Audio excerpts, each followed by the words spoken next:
Prologue. The Dealer Manifesto. Entry number 1. So you want to be a serial killer?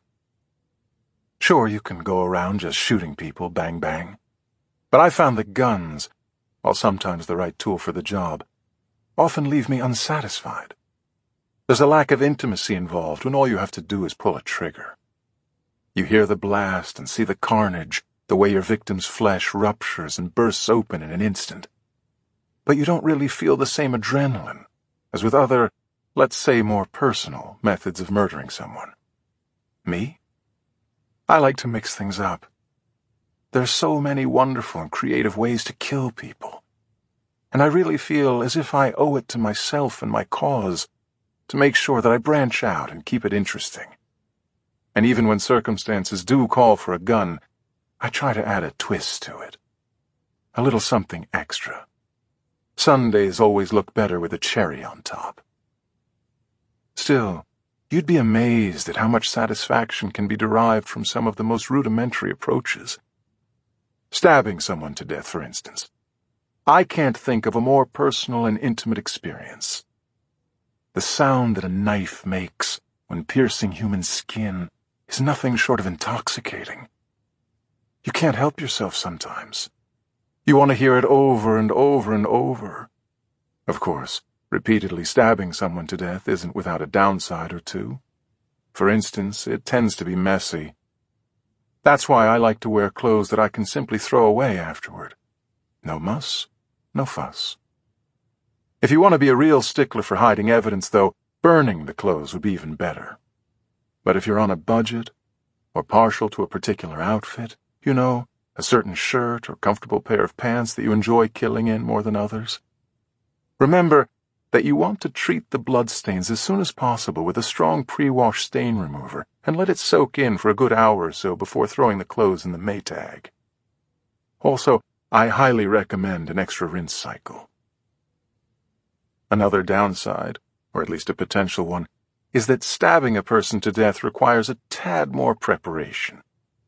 It takes a little longer than simply aiming a gun, and it also puts a premium on the element of surprise. Even then, the first couple of stabs don't always do the trick.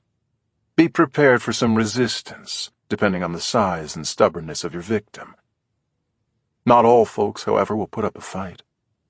We assume that people have a tremendous will to live, but it's amazing how quickly some of them will resign themselves to their fate, especially when it comes to dying in a massive pool of their own blood. That about covers it for my first entry. If you have any questions, I'm afraid you're on your own. It's not like I have an 800 number or an email address I can give out. For obvious reasons, too, I can't tell you my real name. But lately, people have taken to calling me the Dealer, which I happen to like, so I've taken to it as well. There's a nice ring to it. The Dealer. Clean, authoritative, quite proprietary, too, given my methods. I'd trademark it if I could. I mean, the best serial killers, the ones whom people tend to remember, always manage to have a good moniker, the kind of nickname that seems to suit them perfectly. Otherwise, what's the point? The shrinks will tell you that guys like me are first and foremost narcissists. But if that means taking pride in your craft and planning each and every murder with meticulous care, then I suppose there are worse things to be called. Honestly, I'm just giving you all what you want. A little razzle-dazzle, an escape from your dreary lives.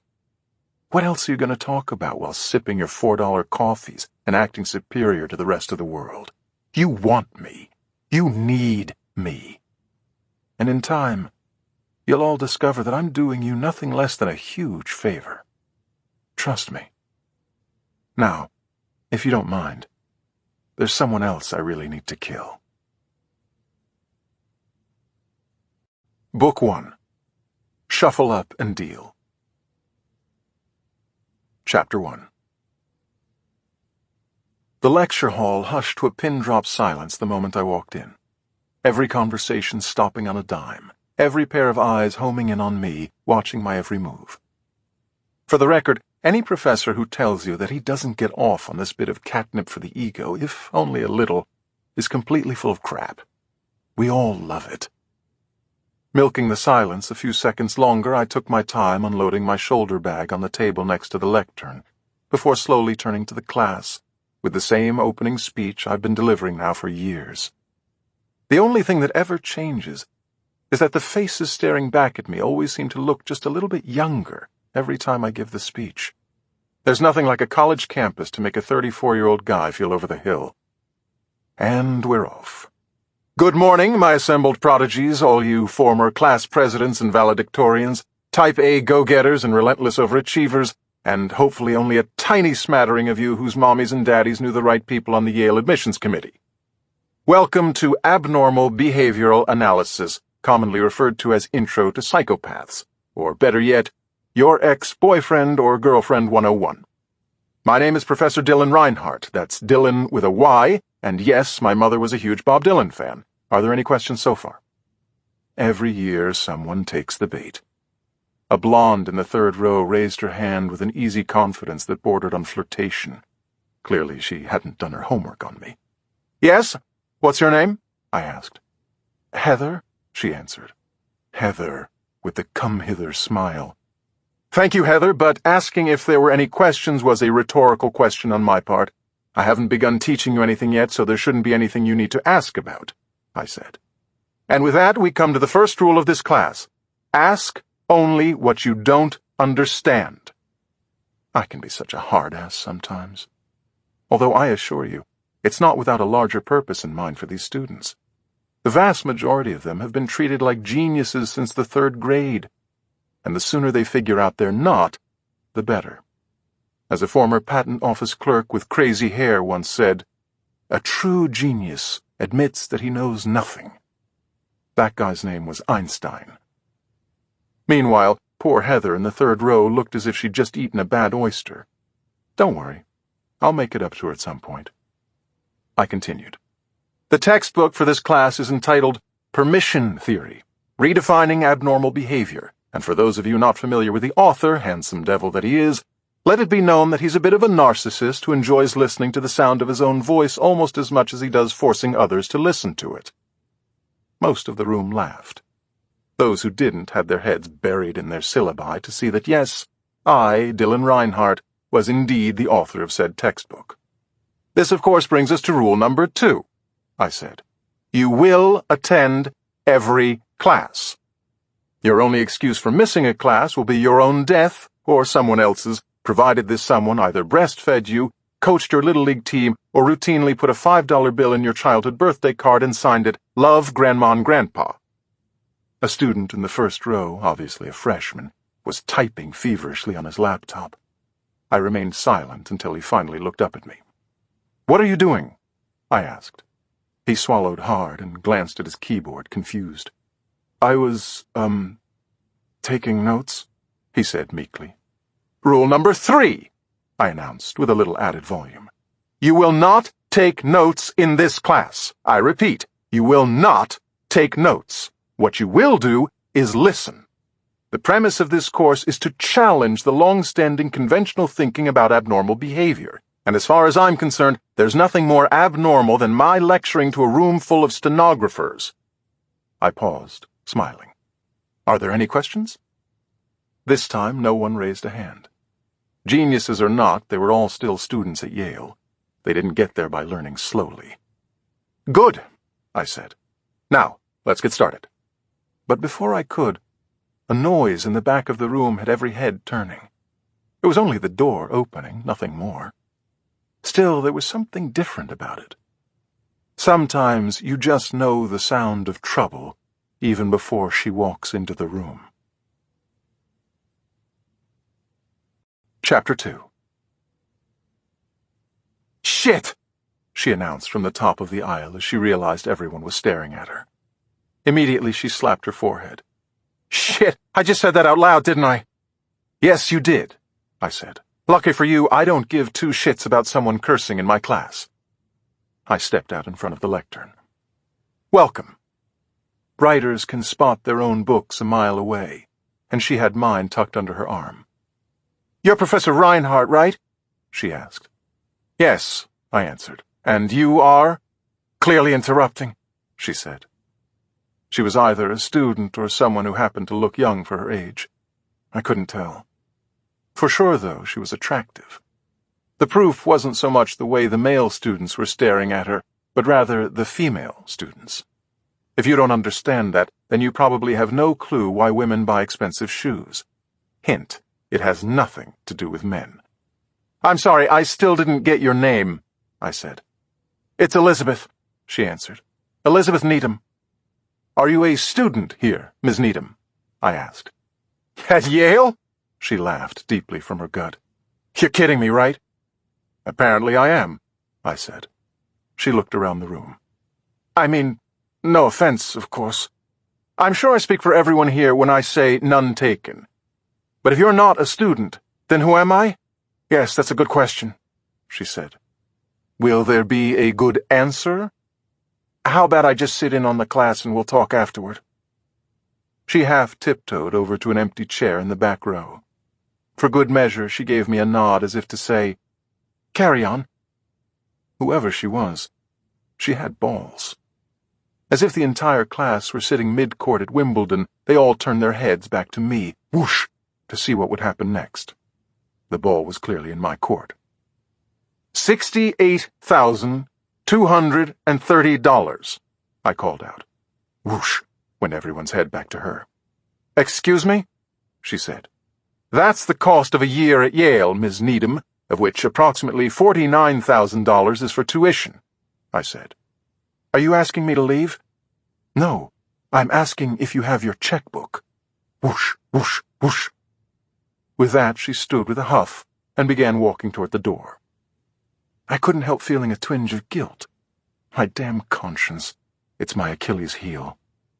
"I hope I didn't offend you, Miss Needham," I said. She stopped, raising a palm. "That's quite all right. For the record, though, it's Detective Needham. The reason I'm here is because I'm pretty sure someone wants to kill you." Then whoosh. She was gone. Chapter 3. "Go after her!" a few students shouted.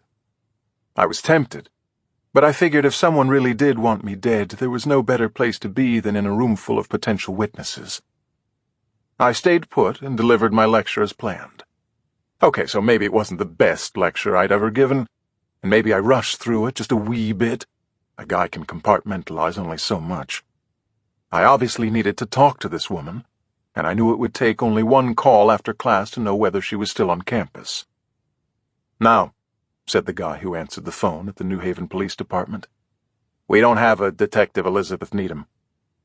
I didn't think so. There was something big city about her, or at least a bigger city than New Haven. That meant she traveled a distance to see me. No way she would leave without our talking. Sure enough, within seconds, I felt the vibration of a text message. She's a detective. She flashes her badge, and the dean or some other keeper of all things confidential coughs up my cell number. "Meet me at JoJo's." No address, and none needed. A coffee shop that everyone on campus knows. It was close by, too. A few minutes later, I was walking toward her at a table in the back.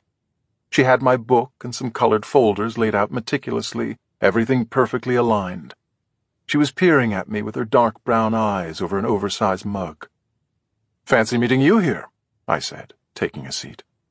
Of course, the charm of JoJo's on Chapel Street is that there's nothing fancy about it.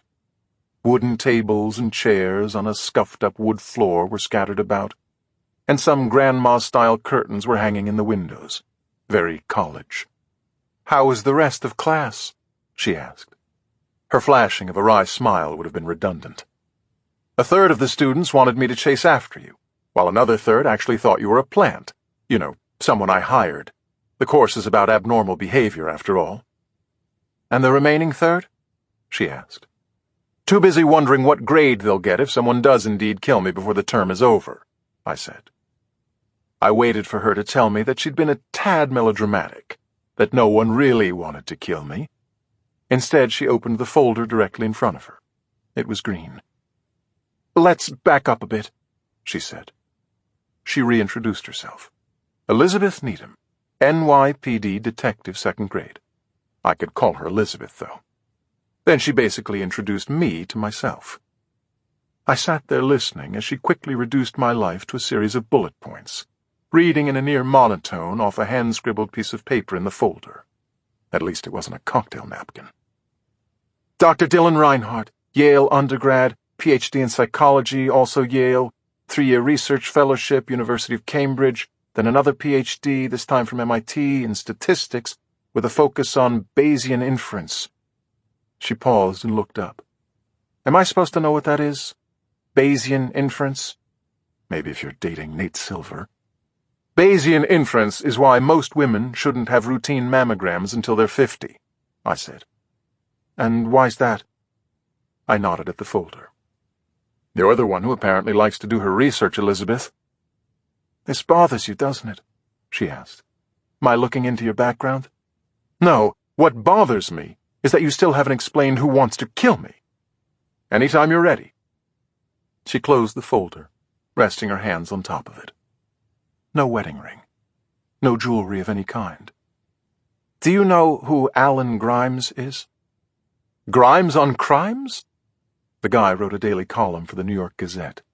I'd heard about it, catchy name and all, but never read it. Elizabeth nodded. That's him, she said. 2 days ago, Grimes received an anonymous package in the mail. Inside it was your book. Is that a crime? I asked. I was half joking. Not Elizabeth, though. As it turns out, it was a crime, she said. Chapter 4. Elizabeth reached to her left, pulling another folder in front of her. This one was red. Red's never good. Your book came with a bookmark, she said. She opened the folder and removed a small evidence bag. It was sealed, labeled, and just big enough for a ham sandwich. That made it the ideal size for what it was actually holding. I leaned in, staring at it. A playing card? It wasn't a question, that was clearly what it was. A playing card. The king of clubs. Does this mean anything to you? She asked. That's silly, why would it? Yeah, you're right, said Elizabeth, rolling her eyes. Clearly, the reason I drove all the way out here from Manhattan is so I could ask you silly and irrelevant questions. You get the word feisty a lot, don't you? I asked. I prefer spirited, she said. What do you prefer instead of smug? Actually, I'm okay with smug. To her credit, she kept the straight face a good 5 seconds before she smiled. Peace begins with a smile, said Mother Teresa. No, the card doesn't register anything with me, I said. Of course, it is pretty common for people to use playing cards as bookmarks. Agreed, she said.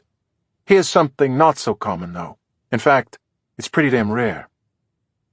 Elizabeth turned the bag around so I could see the back of the card. There was a dark red blotch on what was a harlequin-patterned blue and white background.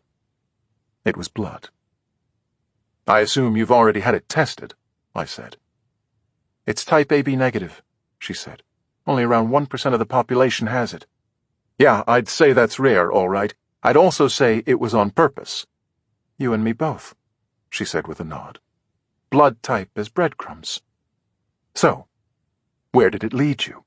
I asked. Chapter 5. Elizabeth reached for her red folder again and took out an 8x10 photo, black and white.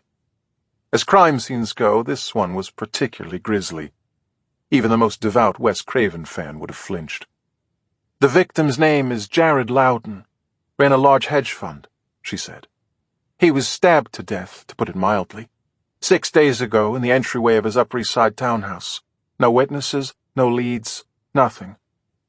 I stared at the image of Loudon in a pool of his own blood, his dapper-looking suit shredded from seemingly endless entry wounds.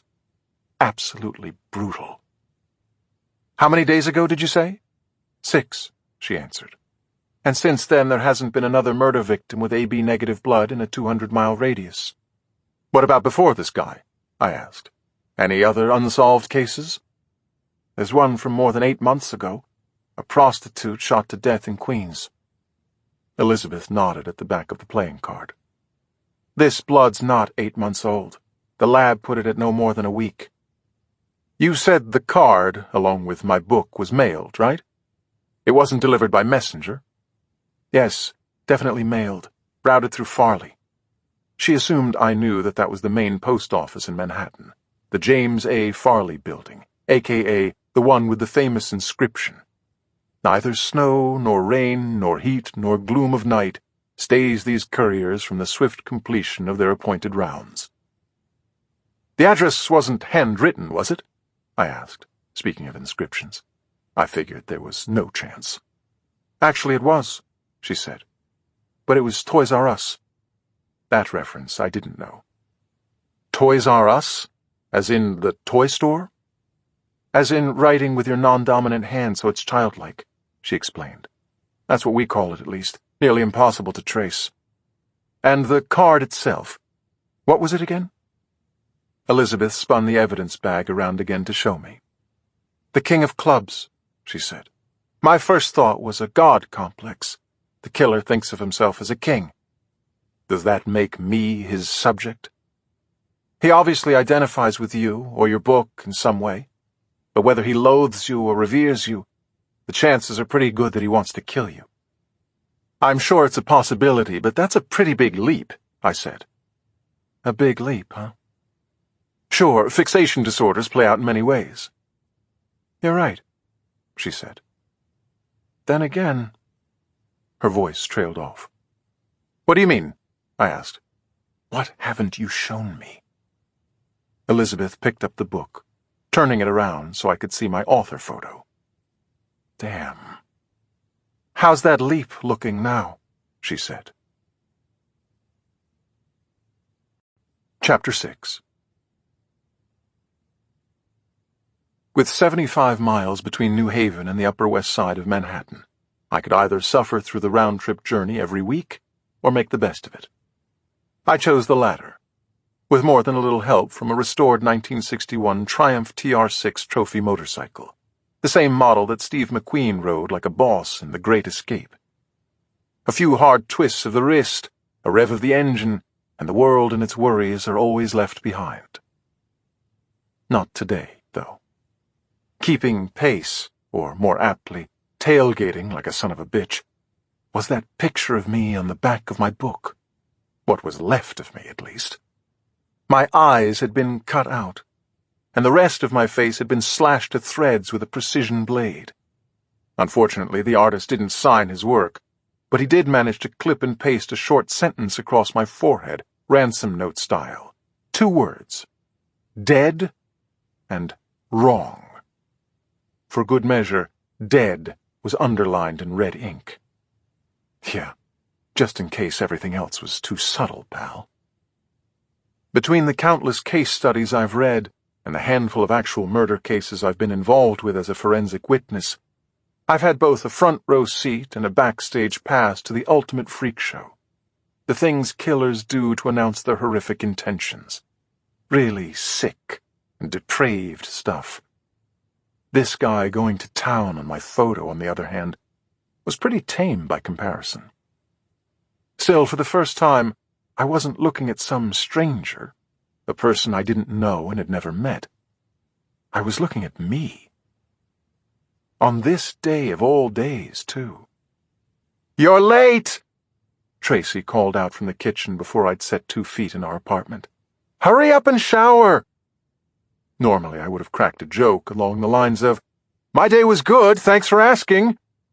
But that little touch of sarcasm would have only brought Tracy out of the kitchen to actually ask how my day was, and it just didn't feel like the right moment to announce that there might be some crazed lunatic out there who wants to kill me. So instead I hurried up and showered. "What are you going to wear?" asked Tracy, appearing in the doorway of the bathroom minutes later as I was toweling myself dry. "Let me guess," I said, although I was hardly guessing. "Whatever you just laid out for me on the bed?" "That depends.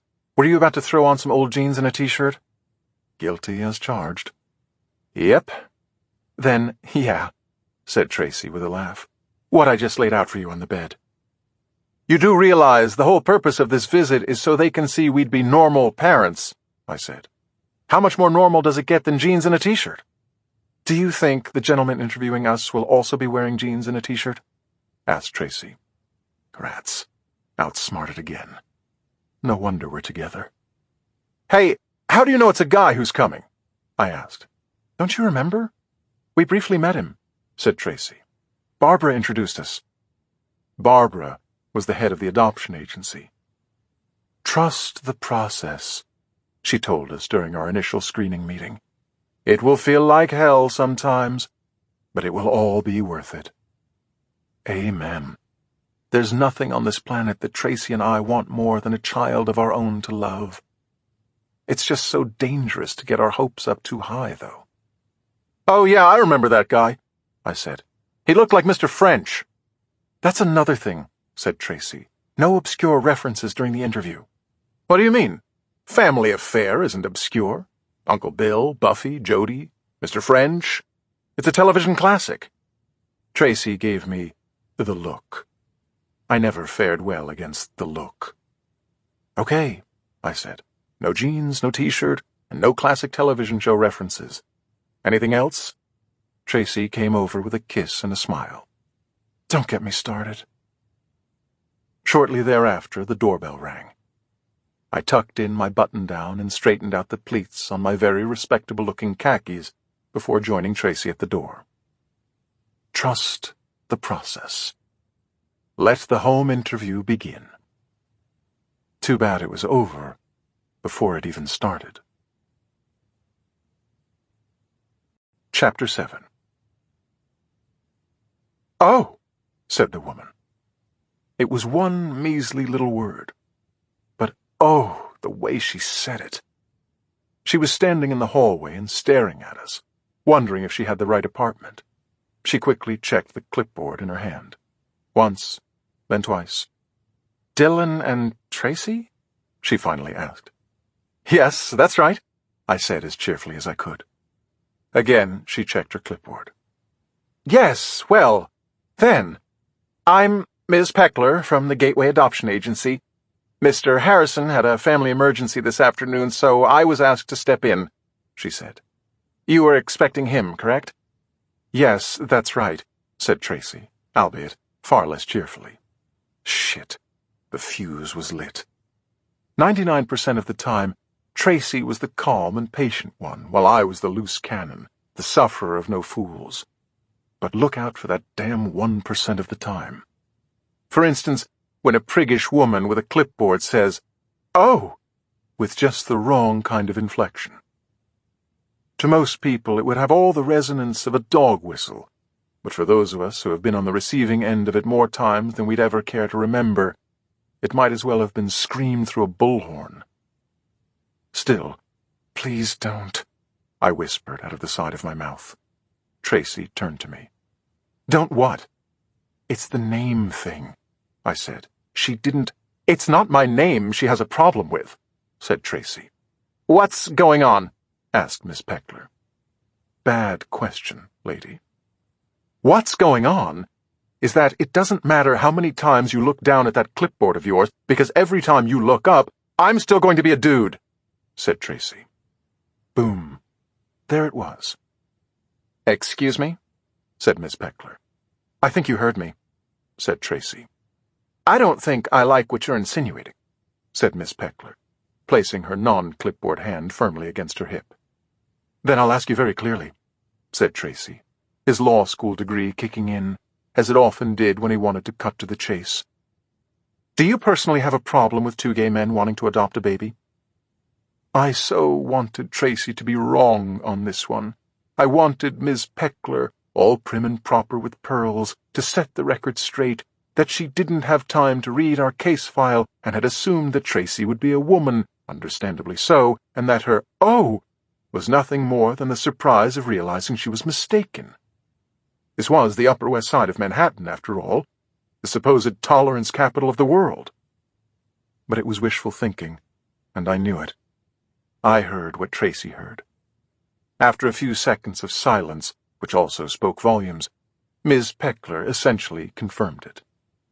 "What I personally think of the lifestyle choice you two have made is separate from the job I have to do. she said. "I'm a professional, and I'm insulted that you would accuse me of being otherwise." Lifestyle choice? Tracy turned to me again. "I don't really know where to begin with that," he said. Nor did I, but I gave it my best shot. "You know, this reminds me of an episode of Family Affair." By then, Miss Peckler was already halfway down our hallway, heading to the elevator. I closed the door. The sound of the latch catching, snap, jolted Tracy out of the moment. "Oh, Christ! What have I done?" he asked. We'd been married for 4 years.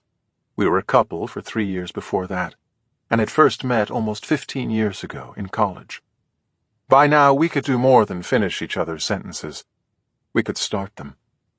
We always seemed to know what the other was thinking, and this was no different. But what got me was the expression on Tracy's face. It was unlike anything I'd ever seen with him. Never, not ever, had he looked so panicked, so consumed by instant regret. Still, I could have been mad, furious even. The process. We'd already devoted so much time and energy to it. Stacks of paperwork, endless phone calls to government offices. On the surface, it seemed crazy that Tracy couldn't overlook the ignorance of one person. It was all a dog and pony show anyway, this in-home interview. Yet I wasn't mad. Far from it. If anything, I was more convinced than ever that Tracy and I were ready to be parents. Good parents. "What you've done is the same thing we would have taught our child," I said. "Always stand up for yourself." Chapter 8. "I knew you'd call," said Elizabeth. I knew I would, too. "For the record, though, that was by far the worst attempt at reverse psychology I've ever seen," I said. "And I've seen them all, Detective." Elizabeth looked over at me, sitting in the shotgun seat of her unmarked Ford sedan. We were driving through Central Park late the next morning via the 65th Street Transverse, below Sheep Meadow. "It couldn't have been that bad," she said. She was right. I was there with her, after all, even after she'd told me at JoJo's that it was best if I didn't strap on my junior detective badge and get too involved with the investigation. She could always follow up with me if she had any more questions. I could advise her from the sidelines. Of course, she knew all along I wasn't a sidelines kind of guy, hence my calling her first thing that morning. Had it not been the weekend, though, my first call would have instead been to the head of the adoption agency, Barbara Nash, to discuss the disaster of the in-home interview that never even made it into our home. Most Manhattanites have their cell numbers printed on their business cards. Barbara, a transplant from Montana, didn't. I was fairly certain that wasn't an oversight. "There it is," said Elizabeth, pointing. As fast as you can say Sherman Hemsley, we'd crossed over to the Upper East Side, arriving at Jared Loudon's townhouse on 68th Street near the corner of Fifth Avenue. "Must be nice," I said. Elizabeth nodded. "Yeah, swanky neighborhood." "No, I meant the parking." She'd pulled directly in front of a hydrant. "Nice perk." "That's nothing. I also never pay for coffee at the donut shop," she deadpanned. "On the flip side, I have to interview grieving loved ones on a weekly basis, and approximately once a year, someone shoots at me." "So you're saying it's a toss-up?" She smiled at my sarcasm. "Actually, the free coffee is pretty nice. Has anyone shot at you yet this year?" "No, but it's only September. Plenty of time left on the calendar," she said, cutting the engine. I followed Elizabeth up the steps of Loudon's impressive townhouse, quickly reminding myself of what she'd told me. The guy had been killed right inside his front door, the same door we were about to knock on, the same door we were asking his wife, Emily, to open for us. No wonder the woman looked as if she were standing in a minefield when she greeted us in the foyer. I could still smell the bleach used to clean up her husband's blood. "Thanks for agreeing to see us, Mrs. Loudon," said Elizabeth. "Correction. I only agreed to see you," she said before pointing at me. "Who's this?" "I'm Dylan Reinhardt," I said, extending my hand. Mrs. Loudon ignored it. "Dr. Reinhardt is a professor of psychology at Yale," added Elizabeth. "He's assisting in the investigation." Elizabeth had essentially invoked the Jewish mother trifecta on my behalf: doctor, professor, and Ivy League. But Mrs. Loudon ignored that, too. "As I explained on the phone, I've already told the other detectives everything I know," she said. "And as you can see, I'm very busy here." Every room of the foyer was stacked with boxes, loose sheets of bubble wrap strewn on the floor. It was side one, song one of my favorite Billy Joel album, The Stranger. Mrs. Emily Loudon was moving out. Hardly a surprise given the circumstances.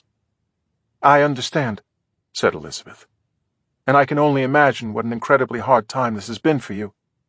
The reason Dr. Reinhardt is here with me, though, has to do with your husband's murder. Something you should know." Mrs. Loudon put a hand on her hip and quickly looked me up and down with more shade than a solar eclipse. "Is this the guy who did it?" she asked. "Because if he's not, I'm not interested." "Mrs. Loudon, if you could simply—" She cut Elizabeth off cold. "Now, you bring me the guy who did do it. Then I'll be interested," she said. "Really interested." Chapter 9. It was Dr. Elizabeth Kubler-Ross, the Swiss-American psychiatrist, who famously introduced the 5 stages of grief in her book On Death and Dying. Stage 1 was denial. Stage 2 was anger. They were followed by bargaining, depression, and finally at stage 5, acceptance. But Mrs. Emily Loudon was nowhere near stage 5. She was locked and loaded on stage 2, angry as hell. Still, Detective Elizabeth Needham had a job to do. Elizabeth finished explaining to Mrs. Loudon about my book being sent to Alan Grimes at the Gazette and the playing card with her husband's blood on it. Did the King of Clubs mean anything to her? No, she answered. It didn't. "Your husband's blood type," said Elizabeth. "Did you know that it was rare?" "I didn't know it at all," said Mrs. Loudon. "What about your husband's doctors?" asked Elizabeth. "What about them?" "I'm assuming he had a primary care physician. What other doctors did he see?" "Don't you think that's personal?" asked Mrs. Loudon. "I think it's very personal," said Elizabeth calmly. "But if we're going to make a list of the people who would have knowledge of your husband's blood type, that's where we start." "Well, I'm afraid I can't help you." "Can't? Or won't?" asked Elizabeth. "Does it really make a difference?" "Not that I want to, Mrs. Loudon, but I can easily get hold of your husband's medical records without your permission," said Elizabeth. "Then that's what you'll have to do," she said. "Now, if you don't mind, get the hell out of my house!" I could tell that Elizabeth had no intention of doing anything that remotely resembled leaving. Not yet. All the more reason why I got an earful 30 seconds later out on the sidewalk. "For Christ's sake, rookie, just because someone tells you to get the hell out of her house doesn't mean you do it," said Elizabeth. "Rookie?" "We weren't getting anywhere," I said. "That's the point," she said. "That's why we needed to keep her talking." "To tell us what? The names of his doctors? Anyone could have known Loudon's blood type," I said. "It's not only his doctors, it's anyone who worked for his doctors. Or it could be a blood lab technician, or anyone who worked with that technician. Are we really going to interview each and every one of those people?" "Have you got a better idea?" she asked. "Not yet, but I will." "You will? Oh, that's just great, Reinhardt. When exactly do you plan on having this better idea? Please, the suspense is killing me. When will you know?" "When he wants me to know," I said. "What does that mean?" "Think about it." I walked to the curb to hail a cab. "Wait! Where are you going?" "I've got lunch plans," I said. Chapter 10. "I'll take a pound of the drunken spicy shrimp boil, 1 big-ass pork plate, a skirt steak with extra chimichurri sauce, an order of curried succotash, some crispy coleslaw, and a side of roasted whipped sweet potatoes with spicy nut topping," I said. "Oh, and let's add a couple of slices of your chocolate icebox pie." "Anything else?" joked the woman, scribbling my takeout order at the Dinosaur Barbecue up on 125th Street in Harlem. She looked like Lauryn Hill during her days with the Fugees. Great hair, beautiful eyes. "No, that ought to do it," I said with a wink. "Thanks." Tracy had gone to bed devastated, and woke up devastated, blaming himself for ruining our chances of becoming parents. The mission now was to cheer him up with his favorite comfort food, and there was only one way to go about it: shock and awe. Lunch in hand, I walked 2 blocks north into the offices of Harlem Legal House, which was actually just a guitar shop that had gone out of business a few years back. It was small and run down, but on the plus side the acoustics were excellent. "Is he with anyone?" I asked Miss Jacinta, the receptionist who doubled as mother hen to all of the staff members. Some of them were working attorneys volunteering on the weekends, while others were law school graduates who weren't currently practicing. Or, as in Tracy's case, never did practice. "Yeah, he's got someone with him, but go on back," said Miss Jacinta. "They should be finishing up any minute." She leaned forward over her desk, her deep voice dropping to a whisper. "Is our guy okay?" "Is it that obvious?" I asked. "Only to me, sweetheart," she said. "He's still smiling, but there's pain in those baby blues." Pushing 70, with every one of those years spent in Harlem, Miss Jacinta was more on the ball than anyone I'd ever met. You can't teach intuition. I lifted the bag from Dinosaurs, one of the corners already soaked with some leaking barbecue sauce. "Let's hope it's nothing that a few thousand calories can't fix," I said. I made my way back to Tracy's office, somewhat glad that he was with a client. He hates when I do this, but I always eavesdrop a bit outside his door, listening to how good he is at helping people who really need his help. There's never an insincere moment, never a false note. If only casting directors felt the same way. "Ladies and gentlemen, may I present Tracy McKay, the most genuine struggling actor in all of New York City." Which is not to say he never gets work. He does. There have been commercials, the occasional off-Broadway play, a 2-week stint as the handsome stranger on a soap opera. They've all paid, and in the case of a few national spots, paid very well. They just haven't led to his big break yet, let alone a role that has some real meat on it. He truly deserves it. Thankfully, when I tell Tracy how talented he is, I actually mean it. Half the battle for him now, though, is remaining as convinced of that as I am. "Is it too late to apply to Juilliard?" he's joked more than once. For sure, not many headshots out there have Columbia Law School listed on the back. Then again, not many gay men went there because their parents were perhaps too accepting of their sexuality. It almost sounds like a brain teaser, but that's what happened. Tracy caught the acting bug when we were at Yale together as undergrads. He squashed it, though, to pursue law.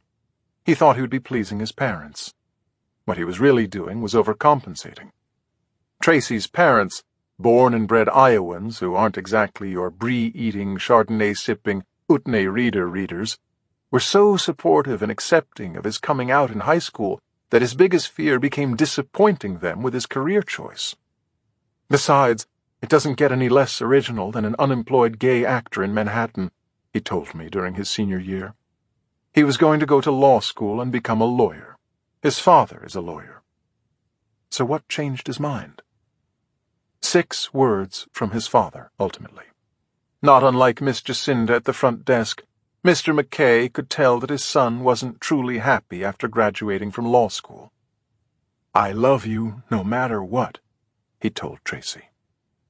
6 beautiful words. Of course, then there's what my father said when I told him I was gay after college. "Are you sure?" he asked. "Thanks, Dad." But that's a whole other can of therapy. Chapter 11. "That's not very polite, you know," said a little voice. "You're eavesdropping." I turned around outside the door to Tracy's office, totally busted. Then again, the kid looked to be around 6 or 7. If he could believe in Santa Claus, what else could I make him believe? "I'm not eavesdropping," I whispered. "You are too," he whispered back. "I caught you." Okay, so maybe he did. "It's not what you think," I said. "Yes, it is," he insisted. "And my mother says it's rude." I was getting schooled by a pair of mini Air Jordans and cargo shorts, although it was the T-shirt that mostly caught my eye.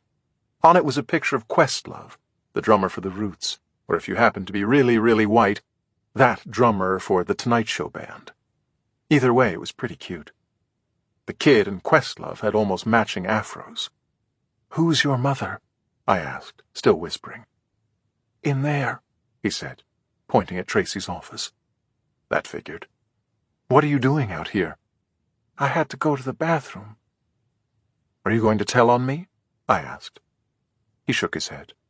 "Mom says I shouldn't do that either, because no one likes a tattletale." "You've got a smart mother." "Yes, he does," came another voice. Christ, busted again. I turned to see the kid's mother standing next to Tracy in the doorway of his office. "Ms. Winston, I'd like you to meet my husband, Dylan," said Tracy. "Oh," said the woman. However, this "oh" was the exact opposite of the one we got out of Ms. Peckler from the adoption agency. This was, "Oh, isn't that nice?" No two ways about it. She extended her hand. "Nice to meet you, Dylan," she said. "I see you've met Miles." "I'm named after Miles Davis," the kid said proudly as he offered up a fist bump. "He played the trumpet." "Boy, did he ever. Like nobody else," I said. "Did you know I'm named after a musician, too? His name's Bob Dylan. Do you know who that is?" "No," said Miles. "You will one day, trust me," I said. I turned back to Tracy and Ms. Winston. "Sorry for interrupting. We were trying to whisper." "It was more the smell," said Tracy, with a nod toward the bag in my hand. "Is that dinosaurs?" asked Miss Winston. "It's got to be, right?" "Yes, and there's plenty of it," I said. "Have you eaten lunch yet?" "Thanks for offering," she said. "We actually have a lesson to get to." "I play the trumpet, too," said Miles. "I'm not as good as Miles Davis yet, though." "That's what the lessons are for," I said. "Right?" "Yeah, and lots of practice in between. Sometimes I like to play in front of my window in our apartment and pretend that the whole world is watching me," said Miles. "Maybe one day it will be," I said. You never know. Tracy walked Miles and his mother out as I waited in his office. I was emptying the bag from dinosaurs when he returned. "So are you trying to cheer me up or just put me in a food coma?" he said, staring at the feast laid out on his desk. "It is a lot, isn't it?" "No, it's perfect," he said. "I really appreciate it. Thank you." "I was worried," I said. "I know you were. But this place is the best cure for feeling sorry for yourself," he said. "Miles and his mother? They might be homeless in a week. Their landlord thinks he found a loophole in their rent-controlled status." "Did he?" I asked. "I don't care if he did. I'm going to close it," said Tracy. That wasn't the lawyer speaking. That was the former academic All-American lacrosse player who played his last 3 games as a senior with 2 cracked ribs. Always determined, never deterred. That was Tracy. "So do you want to make the call to the adoption agency on Monday morning, or should I?" I asked as we began eating. "None of the above," said Tracy, popping a spicy shrimp into his mouth. He had a different idea. Chapter 12. 10 hours later, and more than 100 blocks south, Bryce von Miller, black sheep son of famed restaurateur Aaron von Miller, was coked out of his mind, something he hadn't been for years. Cocaine, after all, was the payphone of drugs, still around but barely ever used. Instead, Bryce's usual party drug of choice was ecstasy, and lots of it, although he wouldn't have been caught dead, or even worse, caught by an undercover narc calling it that. Bean, blue kisses, white dove, fizz, hug drug, disco biscuits, Skittles. Proper slang was a badge of honor for the 23-year-old regular of the Manhattan club scene. But it wasn't enough to stay current. You had to stay ahead. Same for the drugs themselves. Bryce had been one of the first in the city to try the concentrated form of ecstasy called Molly. He was always on the lookout for the next big thing, the latest high. Tonight, though, he was going decidedly retro with some good old-fashioned blow, inspired by the recently opened White Lines, a 1980s throwback club in Soho.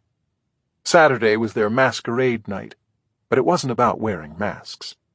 Instead, the theme was the classic 80s B-movie Masquerade, starring Rob Lowe, Meg Tilly, Kim Cattrall, and Doug Savant, the actor who played the gay guy on Melrose Place. Dress up as any one of them, and the $50 cover charge was waived. Grinding on the dance floor with a mixture of Tillies and Catrals, Bryce thought he looked pretty damn fetching in his tight shorts and polo shirt, the same outfit Rob Lowe wore throughout most of the movie. It was the hair, though, that was key. Feathered just so. It was longer than what Lowe sported in Oxford blues, but not quite as long as his St. Elmo's Fire look. "I'll be right back," Bryce lied to some random Tilly he'd been making out with under the dozen or so mirrored balls hanging from the ceiling, which looked like the Liberace solar system. After a DJ mashup of Duran Duran's The Wild Boys and Girls on Film, it was time to look for trouble elsewhere. Sweat dripping down his cheeks, Bryce strolled into the leather room toward the back of the club, which had been renamed the Junk Bondage Room for the night. With images of Ivan Boesky and Michael Milken, both with and without his toupee, projected on the walls and ceiling, Bryce watched for a minute as a naked S&M couple took turns hitting each other with horsewhips while sucking on cherry-flavored ring pops. Ho-hum. After a shot of absinthe at the bar, Bryce slipped a Benjamin to the man working the velvet rope of the VIP room. But there was only a collection of Euro trash sprawled on the sofas. For most of these shiny shirt-wearing clowns, an 80s bar was a contemporary setting. Quickly, Bryce was out of there. A waste of $100. Then again, it wasn't like it was his money. It had been earned by his father, who got it by wildly overcharging tourists and self-proclaimed foodies for Wagyu beef sliders and fresh Miyagi oysters FedExed in from the Karakura Peninsula. Domo arigato, suckers! Finally, Bryce ended up in the men's room for the least likely reason that any guy at White Lines ever ended up in the men's room. He actually had to take a piss. Before he could, he was approached by a guy wearing black Ray-Bans and a shoulder-length blonde wig. "Hey," said the guy. "Hey yourself," said Bryce back. He knew most of the dudes in the neon-lit bathroom were there for one of two things: getting high or giving head. Bryce just didn't know which of the two this guy was leaning toward. "Pulp?" the guy asked. Pulp? Clearly he wasn't talking about orange juice. It was a drug, but Bryce had never heard of it before. How could that be? No matter. For the first time that night, Bryce Von Miller was genuinely interested in something. Intrigued. "Tell me more," he said. Chapter 13.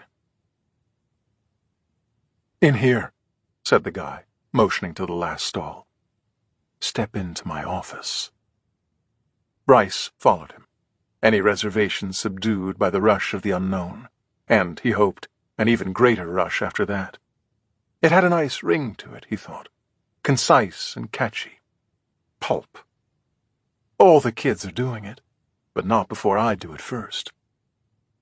"Who are you supposed to be, by the way?" Bryce asked the guy, eyeing his wig and sunglasses, which all but obscured his face. "Michael Caine," the guy answered. "Huh? Not exactly seeing it," said Bryce with a chuckle. "Besides, he wasn't in Masquerade." "Yes, I know. He was in a different movie from the 80s. I liked it much better." Bryce was about to ask which movie when the guy opened his palm to reveal a small syringe, half the size of a crayon. An orange crayon. The liquid loaded in the barrel was bright orange. "What's up with the color?" asked Bryce. "Pulp," said the guy. "Like with orange juice. Get it?" Bryce got it. He just wasn't buying it, not yet. "I don't do needles," he declared with a wave of his hand. "Neither do I," said the guy. "This doesn't go in your veins. It's like a B12 shot, only much, much better." "So it's a boost like Coke? Because Coke I have. Believe me, you don't have anything like this. Clean and quick. The ultimate jolt of adrenaline." Bryce did a double-take on the guy. He knew where B12 shots went. Was this some perv pulling a bait-and-switch? "You're not just trying to get me to drop my pants, are you?" he asked. The guy ignored him. Instead, he rolled up the sleeve of his black t-shirt. Clearly, the issue was trust. How do dealers flush out narcs? Like this, he said, casually flicking off the needle cap. He jammed the syringe into the meat of his upper arm, pressing hard on the plunger. Clean and quick, all right. No sooner had the orange liquid disappeared into his skin than he threw his head back against the metal panel of the stall, his face laced with euphoria. Sold, thought Bryce. How much? He asked. First one's free, said the guy, reaching into his pocket.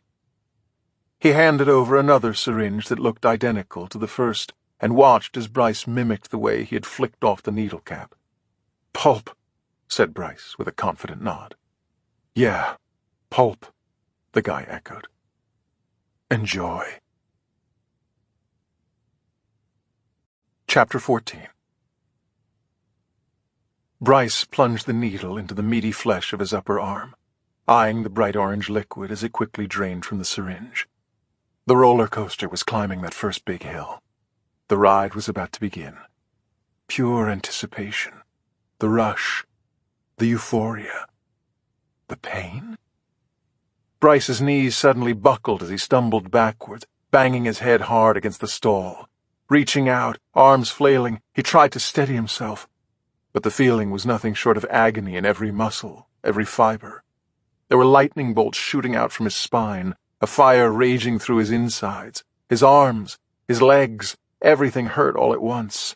His eyes begged, "Make it stop! Please, please make it stop!" Then as quickly as it came, it did exactly that. It stopped. The fire extinguished, the pain gone. 2 seconds later, though, he would have done anything to get it back. "Move!" yelled Bryce's brain to the rest of his body. "Do something! Say something! React!" Only he couldn't. He could see and he could blink, but nothing more. From head to toe he was frozen, paralyzed. Michael Caine smiled. He reached into his pocket, removing another needle and syringe, only this one was bigger, much bigger. "Have you read your Bible, Bryce?" he asked, flicking away an air bubble in the cartridge after removing the cap. The liquid was clear, not orange. "No. Of course you haven't. Have you?" Bryce tried desperately again to move as he stared at the long needle. "He knows my name. How does he know my name?" Michael Caine shrugged. "To tell you the truth, I'm not much for religion," he said. "But I do like the Bible. I like what it says about right and wrong and the nature of sin." "Are you a sinner, Bryce?" "You are, aren't you?" "I know you are." Bryce screamed, if only in his head, as the tip of that long needle edged closer to him. Where is he going with it? The more he stared at it, the more the answer became clear right before his eyes. His left eye, to be exact. Bryce tried desperately to move again. He tried to fight back, or escape, or something other than what he was doing, which was nothing. The most his body would give him was a tremble, a sort of low-rumble seizure that did little more than make his heart race even faster, a harbinger of things to come. We all have to die some way, right? Michael Caine shook his head. "Come on. Hold steady for me, Bryce," he said, annoyed. "Don't fight it." But cooperation was hardly to be expected, so he jammed the palm of his free hand against Bryce's forehead, pinning him flat to the stall so he could peel back the eyelid enough to expose the orbital socket. Even the most thorough of coroners wouldn't think to look there. "This is going to sting a bit," he said, aiming the tip of the needle north of the pupil before plunging it into the sclera, otherwise known as the white of the eye. As he pushed down on the syringe, he counted to 5. 1 1,000. 2 1,000. Chapter 15. There was no need to check the caller ID. I'd love to say that was deductive reasoning of the highest order, but it was really more like a gut feeling as I reached for my phone in the darkness, the ring waking only me and not Tracy, who pretty much could sleep through the apocalypse. I knew who was calling at 3 a.m, and worse, I knew why. "So much for one and done," said Elizabeth, letting out a sigh. "Sometimes it sucks to be right, doesn't it?" Aaron Von Miller was the first guy I saw when I stepped out of the cab 20 minutes later in front of White Lines in Soho. I'd never heard of the club. I recognized Von Miller from the myriad articles written about him, especially the one in New York Magazine a year or so back. He was on the cover, a big close-up photo of him with his unruly salt-and-pepper hair, playfully scrunching his face to keep a fork wedged between his upper lip and nose, as though it were a mustache. The guy was a partner in nearly a dozen wildly successful restaurants in Manhattan, a few in Vegas as well. But there was nothing playful about Von Miller now. He was screaming at a cop who was blocking him from the entrance to the club. "That's my son! That's my son in there!" He was living a parent's absolute worst nightmare in the middle of the night. I shot a text to Elizabeth as instructed. "I'm here." Within seconds she was walking out of the neon-purple doors, finding me on the sidewalk among the crowd of onlookers. "Nice bedhead," she said, motioning for me to follow her. She led me past the velvet ropes, now strung with yellow police tape, and into the club, which looked like the last days of Studio 54. Totally 80s, and save for the requisite police and EMTs, totally empty. That changed when we turned a corner toward the bathrooms. Gathered by a cigarette machine that had been reconfigured to dispense condoms was a group of kids being interviewed by a detective, or so I assumed that's what he was, his rumpled Men's Warehouse suit being the first clue. The kids, who looked barely out of their teens, were clearly potential witnesses. Less clear, though, were their outfits, or whatever it was they were wearing. Was this supposed to be a costume party? "Don't ask," said Elizabeth after we walked by them. 2 cops were flanking the entrance to the men's room, one fidgeting with his phone. The other shot Elizabeth a look. "What gives?" "How much longer?" he asked her. "We really need to move him." "Just 1 more minute," she said without breaking stride. That generated another look from the guy, a series of them actually, all aimed at me. "Who the hell are you? What the hell took you so long to get here? And can you hurry the hell up?" Granted, I may have been reading a little too much into a single arched eyebrow. "This way," said Elizabeth as we entered the bathroom. "He's in the one on the end." As we walked toward the last stall, the only sound I could hear was in my head. "That's my son! That's my son in there!" Somehow it didn't seem right that I, a total stranger, got to see Aaron Von Miller's dead son before he did. Then again, nothing seemed right about anything I was about to see, except that I was meant to see it. That's why I got the call from Elizabeth, who was third-wheeling, as she put it, on homicides across all precincts. The killer was talking to us again. To me. Without a word, Elizabeth stepped back so I could have a full view inside the stall, and for a few seconds I stared at Bryce Von Miller's lifeless body crumpled on the floor, arms and legs askew. If I didn't know better, he could have just been passed out. But I knew better. So did Elizabeth. "Where was it placed on him?" I asked. Chapter 16. "It was sticking out of his pants, the right front pocket," said Elizabeth. "It's been bagged and logged. Eddie's got it." "Who's Eddie?" I asked. "That's me," came a voice from the doorway. Eddie was the detective in the Men's Warehouse suit. As he walked toward me under the glare of the bright white neon lights mounted on the bathroom walls, it became evident that he was also Eddie of the Hair Club for Men. His plugs looked as natural as Mike Huckabee at a tea dance in Provincetown. "Eddie, this is Professor Dylan Reinhardt," said Elizabeth, making the introduction. "Dylan, this is Detective Eddie Molson." "Like the beer," he said, shaking my hand.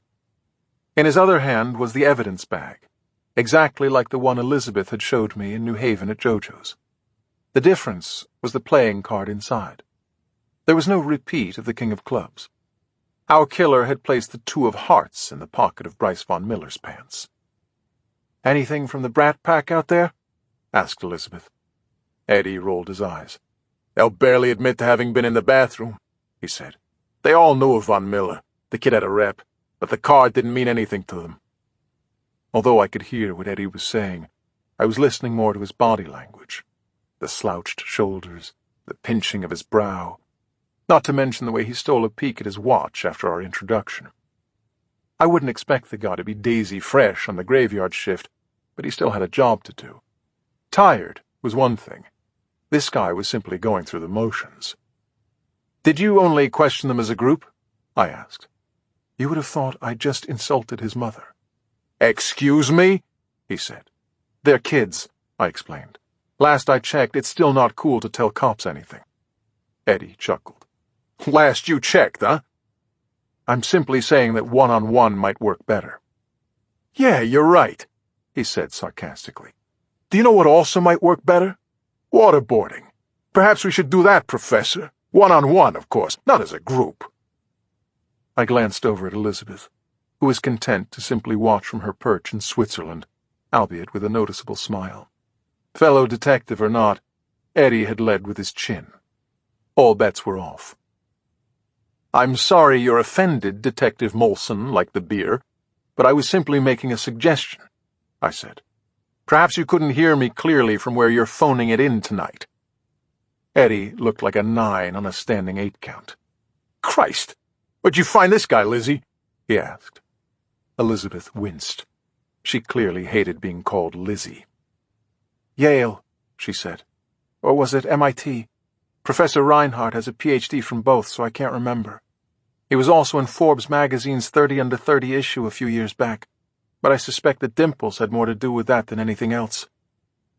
So much for Switzerland, and so much for Eddie. "Hey, go at it, Professor," he said, pointing out to the hallway. "Go interview each and every one of those spoiled brats about their little dead friend in here, the Club King." "Wait, what did you just say?" I asked. "I said you can go interview—" Elizabeth had heard the same thing. "No, the last part. What did you call him?" she asked. "The Club King," he said. "That's what one of the kids called him. I asked if Von Miller partied a lot, and they told me he was always at all the clubs." "Well done, Eddie," I said. "What did I do?" he asked. "You asked the right question," said Elizabeth. He was still confused. "You messing with me?" "Not at all," she said. "Does this mean you don't want to do the one-on-one interviews?" he asked, hopefully. "No, but you don't have to bother asking about the Two of Hearts," she said. "I didn't know why I was asking about it in the first place," he said. "What's this supposed to mean?" "I'm not sure," said Elizabeth. But that wasn't entirely true. She and I both knew what the Two of Hearts meant. We just didn't know whom it meant. Chapter 17. The cops had all left. So had Eddie. During the one-on-one interviews, one of the kids suddenly remembered hearing something from the direction of the last stall. At the time, he didn't think too much of it. "A lot of crazy stuff happens in these bathrooms," he said. "People are weird." This from a kid who had pink eyebrows, a double-pierced tongue, and a tattoo of B. Arthur on his neck. As for Bryce Von Miller, he'd been wheeled out and taken to the morgue, his father having finally been allowed to see him before he was zipped up in a black body bag. I'd watched for a moment before turning away. And that was that. Nearly 2 hours after she'd first called me, Elizabeth and I were the only ones on the sidewalk outside White Lines, the last of the onlookers having long since dispersed. "Where are you going?" she asked. "Home," I said. Is that a trick question? Where else would I be going? Without another word, she hit a speed dial button on her phone. "Where are you right now?" she asked the person on the other end. I was trying to figure out who that could be at nearly 5 in the morning, and how the answer to her question could be anything besides in bed. Of course, I really should have known. "Christ, I'm starving," announced Alan Grimes, practically hip-checking me as he slid into our booth 15 minutes later at the Marigold Diner in Greenwich Village. Not only was he up and awake, it was pretty obvious that our intrepid crime reporter hadn't been anywhere near his bed yet, or if he had, it wasn't to sleep. The guy literally had lipstick on his collar. Elizabeth summed up Grimes on the ride over. His driver's license says he's 50, his libido thinks he's 20, and his liver is convinced he's Keith Richards. "Alan," said Elizabeth. "This is—" "Yeah, I know," said Grimes, thrusting his hand at me. "Nice to finally meet you, Professor. Or do you prefer Doctor? I'm not ashamed to say that I understood only half your book." "Not to worry," I said. "The other half was just made-up bullshit." He laughed loudly, the smell of alcohol, tobacco, and a way overmatched Altoid blanketing my face. "Actually, that's probably the half I understood." He laughed some more as a waitress came over with a menu, but he waved it off, already knowing what he wanted. "A Western omelette and a whiskey." "It's after 4, said the waitress in a monotone, barely glancing up from her order pad. "I can't serve you alcohol." Grimes took a 50 out of his shirt pocket, placing it under the salt shaker. "That's for you if you change your mind, sweetheart." Elizabeth cocked her head at Grimes as the waitress walked away. "You're kidding me, right?" "What are you going to do, detective? Arrest her?" he asked. "You'd like that. An instant column," said Elizabeth. "The only thing she's coming back with is your omelet." Grimes elbowed me in the ribs. "Tell her, Dr. Professor. Tell the pretty detective what you and I both know. Human behavior is more pliable than a bowl of mashed potatoes, and nothing whips it up better than the almighty dollar." Before I could admit that the guy had a point, the waitress returned with a coffee cup. Quickly and smoothly, she set it down in front of Grimes while swiping the 50 from underneath the salt shaker. We all leaned over, peering into the coffee cup. It wasn't coffee. "Cheers," said Grimes, taking a sip of his whiskey. He wiped his mouth and grinned. "Now, what do you two have for me?" Chapter 18. Grimes was the newsman, but Elizabeth knew enough not to bury the lead. "We have a real-life serial killer," she said. "I thought we already knew that," Grimes shot back, unimpressed. "Isn't that what you told me?" "No, I told you that's what it could be," said Elizabeth. "Now I'm convinced. Do you know who Aaron von Miller is?" "Duh," said Grimes's face. "Do I live in this city? You can't throw a rock without hitting one of his restaurants." "So I've been told," said Elizabeth. "Clearly, I don't eat out enough. In any event, his son was murdered a couple of hours ago at White Lines." Immediately, Grimes reached for his cell. "Don't bother," said Elizabeth. "There's no missed text from anyone on your payroll." Still, Grimes checked anyway. Sure enough, there was no text. "How did you know that?" he asked. "Because right now the 3 of us are the only ones who know that the Von Miller kid was murdered," she said. "Everyone else will be reading later today that it's a suspected drug overdose." Watching Grimes creep forward in his seat while hanging on Elizabeth's every word was, well, a bit creepy. The guy undoubtedly lived for this sort of stuff. "So it wasn't an overdose?" he asked. "Actually, that's exactly what it could have been. We'll wait on toxicology for that," said Elizabeth. She reached for a few of the single-serve grape jellies from the jelly caddy hugging the wall. She neatly lined them up next to one another, as if she were missing her color-coordinated folders. "Stop yanking my chain!" Grimes practically yelled. Everyone within earshot, which was pretty much everyone in the diner, turned to look, but he couldn't care less. He wanted answers, and Elizabeth was making him wait. On purpose. A little revenge, perhaps, for the 50 under the salt shaker stunt. "You remember the bookmark, right?" asked Elizabeth. "Of course," said Grimes. "The playing card." "Yeah, but which playing card?" asked Elizabeth. Grimes gave her his duh face again. "The king of clubs," he said. "So what?" "So Von Miller's son was known for his partying, always on the scene," said Elizabeth. "In fact, you might say he was the king of—" "Motherfucker," said Grimes. "The killer was announcing his next victim." Elizabeth nodded. "Tipping his hand, you might say." "Damn, I like that," said Grimes, jabbing his index finger at her. He quickly pulled out a tiny digital voice recorder from his jacket, hitting record. "The killer is tipping his hand, playfully declaring his next victim with—" Grimes stopped and stared at Elizabeth. She nodded a second time, as if she'd been waiting for him to catch up. "Motherfucker," he said again. "That's how you know it was murder. Our guy left a card behind on the kid, didn't he?" "The 2 of hearts," said Elizabeth. "Stuffed in Von Miller's pocket." Grimes turned to me. He could barely contain himself. "Tell me you've already figured it out," he said. "Who's the next victim?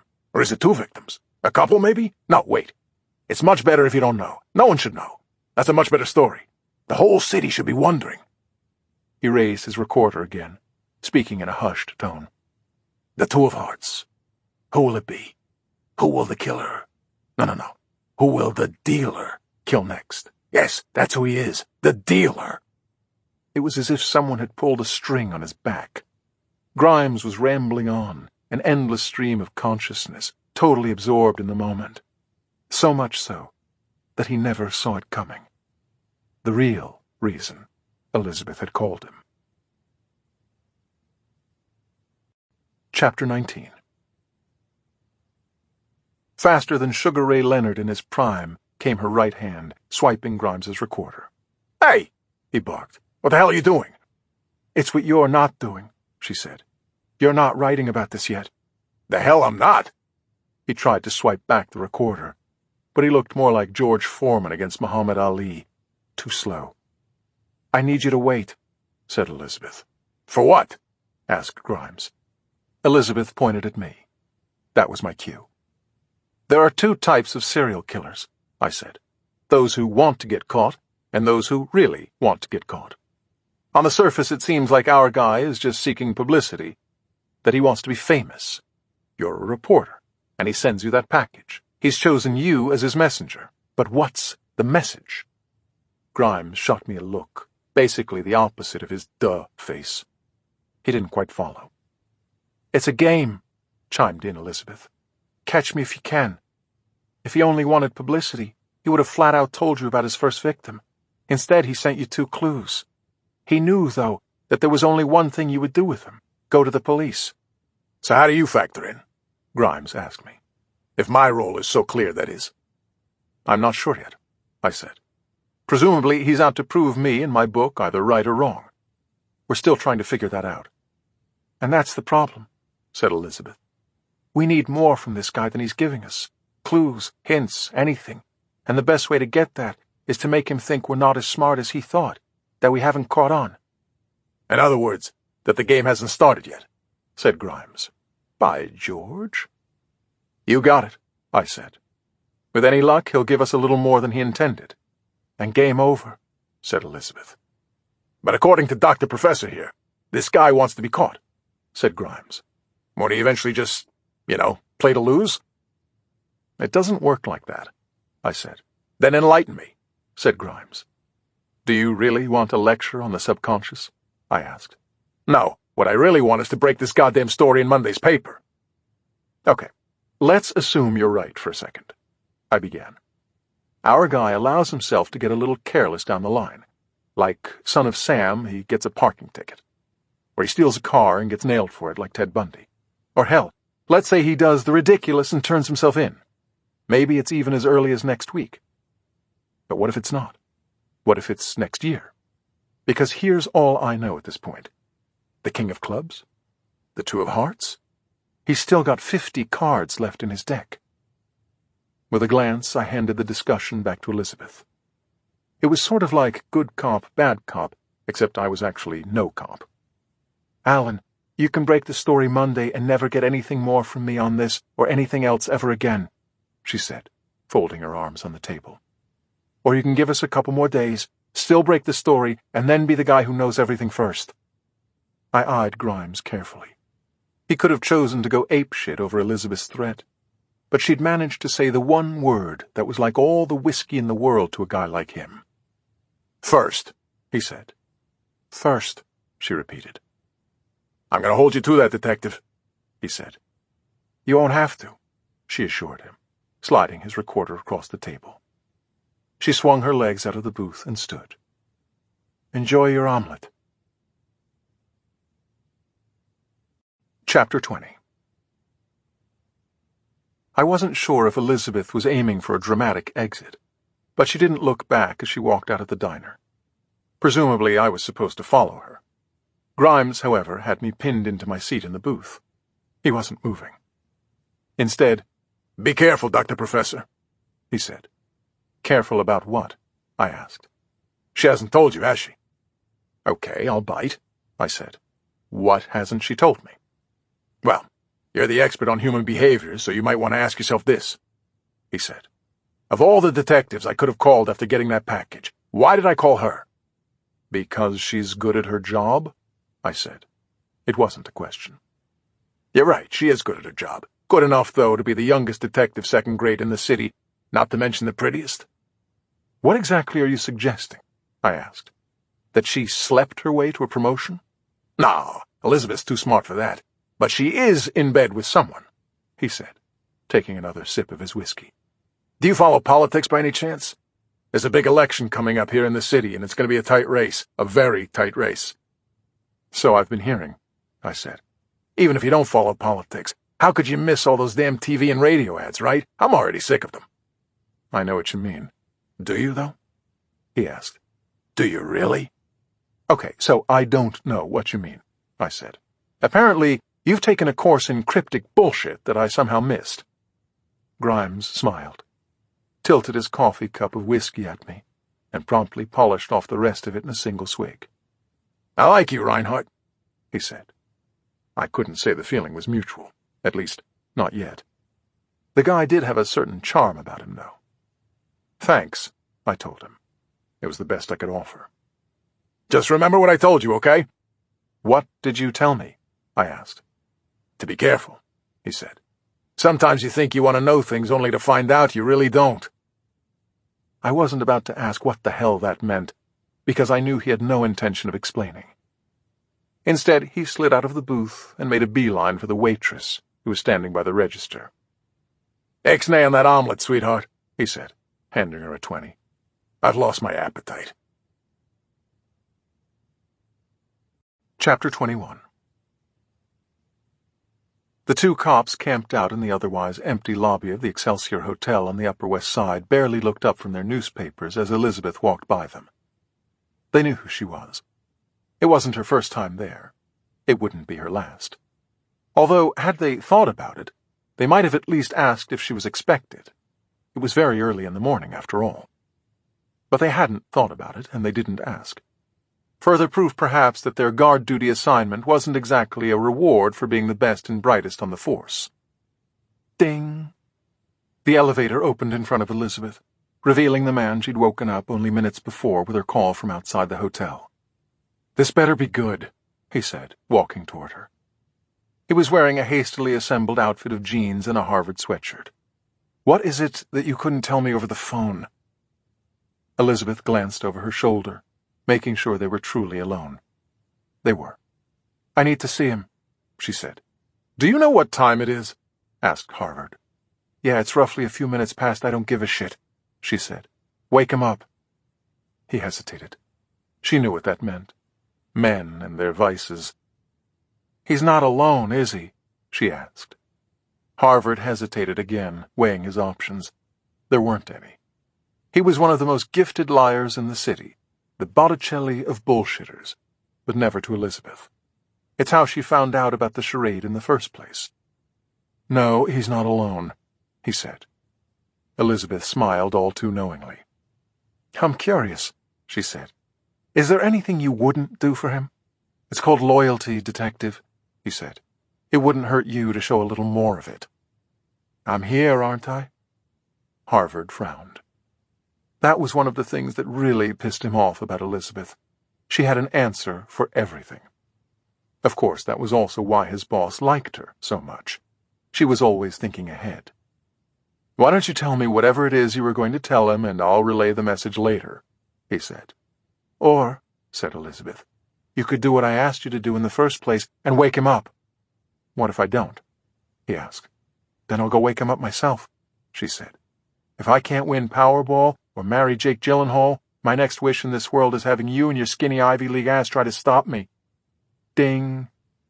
The elevator doors opened immediately after Harvard hit the up button. It was his turn for the all-too-knowing smile. "Just making sure," he said. "Of what?" asked Elizabeth. "That you're the right man for the job." He stepped back, allowing Elizabeth to step on the elevator. Ladies first. "You already woke him, didn't you?" she asked. Harvard loved to play games. Right after you called me, he said, following her onto the elevator. He punched the button for the penthouse.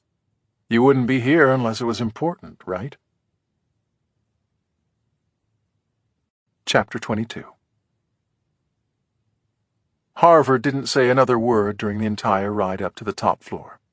Nor did he say anything when he led Elizabeth down the hallway to the largest suite in the hotel, the door of which was slightly ajar. "Good morning, Detective Needham," said the man wearing the lush waffle-knit white robe. He was sitting on the couch, drinking coffee from the kind of bone china they don't exactly sell at Pottery Barn. Behind him was one of the best views of Central Park that money can buy. Exactly what the man had thought back when he ruled commercial real estate. In fact, he liked the view so much, he bought the entire hotel. "Good morning, Mr. Mayor," said Elizabeth. "Sorry to wake you." "No, you're not," he said, motioning for her to sit down. "What do you have for me? The sun's not even up, and already you're here to ruin my day."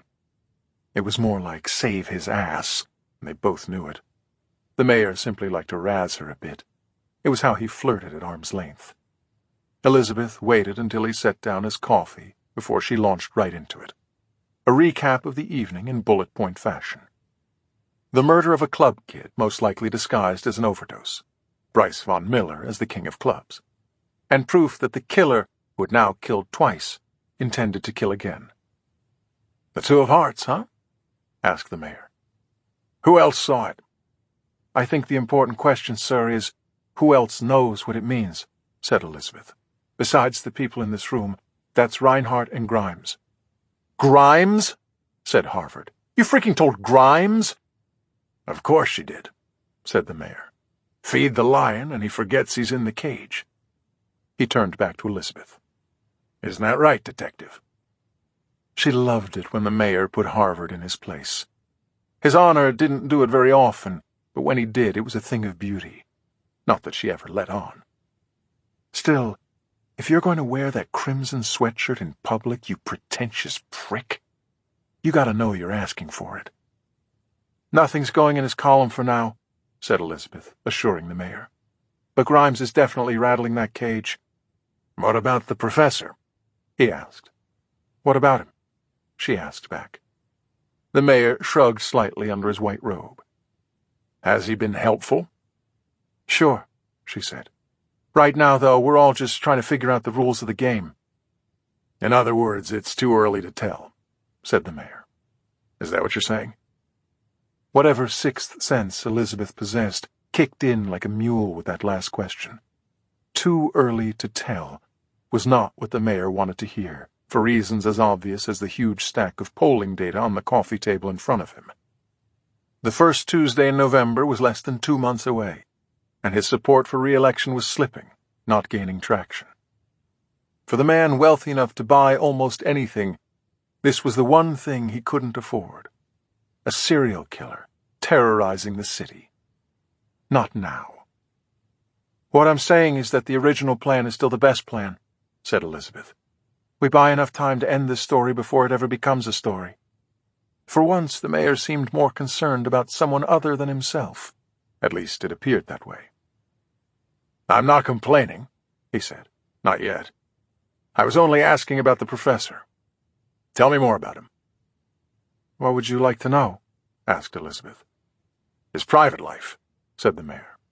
"What has he told you about himself? Anything?" "Do you mean the fact that he's gay?" she asked. The mayor reached for his coffee. "Did he tell you that?" "No, it's never come up," she said. "But it's hardly a secret." "What about something that is?" asked the mayor. "Has he told you anything in confidence?" That sixth sense of a mule kicked hard again in Elizabeth's gut. Is he testing me? Trapping me? All she knew was that he was obviously leading to something. "No," said Elizabeth. "Suffice it to say there's been no pillow talk, nor have we braided each other's hair yet." The mayor smiled, reminded again why he liked this detective so much. Then he reached for an envelope sticking out of a folder next to the stack of polling data. He handed it to Elizabeth. "For all the things we know about Dylan Reinhardt, it turns out there's one thing we didn't know. he said. Until now. Book 2. Everything's Wild. Chapter 23. I could hear the early morning traffic creeping and honking its way down Fifth Avenue 20 floors below as Barbara Nash sat down behind her desk. Like a disapproving parent, she shot a glance at Tracy and me. "You really should have made an appointment, gentlemen," she said slowly. Perhaps showing up unannounced first thing Monday morning and camping out in the waiting room was not the best strategy for currying favor with the head of the city's largest international adoption agency. "I apologize, Barbara. It was my idea," said Tracy. "But I think we're owed an apology as well." That was Tracy at his most sincere, but also clever best. Before anything else, he wanted to learn what, if anything, Barbara had been told about our home interview debacle. Had she already spoken to Ms. Peckler? Were we dealing with a clean slate? Or would Barbara now be looking for our side of the story? Something told me it was the latter. "You think I've got a homophobe working for me, huh?" asked Barbara. You had to admire her bluntness. That was sort of her thing, really, a job requirement. The world of foreign adoption was like no other, and she'd been quick to make that clear when we'd first met. Messy politics, conflicting regulations, bribes and handouts, and one law above all others: Murphy's. Anything that can go wrong will go wrong. For instance, a seemingly innocuous home interview. So, yeah, despite being a Montana transplant, Barbara acted every bit the native New Yorker, direct and to the point. She had to. To be honest, I hate the word homophobe almost as much as I hate the word homo, said Tracy. "Then what are you accusing Miss Peckler of being?" asked Barbara. "The wrong person for the job," he said. "She's been working at the agency for 11 years. That's longer than I've been here," said Barbara. "Are you condoning her behavior?" asked Tracy. "I wasn't there," she said. Tracy began to explain our side of the story when Barbara cut him off. "I think I already know what happened," she said. "You mean based only on what she told you?" said Tracy. The subtext being, don't we get a turn? Barbara folded her arms. "I'm curious," she said. "Your intention is to adopt a baby from South Africa. Were you aware that gay couples were forbidden to do so in that country for decades?" "Yes, but they changed their policy," said Tracy. "In other words, they saw the light," said Barbara. "Is that really what happened, though? Did key government officials suddenly wake up one morning and become more accepting of gay couples?" "Someone there had to," said Tracy. "But not all of them, right? Or maybe it was none of them. Maybe it was simply a matter of someone new coming along, one person," she said. "Did you ever consider that?" I'd been the dutiful listener up until that point, content to let Tracy do the talking. It was now clear, though, that he was preaching to the choir. Barbara had tipped her hand when referring to Miss Peckler's 11 years at the agency. "That's longer than I've been here," she'd made a point of saying. "Barbara," I said, cutting in, "is it possible that Mr. French didn't run it by you first?" "Mr. French?" she asked. "The man who was supposed to conduct our home interview but couldn't at the last minute," I said. Barbara smiled. "Wow, family affair. I used to love that show," she said. "Edward sort of does look like Mr. French, doesn't he?" "If I had to bet, he went to Miss Peckler on his own and asked if she could fill in for him," I said. "Right?" "Yes," said Barbara. "I only found out after the fact." I turned to Tracy. He got it now. "In other words, Miss Peckler wouldn't have been your choice," he said. "No," Barbara answered. "She wouldn't have been." This was excellent news. The next step seemed obvious. "Thank you," said Tracy. "For what?" asked Barbara. "Allowing for another home interview, I'm assuming," he said, "with the person you would have chosen." Barbara unfolded her arms, leaning back in her chair. Her expression almost made the words redundant. If only it were that simple, she said. Chapter 24. He rarely, if ever, yells or screams. Instead, when Tracy's mad, his temples throb. I mean, they really throb. It's as if all his anger's pounding on the inside of his skull, looking for a way out. For the first time, I thought his head might actually crack open. "Where are you going?" I asked. Tracy couldn't even walk. Out on the sidewalk, less than 50 feet from the entrance to Barbara Nash's office building, he peeled off and sat down on a bench outside a pastry shop. Or maybe it was a deli. I didn't really bother to look. I was too busy staring at those temples. "We should sue," he said. "In fact, that's exactly what we should do." But Tracy never confused mad with foolish. No sooner had the words left his mouth than he admitted what we both already knew. We couldn't sue. It was torture for him to say it. They're not denying us the right to adopt, are they? No, Barbara and her agency weren't. Instead, they were postponing us, 6 months to be exact. That's how long we had to wait before we could be granted another home interview, and it had nothing to do with how busy the agency was. This wasn't about the calendar. As Barbara explained it, this was all about checks and balances. The so-called process we were supposed to trust also required the trust of everyone else within the agency. The person conducting the home interview had to be given a certain autonomy. He or she couldn't fear having a recommendation overturned simply because Barbara might disagree with the assessment. That was the balance of power. The check was that Barbara could ultimately allow another home interview after a suitable waiting period. Suitable, that is, to everyone except us. "I don't think I can wait another 6 months," said Tracy. "Or 6 days, for that matter." "I know," I said. "I just don't know the alternative. Maybe another agency? Start from scratch? That would take even longer than 6 months." Tracy fell silent again. We were both hurting, but I knew his pain was worse because of the guilt. The more he sat there blaming himself, the more I racked my brain for something, anything, to give us some hope, a little optimism. I had nothing. It was a helpless feeling. It was also all too familiar, I realized. And suddenly, that was something. God, how much I still miss her. Chapter 25. "My mother," I said. Tracy turned to me. He'd been staring down at the ground, his body moving only to blink. He knew I almost never talked about my mother. Not in earnest, at least. Although I could tell an entire lecture hall full of students that she named me after Bob Dylan, they would never know about the cancer that took her life when I was 13.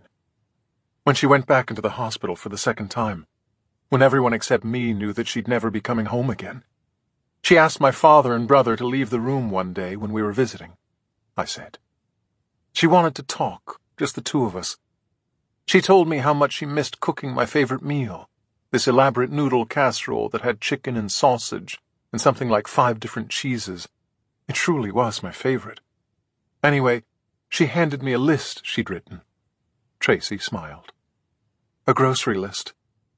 Yes, every single ingredient. My father drove me to the market and gave me money, but he had strict instructions from my mother that he had to stay in the car. I had to do all the shopping on my own and bring everything to the hospital, where she'd arranged to use the kitchen in the doctor's lounge. My mother wanted to cook for me one last time. How could they say no? Of course not, said Tracy. They couldn't. But that wasn't the real reason, I said. That wasn't why she was doing it. The list, making me buy the food, even letting me prepare some of the casserole when she told me she was getting too tired. It was all about giving me the chance to do something I hadn't been able to do the entire time she'd been sick. Help her. I was only 13. She was going to die soon, and there was nothing I could do about it. She couldn't tell me everything was going to be okay. She would have never lied to me like that. She knew how helpless I felt, and she figured out a way for me to help her. Not save her life, not make her awful pain go away. It was simply so I could make her smile for one night, as she watched me eat that casserole. Tracy stared at me for a moment. His forehead was smooth, those temples quiet. "Thank you for that," he said finally. "There's always something that can be done. It will come to us," I said. "Don't worry." Chapter 26. Elizabeth is acting a little different, I can tell. I just can't tell why. Not yet. She squinted at me from across her spotless desk that afternoon in the 1st Precinct, her home base, not too far from City Hall. She wanted to trust me, but wasn't sure. "What are you not seeing?" she asked. "I don't know. I'll know it when I see it, though," I said, handing her back a copy of the autopsy report on Jared Loudon, our murdered hedge fund manager. The cause of death was never in doubt. Multiple stab wounds. Elizabeth was still squinting. "Do you think the medical examiner missed something?" "Not necessarily," I said. "Then what is it?" she asked. "Nothing," I said. "I don't believe you." "Fine, don't believe me." "Seriously," she said. "What aren't you telling me?" "Better yet," I said, "why are you nagging me about this?" She blinked. "Did you really just use the word nagging with me?" "I'm sorry, would you prefer busting my balls?" "Hey, you two, get a room," came a man's voice from behind 2 tall stacks of paperwork on a nearby desk. Elizabeth leaned back in her chair so she could see the guy, a fellow detective. "Sorry, Robert," she said, before turning to me again. Her squint was gone, but there was still something in her eyes. Again, she'd been looking at me a little differently ever since I'd arrived at the precinct. "Listen," I said. "Loudon's already dead and buried. The question is whether there's anything he can still tell us about his killer." "I get that," she said. "I can't have you holding back on me, that's all." "Holding back?" "I'm not," I said, although I couldn't help tacking on a slight chuckle. "What was that for?" she asked. I glanced over at the other detective, Robert, or at least what I could see of him over the files, which was basically the top of his forehead and his receding hairline. My concern was what I couldn't see. His ears. "Later," I told Elizabeth. "No, now," she insisted. "And don't worry about Robert. He knows more about me than my shrink, if I actually had one." I still hesitated. "Hey, Robert! You still there?" she asked. "Yeah," came his voice again from behind the files. He sounded like Abe Vigoda from his Barney Miller days, drier than rye toast. "When's the last time I had sex?" she asked. Robert Snap answered. 8 months ago. "What foods give me gas?" "Wheat bread, hummus, and potato chips." "Why don't I speak to my father?" "Because he cheated on your mother," he said. "That's why you have trust issues." Elizabeth cocked her head at me, spreading her arms wide. Satisfied? More like entertained, but it was the same difference. She apparently had nothing to hide. "It was something Grimes said to me," I explained, "right after you bolted from the diner. A warning. He was telling me to be careful around you." "Why?" she asked. "He more than implied that your rank on the force wasn't entirely your doing, that you had some help," I said. "I think his exact words were, you were in bed with someone." Immediately, the girl who had nothing to hide raised a finger to her lips. "Shh." "Hey, Robert," she called out. "Yeah," came his voice. "Go smoke a cigarette," she said. Chapter 27. "Sure," said Robert, without the slightest hesitation. "That sounds like a great idea."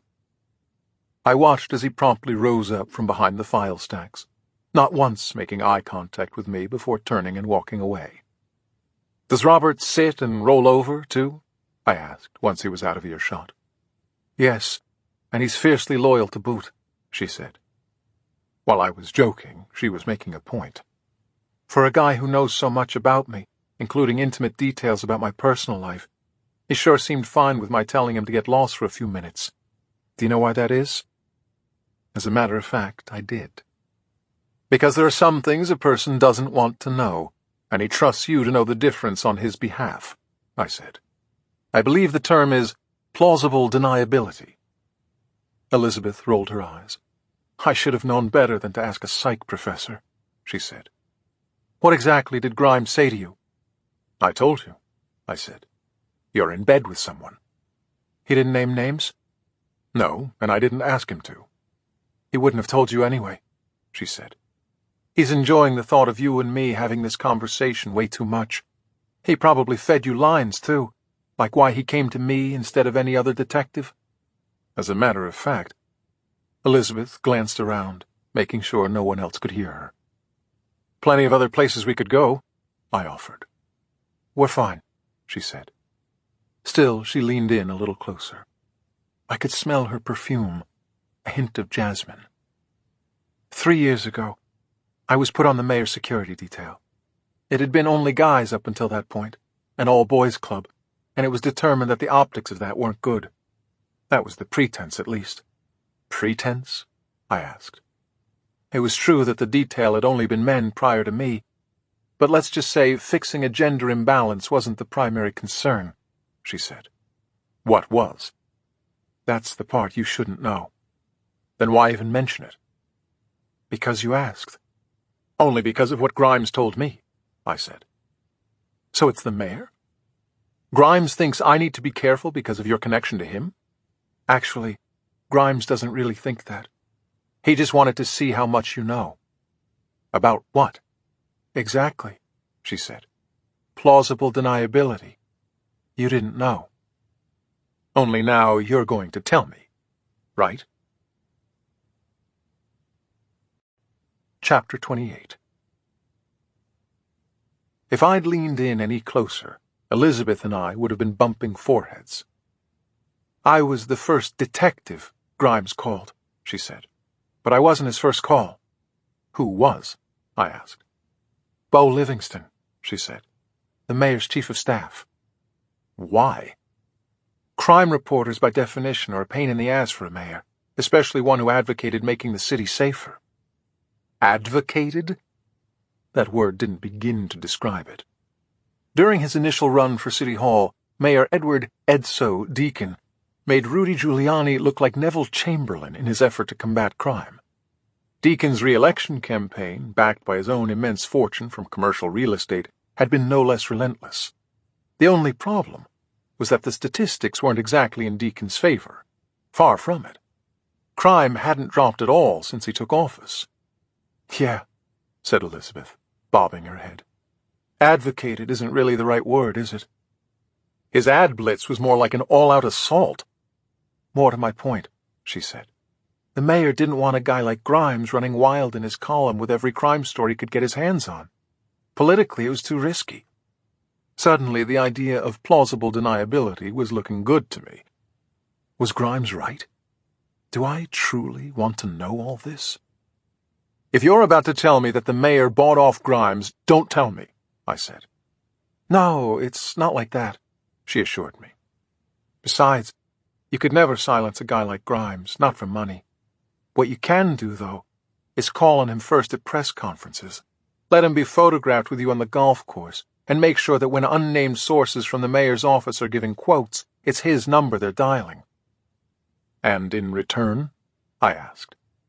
Grimes treats Deacon with kid gloves, she said.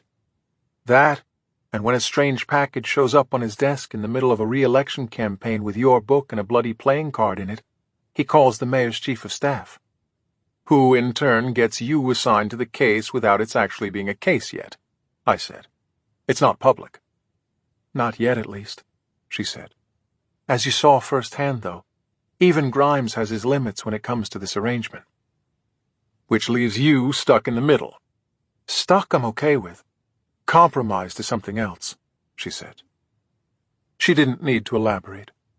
So far, what was in the public's best interest was aligned with the mayor's interest, meaning it didn't serve anyone to have the public panicking about a serial killer on the loose. Not yet. But if the murders continued...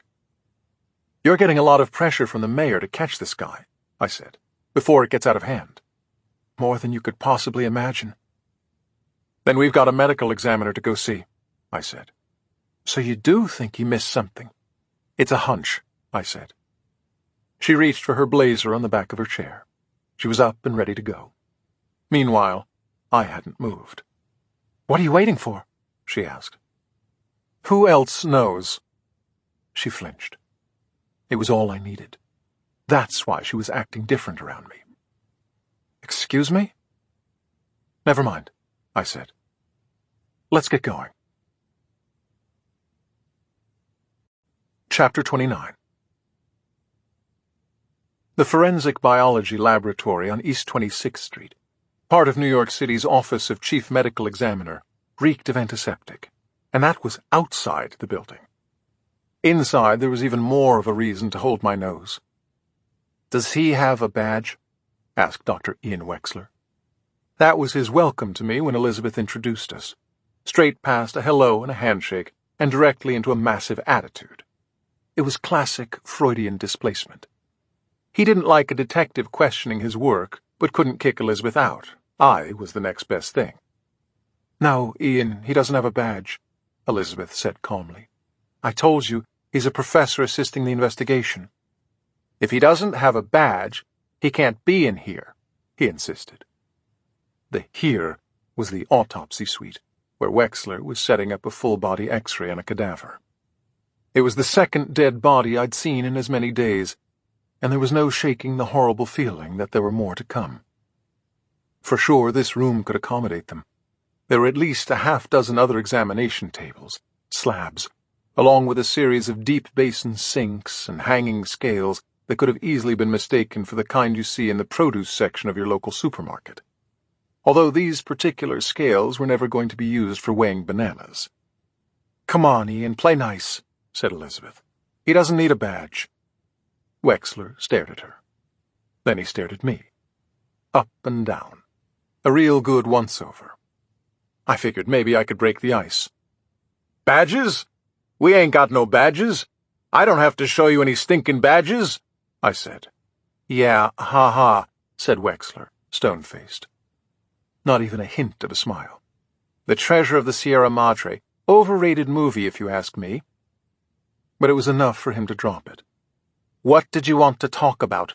He asked. Jared Loudon, said Elizabeth. The hedge fund guy, said Wexler, nodding. Did you read the report? We did, said Elizabeth. Then what is there to talk about?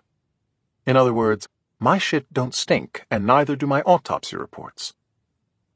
It was as if we barely had the doctor's attention as he resumed fiddling with the X-ray machine. Whatever caused the death of the elderly man on the table in front of us, his otherwise naked body covered only by a small towel across his midsection, it wasn't from an external injury, as opposed to Jared Loudon. I chimed in again. I was, after all, the one who led Elizabeth here. You wrote that he died from multiple stab wounds, I said. Wexler, now shaping up to be a first-ballot inductee into the Asshole Hall of Fame, managed to combine sarcasm, condescension, arrogance, and mild amusement into a single chuckle. Did you reach another conclusion, Professor? He asked. No, but I was curious as to how many stab wounds there were, I said. You saw the accompanying photos in the report. There were too many to count. Mr. Loudon was practically shredded. That's the thing, I said. The photos you included only show certain sections of his body, not all of it.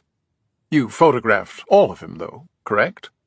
Of course, said Wexler. But you didn't bother to count the stab wounds? Wexler glared at me. If looks could kill, I would have been toes up on one of his other slabs. No, I didn't bother, he said, beginning to lose his cool. Again, there were too many to count. And I really don't like what you're suggesting, Professor. In that case, Doc, you're really not going to like what's coming next. Chapter 30. I muttered a few words under my breath, loudly enough for the doctor to hear something, but not loudly enough to know what it was. What's that? asked Wexler. 352, I repeated. He could hear me just fine now. He simply didn't know what the hell I was talking about. That's how many dimples there are on a Titleist Pro V1 golf ball. I explained in response to his blank stare. Listen, Professor, 4,543, I continued, cutting him off. That's the number of words in the U.S. Constitution. 1,710? That's the number of steps to the top of the Eiffel Tower when it was first built. Are you trying to impress me? Asked Wexler. Or just piss me off? I'm trying to get you to do your job, I said. Telling you whether Jared Loudon died of 30 versus 40 or 50 stab wounds? That's what this is about? He asked. Not exactly. Then enlighten me. I'm a professor, not a magician, but I'll do my best, I said. Loudon is stabbed to death seemingly countless times, yet the wounds are spread out over his entire body. What's more, at least as far as I can tell from the pictures you included in your report, every wound is distinct. Not a single one overlaps another, and that can't be a coincidence, meaning the killer wanted you to count how many times he stabbed Loudon, because that's your job. He's trying to tell us something. Which is what? Asked Wexler. That's my job, I said. So if it's okay with you, let's go have a look at all the photos you took, the entire body. Now? Asked Wexler. In case you haven't noticed, I'm in the middle of something. I'm sure this gentleman won't mind, I said, nodding at the slab. It's not like he's going anywhere. Then I really persuaded him. It's not like I'm going anywhere either until we do. Wexler pursed his lips, the exasperation making his face look sunburned against the white of his smock.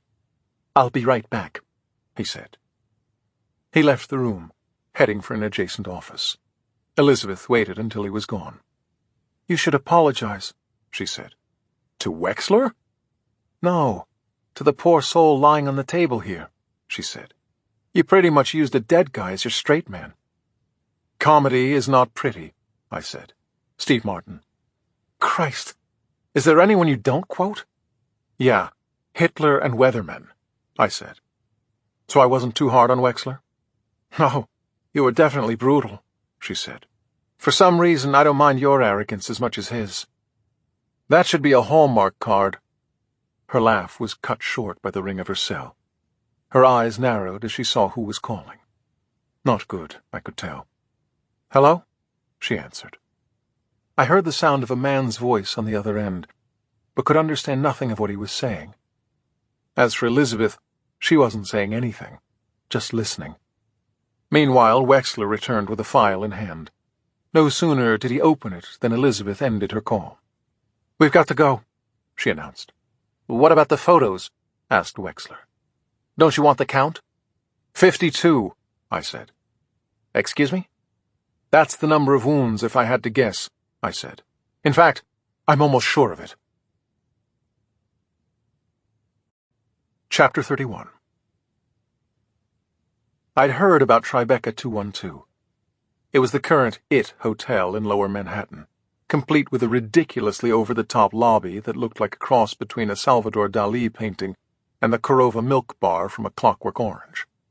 Throw in the feng shui-inspired rooms and the rooftop pool heated by solar panels, and you understand why so many save-the-planet A-list actors were meeting in its all-vegan, gluten-free restaurant for their Vanity Fair interviews. In short, you either loved the place or wouldn't be caught dead there. In a manner of speaking, at least. 10th floor, room 1009, said the cop, standing guard by the waiting elevator. Thanks, said Elizabeth, pocketing her badge as we stepped on. Instead of pumping out Muzak all the way up to the 10th floor, the overhead speaker was treating us to a recording of one of Che Guevara's protest speeches. Elizabeth shook her head slowly. In case you were wondering, this is why so many people hate liberals. Ding. There was no need to follow any signs as we stepped off the elevator. Just follow the commotion. 30 feet down the long, mirrored hallway to our left were the hotel manager and the detective who had called Elizabeth. The two guys were toe-to-toe, mano a mano. Another cop was the lone spectator. The manager, with his perfect head of hair, was angrily demanding to know why it was taking so long to remove the bodies. The detective was shouting back at him to calm down. while surely entertaining thoughts of what tasering the guy might do to that perfect coiffure. "You must be the manager," said Elizabeth, immediately inserting herself between the two. "I'm Detective Needham." "Oh, great! Another detective," said the guy, rolling his eyes. "I know, I apologize for the delay," said Elizabeth. "It's my fault. My fellow detective here was merely doing what I'd asked. Tell me, is there a back exit to the hotel? Perhaps an alleyway?" "Yes," said the manager. "There is." "Wonderful," she said. "Would you prefer we take the bodies out that way? Or would you rather we parade them through the front, where all the photographers and news vans are?" Elizabeth flashed a smile, sweet as honey. I'd yet to hear her sound so polite. Meanwhile, the manager softened like last week's banana. Of course, I would prefer the back exit," he said. "Speaking on behalf of the hotel, I would really appreciate your not going out the front." "Of course you would," she said. "But I had to check because, you see, I'm the one who makes that decision. Now, can I ask you a favor in return?" "Sure," said the manager. "Anything. Get the hell out of my face before I change my mind," she said. Again, Elizabeth smiled at the guy. I was really starting to like her. Chapter 32. Elizabeth turned sharply, walking through the open door of room 1009. I followed right behind her, as did the detective who was first tangling with the manager. He was chuckling to himself. "You're so sexy when you're a bitch, Needham," he said. "Will you go to the prom with me?" Elizabeth quickly introduced me to Detective Eric Monroe, a chunky man with a double chin, 2-day stubble, and easily 20 years on the force, who would probably be the first to admit that his crack-wise demeanor was little more than a coping mechanism for all the dead bodies he'd seen. Here were 2 more. Although it was safe to assume he hadn't seen anything quite like this. Ditto for Elizabeth. "Jesus," she muttered under her breath. It wasn't that the couple on the bed had each been shot multiple times at close range, bits and chunks of their brains and entrails splattered across the sheets, or that the sheets themselves were so stained with blood that barely an inch of white remained. That wasn't it. Not even close. "You said to leave the bodies untouched until you got here," said Monroe. "Just pictures and perimeter evidence so far." "Thanks, Eric," she said. She leaned toward him, dropping the volume on her voice. "The report of death?" "I was slightly delayed calling it in," he said with a wink. He was referring to the medical legal death investigator. "MDI is currently on his way here, though. There's only the responding officer out in the hall so far, and our 2 forensic friends here." Monroe turned to the 2 guys who had all the mannerisms, if not quite the looks, of their CSI counterparts on TV. They were standing next to some weird credenza made of driftwood, busy labeling samples they had already bagged. I assumed they were waiting for the okay to get started on the bodies. Among other things, they would collect sample DNA and make an official tally on all those bullet wounds. Also, they'd be checking for signs of a struggle. Was the couple forced into their pose, as it were? Or had the killer somehow managed to enter the room undetected? These were the things the investigator from the medical examiner's office would be working to know as well. When he finally arrived, that was. By slightly delaying the report of death, Monroe had bought Elizabeth a few extra minutes, time that she very much wanted. Monroe spun around back to the bodies on the bed. "So are they who you think they are?" he asked. Elizabeth nodded, even though she'd never seen the couple before and didn't know the first thing about them. Same for me. But we both knew exactly who they were. The 2 of Hearts. Chapter 33. "Who found them?" asked Elizabeth. "Room service kid," said Monroe. "The door was propped open on the safety latch. He knocked repeatedly and ultimately came in." "Where's the kid now?" she asked. "Staff lounge, along with the cleaning lady who arrived after hearing him yell for help. I already took statements from them both. They didn't see anyone or anything strange prior." "What did they order?" I asked. "Huh?" "Oh, you mean the couple," said Monroe. "I'll have to check with room service. Why do you ask?" "He thinks maybe it was the killer who placed the order," said Elizabeth.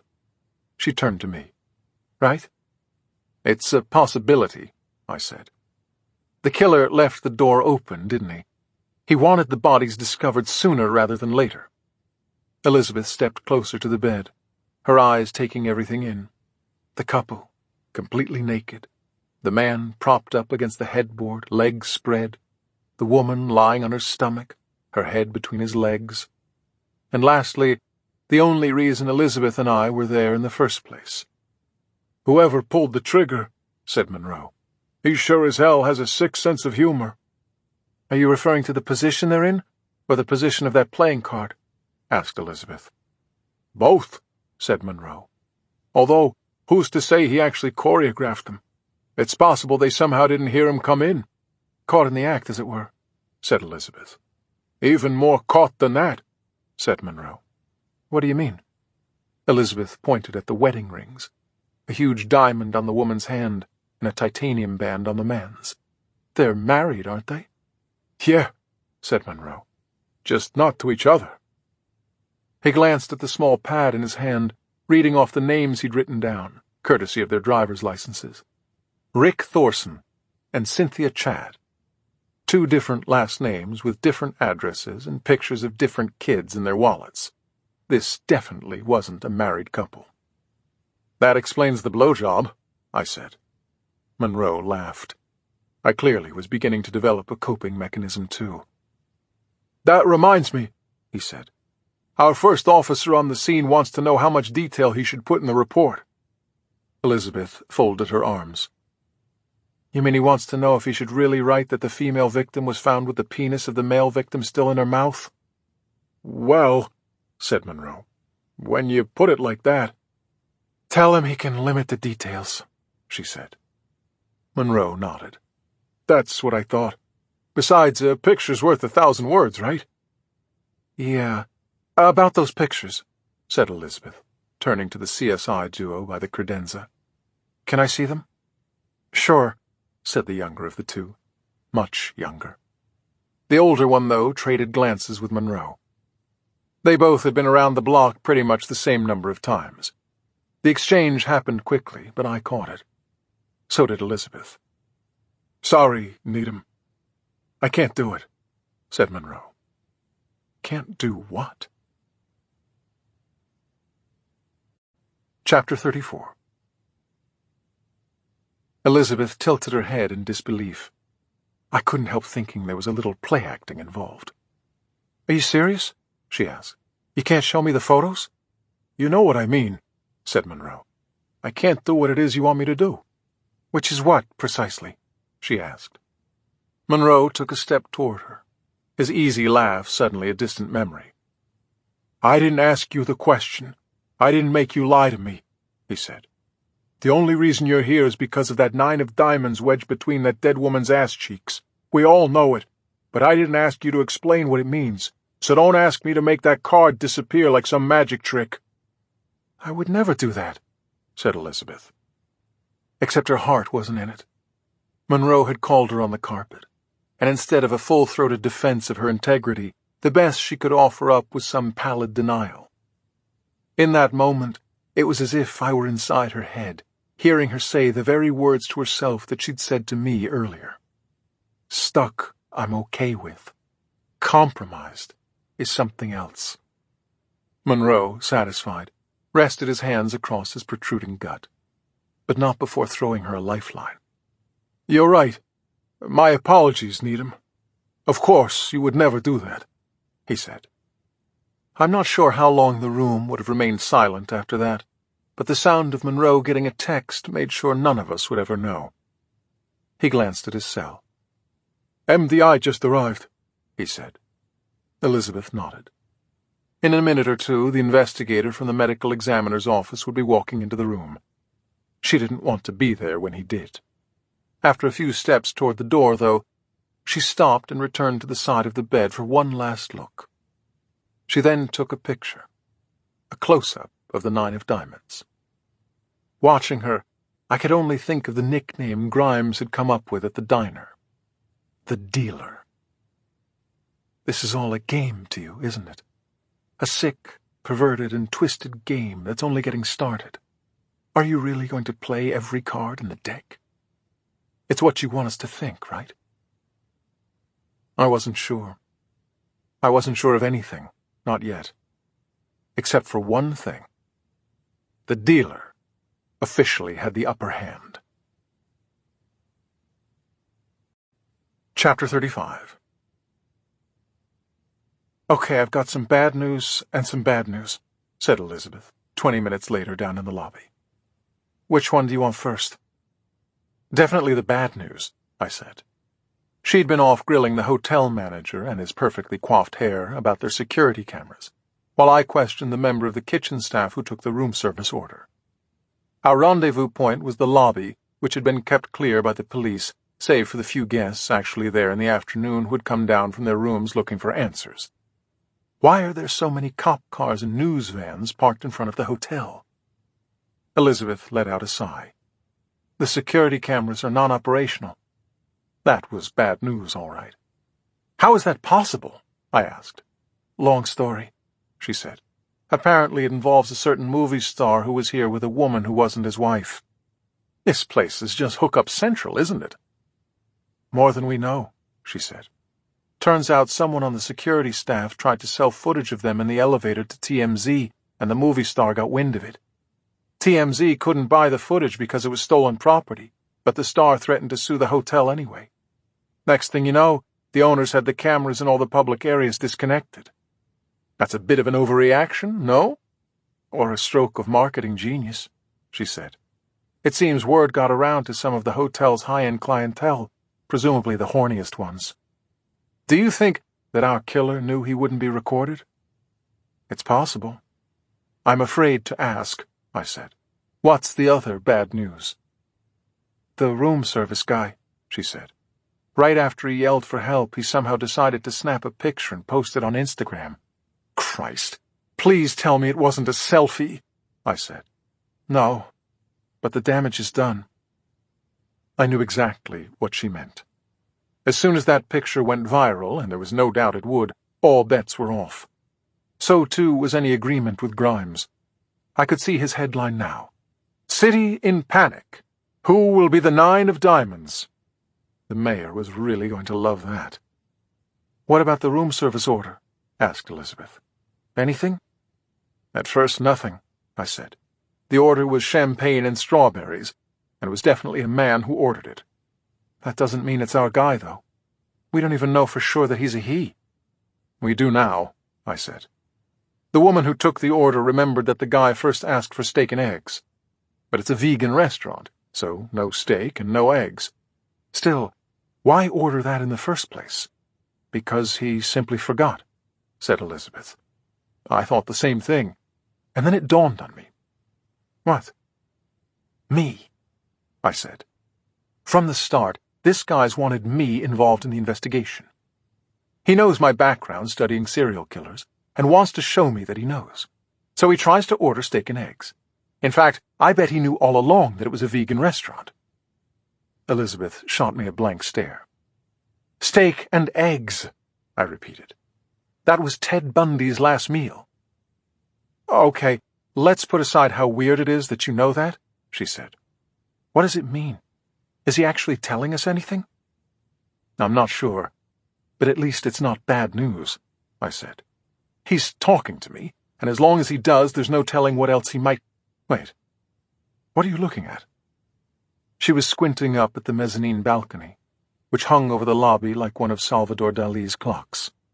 Something had caught her eye. Make that someone. "Get down!" Elizabeth yelled. Chapter 36. I had around 6 inches and 60 pounds on her, but Elizabeth took me down faster than a house of cards in a hurricane. We crashed to the floor, her arms wrapped around me, the wind knocked entirely out of my lungs as I landed with a horrific thud on my back. Is that one of my ribs that just snapped? The only way I thanked her for saving my ass was that I cushioned her fall. Chivalry is not dead, and neither were we. Not yet, at least. The shots continued, bullets screaming past us. Even louder were the screams of the guests in the lobby who had come down from their rooms. To think they wanted to know about the commotion outside. "This way," said Elizabeth. She rolled off me onto her stomach and into a crawl, quickly heading toward the shelter of a nearby couch.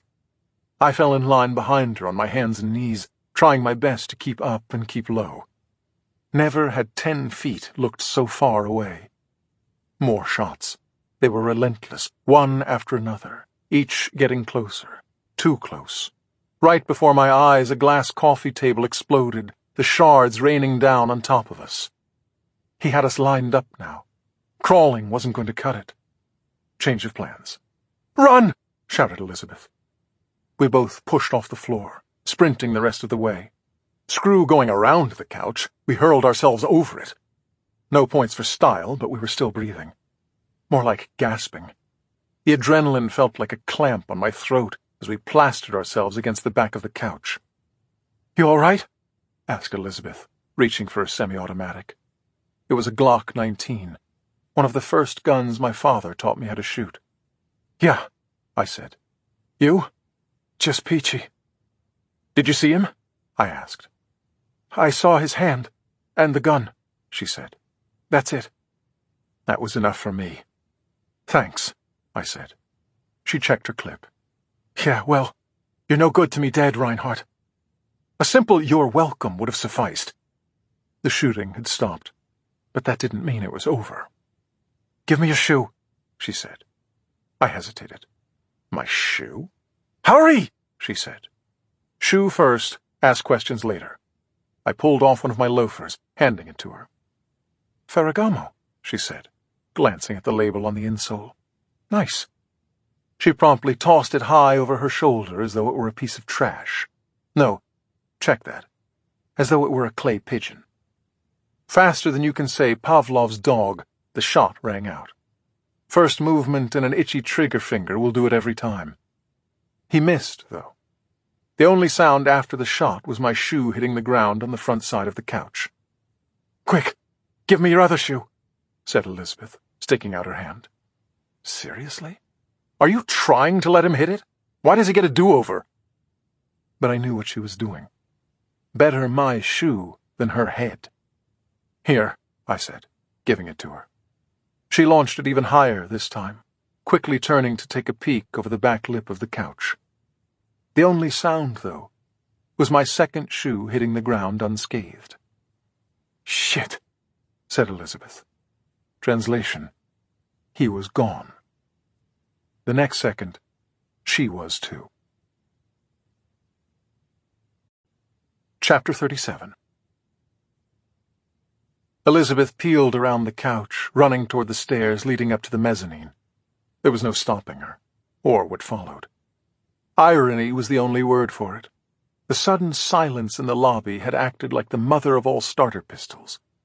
Welcome to All Hell Breaking Loose, Part 2. My view from behind the couch was of the front entrance, the double doors now bursting open, as cops with their guns drawn split off left and right, high and low.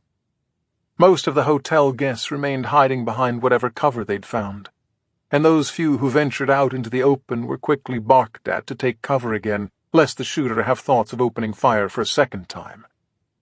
If only anyone knew where he was. "Mezzanine!" I shouted. Every hand on every gun immediately swung up to the overhanging balcony.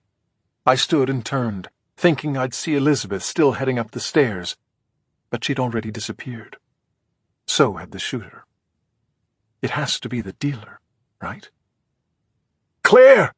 yelled 2 cops in unison after reaching the mezzanine. They were echoed by another at the elevator bank and still another by the entrance to the hotel's restaurant. Everywhere was clear, except nothing was clear. There was no Elizabeth, no dealer, no idea where they were. I went about gathering my shoes in front of the couch, the seat cushions now tufted with bullet holes. That was it, though, for my immediate to-do list. All I could do was wonder if there was something more I could be doing, should be doing. Sitting on my ass didn't feel right. Where the hell are you, Elizabeth? This whole thing doesn't feel right. Suddenly every gun was swinging wildly again, no two in the same direction. A loud crashing noise had come from somewhere beyond the lobby. But where? And what was it exactly? It wasn't a gunshot. It was more like something falling hard to the ground. Real hard. I craned my neck, trying to trace the sound, which was nearly impossible given the size of the lobby. It was too cavernous, too much like an echo chamber. Everyone was clearly thinking the same thing, including the hotel manager. I'd seen him pop up from his hiding place behind the front desk, as though he were the target in a game of whack-a-mole. His hair looked as if it had been through a wind tunnel. That's all I needed, though. One glance at the guy to remind me of Elizabeth shutting him down earlier in the upstairs hallway. In a matter of seconds, she'd given a master class on human behavior. Human beings are pretty simple, once you figure out what they want. What does the dealer want right now? Chapter 38. I made a beeline to the front desk. "Where is it?" I asked the manager. More like demanded. "Where's that back exit?" You would have thought I'd asked the guy to tell me the square root of pi, he was blinking so rapidly. "The back exit!" I repeated. "Down the stairs, behind the elevators," he finally answered. Instinct and nothing more had me heading toward those stairs on my own. I would have kept going, too, if my brain hadn't kicked in. Never bring a knife to a gunfight? Hell, Dylan, you're not even bringing anything. I didn't get very far. The police had every path into and out of the lobby covered, and those not standing guard were talking into their radios or interviewing hotel guests, who were finally allowed out from hiding. "Hey, excuse me," I said, approaching a cop underneath the mezzanine balcony. He was wrapping up his questioning of a Wall Street type in a slick suit who had the look of a guy who would later be in a bar bragging about his near-death experience to anyone willing to listen. I could almost see the overpriced IPA in his hand. "Yeah," said the cop, although he couldn't have sounded less interested if he tried. He was far more concerned with whatever he was checking on his phone. "I need your help," I said. "I'm here with Detective Elizabeth Needham, and she's now—" "What did you say your name was?" "I didn't," I said. "What I'm trying to tell you is that the guy doing all the shooting is probably looking for a way out of here, and there's a back exit. Yeah, we know," he said. "We've got men out there already." "Okay, but what about between here and there?" "What about it?" "This guy isn't an idiot," I said. "And he's not just going to turn himself in." "Idiot or not, he ain't a magician. We've got every door covered." "No, as a matter of fact, we don't," came Elizabeth's voice. I turned to see her halfway down the stairs from the mezzanine, the look on her face making my question all but redundant. "No luck, huh?" "I lost him in the stairwell," she said. "He nearly took my head off with a fire extinguisher when I looked up over the railing." The officer immediately went for his radio. "Suspect headed for the roof," he announced. "Easy there, Dick Tracy." Elizabeth leaned in a bit so she could read the cop's nameplate. "He's not headed for the roof, Officer Jenkins," she said. "Did he use that back exit?" I asked. "No," she said. "He didn't use any exit." "Then where the hell is he?" asked Jenkins. "Where did he go?" Chapter 39. It was way too early the next morning. "You don't have to be here," said Elizabeth. "He asked," I said. "He wanted you to bring me, right?" "Yes, you were summoned," she answered, tacking on some air quotes. "But he's the mayor, not the king." "Are you sure he knows the difference?" The reception area outside Mayor Deacon's office suggested the Taj Mahal rather than City Hall. Trump's Taj Mahal, that is. The curtains were red velvet, the chandelier was dripping crystal, and the walls were painted with gold leaf. "Trust me, the mayor knows the difference," said Elizabeth. "Kings don't have to get elected. Or re-elected, for that matter." Edso Deacon, the former Air Force pilot who went on to amass untold wealth in Manhattan commercial real estate, won his first term as mayor on a two-pronged promise. As a slogan, it was everywhere. Deacon, tough on crime, tough on poverty. After the election, Deacon indeed made good on his campaign promise to do more for the poor. He spearheaded a host of programs that were shown to make a difference.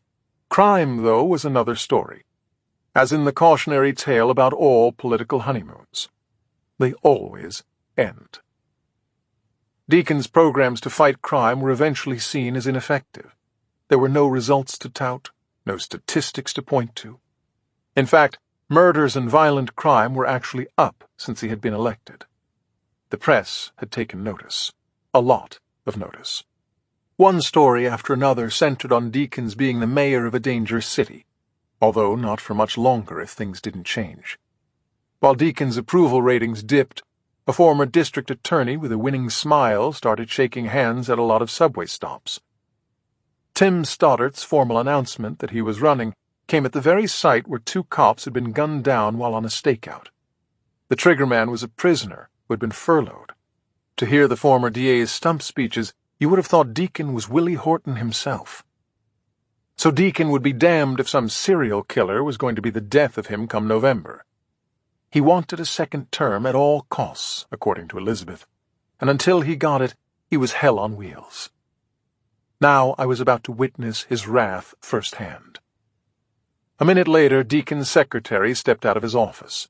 I expected her to turn to us, announcing politely that the mayor would see us now. Instead, she didn't even glance our way, walking straight back to her desk. I couldn't help noticing that she'd left his door open. "Elizabeth!" came Deacon's booming voice. "Get your ass in here!" Chapter 40. "So this is him, huh? Our catcher in the rye?" said Deacon, eyeing me up and down. He was grinning, but he wasn't happy. Clever reference, though, Your Honor. J.D. Salinger's signature novel motivated Mark David Chapman to kill John Lennon, or so Chapman claimed. Elizabeth formally introduced me to the mayor, who immediately motioned for the two of us to have a seat on the couch along the wall. But not before I met the only other person in the room, the mayor's chief of staff. He introduced himself. "Bo Livingston," he said, giving me the sort of firm handshake and direct eye contact they teach you in a job interview workshop. "That's definitely an interesting book you wrote." "Thanks," I said. "Apparently you're not the only one interested in it." Oops, I'd pretty much teed it up for the mayor. "So when the hell are we going to catch this asshole?" asked Deacon, although it was clear that by we he meant Elizabeth and me. We'd barely sat down, but we were already in the hot seat. "I'm doing everything I can," Elizabeth answered respectfully but firmly. There was just a trace of edge and a hint of pushback in her voice. Suffice it to say, she wouldn't have been in the room, let alone been Deacon's personal detective on this, if she didn't know how to hold her own against him. "Everything you can, huh? Well, you're sure as shit about to get a lot more help, aren't you?" he said, pointing at the newspapers spread atop the coffee table in front of us. Naturally, Grimes's front-page story in the Gazette was on top. Too many of the hotel staff knew about the playing card left behind, or rather left in the behind, as Grimes blithely wrote in his article, for him to hold off any longer. Not to mention the photo the room service kid had snapped. As predicted, it spread on Reddit faster than the Zika virus. Now the whole city knew about the dealer, and everyone with a badge was about to be on the case. FBI badges, too, if the victims began to pile up. Surely that was the last thing in the world the mayor wanted. Deacon folded his arms, flashing that unhappy smile again. "So much for nipping this fucking thing in the bud, huh? What a bullshit wish that was." The mayor might have been an Air Force man, but he had the whole cursing like a sailor thing down pat. Listening to him, I could picture the wholesome campaign ads featuring him and his wife, with their two adorable little daughters eating cotton candy at a street fair. In fact, everything about the guy seemed to be a study in contrast. For all the profanity, Edso Deacon sort of looked like Mr. Rogers. and whereas the reception area was all glitz, his actual office was bare bones and purely functional. "What's the latest from the hotel?" asked Livingston, whose chief of staff duties surely included keeping the mayor focused. "Do you really think this guy had a room there?" At the hotel, I had assumed the dealer would be desperate for an exit. His way out, however, was a door the cops couldn't cover. It was the door to his room. Cunning bastard. Tribeca 212 had hundreds of rooms. Safety in numbers. It would have been nearly impossible to search them all while keeping people from coming and going. We didn't even know what he looked like, not the slightest clue. "We're working off a registered guest list," said Elizabeth. "We're doing background checks, checking credit cards and alibis, but—" Her voice trailed off. "What?" asked Livingston. "What is it?" "Yeah, what the fuck is it?" asked Deacon. They were both staring at Elizabeth. Not for long, though, once I loudly cleared my throat. "It's a waste of time," I announced. "That's what it is." Chapter 41. It was only right that I jump in, since I was the one who'd convinced Elizabeth that our time was better spent elsewhere. Of course, convincing the mayor and his chief of staff of that would be a little trickier. The hot seat was only getting warmed up. "A waste of time?" asked Livingston. His eyebrows were so raised they were practically part of his hairline. Ditto for Deacon. "What the hell are you talking about? A waste of time?" "Easy now, Dylan. These aren't your students, and this isn't your classroom." "Perhaps waste is too strong a word," I said.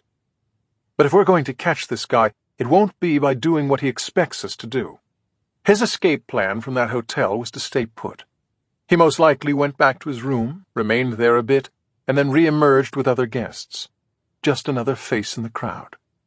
"Yeah, only we're not talking Yankee Stadium," said Livingston. "This is a crowd of what, 100 or so people? And we know he's one of them." "Is he, though? There are a lot of ways to check into a hotel as someone else," I said.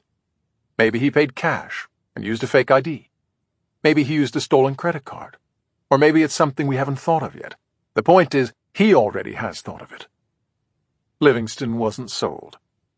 "Are you sure you're not giving this guy too much credit?" "If anything, I'm still underestimating him," I said. "What if you're wrong, though? How do you explain it to the family members of the next victim, this 9 of diamonds, whoever he might be?" said Livingston. "Go ahead. Tell them we didn't track down and triple-check every person at that hotel because we assumed the killer knew we would." "I sure as hell can't do that," said Deacon. "Maybe not, but in the meantime you've managed to turn a whole bunch of innocent people into potential suspects," I said. "Detectives will comb through their lives, and the backlash will be inevitable. The words, 'right to privacy,' will suddenly haunt you in the media, and the whole tone will become personal, because that's what people always do. They make things personal. Headlines will scream that the NYPD, and especially the mayor, are being outsmarted by a serial killer." Deacon blinked a few times. "Are you calling me stupid, Dr. Reinhardt?" "No," I said. "I'm calling you a candidate." "So what's the alternative?" asked Livingston. "Wait around until the next dead body turns up?" Deacon and Livingston were forgetting something. "It's not like I don't have skin in the game," I said. "What, your book?" asked Livingston. "I was thinking more about the back of my book. The author photo," I said. I waited for that spark of recognition to ignite their eyes. Together the mayor and his chief of staff would nod and realize that out of everyone in the room, I was the only one who had a target on his back. But the spark never came, or the nods. "What's so funny?" I asked Livingston. Chapter 42. He wasn't actually laughing. It was worse. It was that Livingston wanted to laugh and knew he shouldn't. The result was somewhere between a canary-eating grin and whatever you call that look people give you right before they tell you that your fly is open. "Yeah, about your author photo," said Livingston. "Sorry about that." Elizabeth took the words straight out of my mouth. "Sorry about what?" she asked. Meanwhile, Deacon less than subtly turned to look out the window behind his desk, as if by not actually watching Livingston explain what he'd done, he couldn't be held accountable. Mark Twain had it right. Politicians and diapers must be changed often, and for the same reason. Naturally, when Alan Grimes showed me the envelope containing your book and that bloody playing card, we wanted your help, said Livingston. We enlisted Elizabeth, and off she went to ask you. All I did was increase the odds that you would say yes. At that point, it would have been redundant of him to elaborate. I was already picturing him getting all arts and craftsy with my author photo. He must have used an X-Acto knife not only to slice up my face, but also to cut up a magazine and pull out the letters that spelled "dead wrong" across my forehead. Nice touch underlining "dead" with that red pen, too. A real thorough job. The worst part? The thing that really pissed me off? It was clever. Although Elizabeth hadn't quite gotten that far yet. To look at her was to know exactly what she was thinking. She wanted to kill Livingston with that same X-Acto knife. "Are you kidding me? Do you know how fucked up that is?" she said to him, her cheeks burning red. Apparently only Mayor Deacon himself was allowed to swear like that in his office. He spun around from his conveniently long stare out the window. "Cool it," he warned her. All that did was redirect her anger. "You okayed this?" she asked the mayor. "First off, I didn't okay anything," he insisted, each word more clipped than the next. "Second, you don't get to ask me that." "But I do," I said. While Deacon was as politically savvy as they come, even the best of them lead with their chins from time to time. This was one of those times. Whatever hold the mayor had on Elizabeth, it didn't extend to me. I was a free agent. If he didn't realize it, his chief of staff certainly did. "Dr. Reinhardt, I hope you can understand that we simply couldn't afford your turning us down," said Livingston, coming to his boss's rescue. "I know how tempting it is to be upset. What you should be is relieved." "That's really how you're going to spin this?" I asked. "I'm serious," said Livingston, doubling down. "If you really think about it, it never made sense. This guy clearly wants us to guess his next victims. Why would he so overtly announce you as his target?" "That's brilliant," I said. "Did you major or minor in psychology?" "Actually, the psych department at Harvard sucked when I was there," he shot back. "The only thing worse than a Harvard guy is a guy who goes out of his way to tell you that he went to Harvard." "Yes, you're right. It's my fault that I couldn't figure out what you'd done," I said with all the sarcasm I could muster. "Instead of a deranged serial killer slicing up a picture of me, it was actually you. To think I couldn't tell the difference." Since I didn't have a mic in my hand to drop, I did the next best thing. I stood up to leave. "Mr. Mayor, good luck catching your serial killer," I said, "and good luck in November with your re-election." Then I walked out. Chapter 43.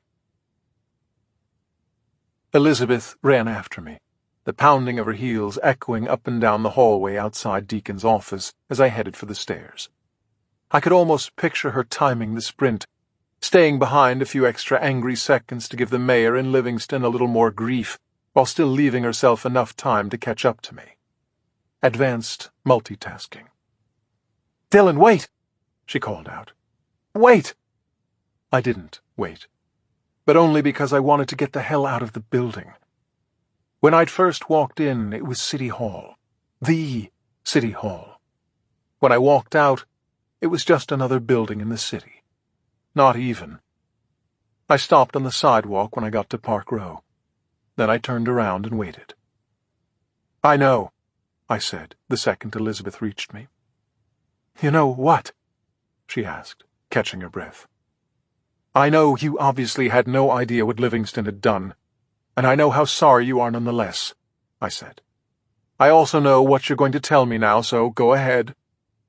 "You can't just walk away," she said.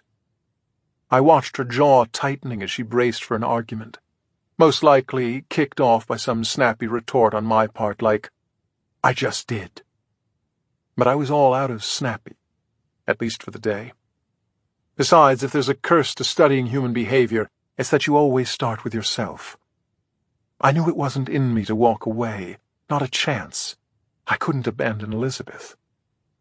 "Do you really think I'd do that to you?" I asked. "No, I really didn't," she said. Then of all things, she leaned in and kissed my cheek. "What was that for?"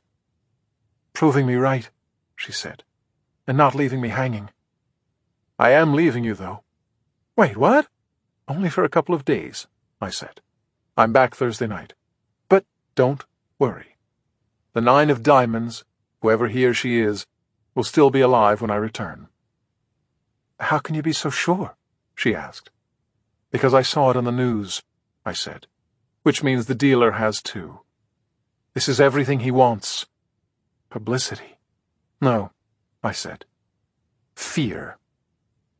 It might be September, but it's about to be the summer of Sam all over again in this city, and our guy is going to milk it for a bit now that he has everyone's attention. In fact, he was probably wondering why it took so long for Grimes to break the story. No wonder he put that 9 of Diamonds where he did." "Not to sound like Livingston," she said, "but what if you're wrong? What if he's killing that 9 of Diamonds right now?" "Trust me, he's not." "I don't trust anyone, in case you haven't noticed," she said. "What if I need to reach you? Can I call your cell?" "Sorry, no cell phones." "What do you mean?" "There are 2 rules where I'm going, and that's the first," I said. "No cell phones." "What's the second rule?" "No food." "No food?" "You can't bring food, and you can't buy any once you're there." "You're kidding me, right?" "Nope." "Where exactly are you going?" she asked. Chapter 44. "You're late," said my father. That's what I arrived to. His very first words to me. Never mind that I'd been driving in a rented Jeep Cherokee since the crack of dawn, and that I hadn't seen him for almost a year since the last time we went hunting. No hello, no handshake, no hug, no surprise. I dropped my gear, glancing at my watch. Noon on the dot. "The hell I'm late," I said. "Isn't that right, Diamond?" My father's Vizsla, unequivocally the coolest dog in the world, came jumping over to me, landing his front paws on my waist as he always did. As I always did in return, I gave Diamond's golden rust coat a vigorous working over, watching his tail whip back and forth to the point of being a blur. Leave it to a breeding stock that first arrived in the United States from behind the Iron Curtain to be my father's emotional surrogate. "So you found it all right, huh?" asked my father. "The last couple of turns were a little tricky," I said. "GPS only gets you so far in these parts." So did the roads themselves. Rendezvous was an off-the-grid cabin 1/2 a mile beyond the end of a dirt road. The last stretch of pavement was at least 5 miles before that. I wasn't sure I had the right spot until I saw my father's old, very old, Jeep Commando parked in a small clearing. Usually we'd be meeting at a hunting preserve in New Hampshire near where my father retired in Concord, but my calling him out of the blue required ad hoc measures.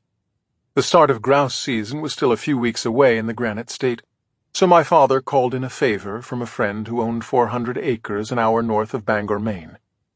The private land was exempt from the state's hunting regulations thanks to a grandfather clause. We were good to go. Just the 2 of us, all 400 acres to ourselves. Still, safety first. Hunting gospel. Be seen or be dead. "Here," said my father after lugging my duffel into the cabin. He tossed me a bright orange penny. "Wear it." There was a joke to be made. Something about not having an excuse to shoot one another now. But I held my tongue. This trip had a larger purpose after all. "Dad, what are you doing?" I asked. The second I put my arms through the penny, my father reached for the small sling bag that I've used since I was a teenager to carry my ammo and shooting glasses. It was almost like he planned it that way, waiting until my hands were occupied so I couldn't stop him. "Just making sure," he said, poking around inside the bag. Remember when that Milky Way mysteriously found its way in here?" "Yeah, I remember," I said. I also remember that I was 15 at the time. "Rules are rules." He handed me back the bag. "All clear." "Are you sure? You could frisk me, too," I said. The prohibition against food was the crazier of his two rules, for sure. Although for the purist, and if anything, Josiah Maxwell Reinhardt was a purist, it made sense. Kill only what you intend to eat. And if you don't kill anything, you don't eat. No exceptions, including contraband candy bars, I learned as a kid. "Hunger makes a man focus," he told me then. I stared at him now. His short-cropped hair was graying at the tips. Other than that, he was winning the fight against aging, kicking its ass, actually. No sag beneath the chin or anywhere else, still sturdy as hell. Just as stubborn, too. "How's your friend?" he asked. "His name is Tracy, Dad, and he's a little more than a friend," I said. "I know you got the wedding invitation." He mumbled something in return. I couldn't hear it, and I was pretty sure I didn't want to. Instead, I wet my finger, checking the breeze. Hunting for grouse meant heading into the wind so the scent would blow toward Diamond. "So," I said, propping the same 20-gauge Remington against my shoulder that I've been using since my Milky Way days, "are we going to stand around talking like girls, or are we going hunting?" My father smiled. It was genuine. No trace of his trademark smirk. "We're going hunting," he said. Chapter 45. My father and hunting have a lot of things in common. First and foremost, they both require a lot of patience. For nearly 2 hours, we walked in silence amid the dense poplars. Mostly big-tooth aspens and quaking aspens, with Diamond leading the way. It was good exercise, but it wasn't dinner. From time to time, Diamond even turned back to us and cocked his head as if to say, "Not a single whiff. What gives?" The only good news was that I didn't have to wait out my father's state of denial as long as I'd thought. He knew there was more to this outing than my suddenly having a hankering for ruffed grouse. Plenty of restaurants serve the bird in Manhattan, although "those lefty idiots down there," as my father calls them, mistakenly refer to it as partridge. No, my father definitely knew I had something to discuss with him. In person. Finally, he gave me his version of putting his arm around me and asking kindly what was on my mind. "Oh, for Christ's sake, son, spit it out already," he said. I gave him the background, quickly and in bullet-point style, as he was used to. It was everything from the initial package Grimes got with my book and the blood-stained card to my meeting in the mayor's office. But this wasn't about the dealer. This was about me. Maybe my father, too. "She knows," I said. "Who? The detective?" "Yeah, Elizabeth. She didn't say anything, but she didn't have to." I expected any number of reactions. Anger was one, doubt was another. I could almost hear him calling out my arrogance, reminding me that having a doctorate in psychology didn't mean that I could read people's minds. Instead, I got the reaction I least expected. Ambivalence. "Okay. So maybe she knows," he said. "So what?" "So everything," I said. "That would mean—" "Yeah, the deacon told her." My father shrugged. "He's not exactly the mayor of Podunk, and he's a billionaire to boot. Besides, you were surely the first suspect, right? A guy like Deacon would take his vetting of you very seriously." "By vetting, do you mean hacking?" "It's possible. It's not like a State Department official would ever have a private email server in her closet or anything," he said. "Point is, classified just ain't what it used to be."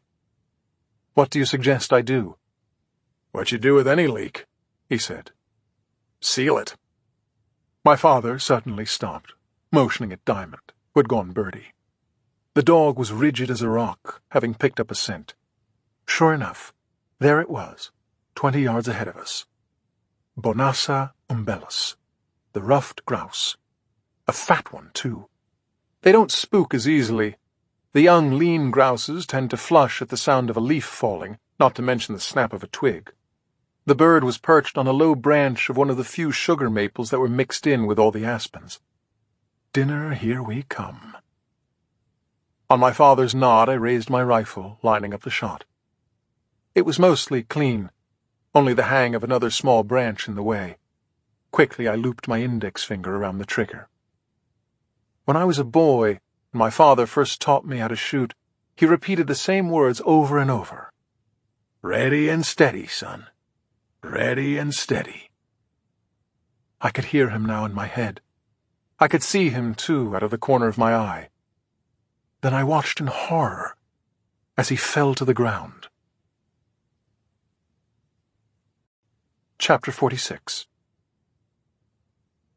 The shot wasn't mine. It came from the other side of the sugar maple, the laughter that followed it removing any doubt. Laughter? I was sure that's what it was as I dropped my rifle, running over to my father. He'd rolled onto his side next to a low stretch of bramble and was reaching for his left leg directly above the knee. Blood was oozing from 2 small holes in his briar pants. Holes caused by pellet spray from a 3.5-inch Magnum shell, if I had to guess. That's as large as they come for a 12-gauge. Too large if you value skill. Hunters hunt. Others simply fill the air with lead. Whipping off my belt, I tied it around my father's thigh above the wound. "Are you—" "Yeah, I'm okay," he said. "Well, hell, that's good news," came a voice from behind me. "Shit, yeah," said another. I turned to look at the 2 guys, probably in their late 20s. One was big, the other even bigger. Together, it was as if John Steinbeck had replaced George with another Lenny in Of Mice and Men. The only difference? Steinbeck's Lenny seemed to be a hell of a lot smarter than these 2. "You just shot someone, you idiots. You might want to put the beers down." Idiot number 1 shook his head and laughed, the same laugh I'd first heard. Only now it was the most annoying sound on the planet. "You picked one hell of a place to be standing, old man," he said. Is that supposed to be an apology? I really didn't know where to begin. My father did, though. "You picked an even worse place to be shooting from," he said. "This is private property," I added, although I immediately regretted it. It made me sound like a city boy, not the tone I was going for. Not with these 2. Idiot number 1 was actually wearing overalls. "Private, huh? Do you 2 own it?" asked idiot number 2, convinced that we didn't. That got the first one laughing again, his large guts sloshing around underneath those overalls. He clearly hadn't missed a meal in his life. "Yeah," he said. "Show us some paperwork." "They can't because they ain't got any. They're not even from around here, you can tell." "Yeah, where you from, old man?" Go ahead. Call him old man one more time. My father was a lot of things. Conversationalist wasn't one of them. "You 2 are poaching, and you know it," he said calmly. Then the switch flipped. "Now stop fucking around." The way he punched each word, raising his voice, immediately set off Diamond. There's no breed more loyal than a Vizsla. Diamond began barking more loudly than I'd ever heard him before, showing his teeth while edging toward the 2 idiots. Things were beginning to spiral out of control. "If you don't shut that dog up, I'll shut it up for you," said idiot number 1. I called to Diamond, but he kept barking. He answered to my father, not me, and my father wasn't about to call him off. He'd been shot, and he was pissed. He was also something else. Ready. It was as if he knew what was about to happen next. An asshole with a beer in one hand and a pump-action shotgun in the other was about to make the sort of mistake he'd been building toward his entire misbegotten life. The second that can of beer dropped from his hand, I knew it too. His gun was raised. He was aiming at Diamond. Chapter 47. My father immediately sat up, lunging for the old-school Winchester 101 lying by his side. He pulled it toward him so fast it could have been on a string. Every muscle in his neck went taut. His voice dropped, and the terms couldn't have been clearer. "You shoot that dog, and I shoot you," he announced. Just like that, neither idiot was laughing anymore. But they weren't backing down either. "You ain't gonna shoot me," said idiot number 1. "Not a chance." My father whistled. "Down, Diamond," he said. Diamond immediately stopped barking, backing off. Now there was no reason for anyone to shoot anyone. Simple as that. If only. "I don't fucking like nobody pointing a gun at me, old man," said idiot number 1. The second he pivoted, his double barrel lined right up with my father's chest, was the second I was doing the math. 2 of us, 2 of them, except my gun was 10 yards away from me. As dumb as these 2 guys were, they still knew that 2 is greater than 1.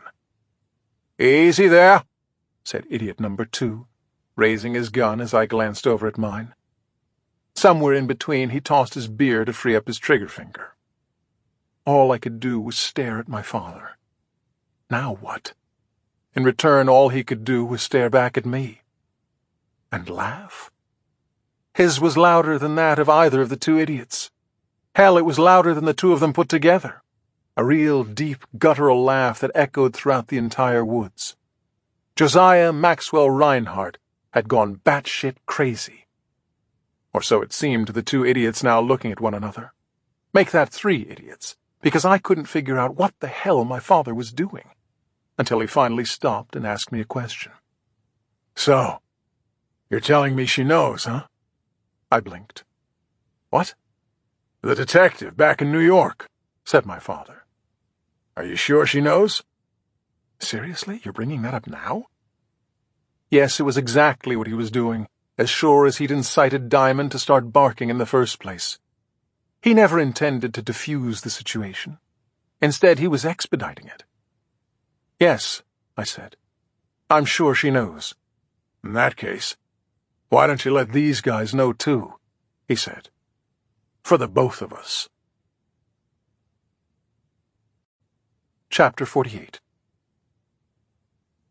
I stood up from my father's side, my palms raised.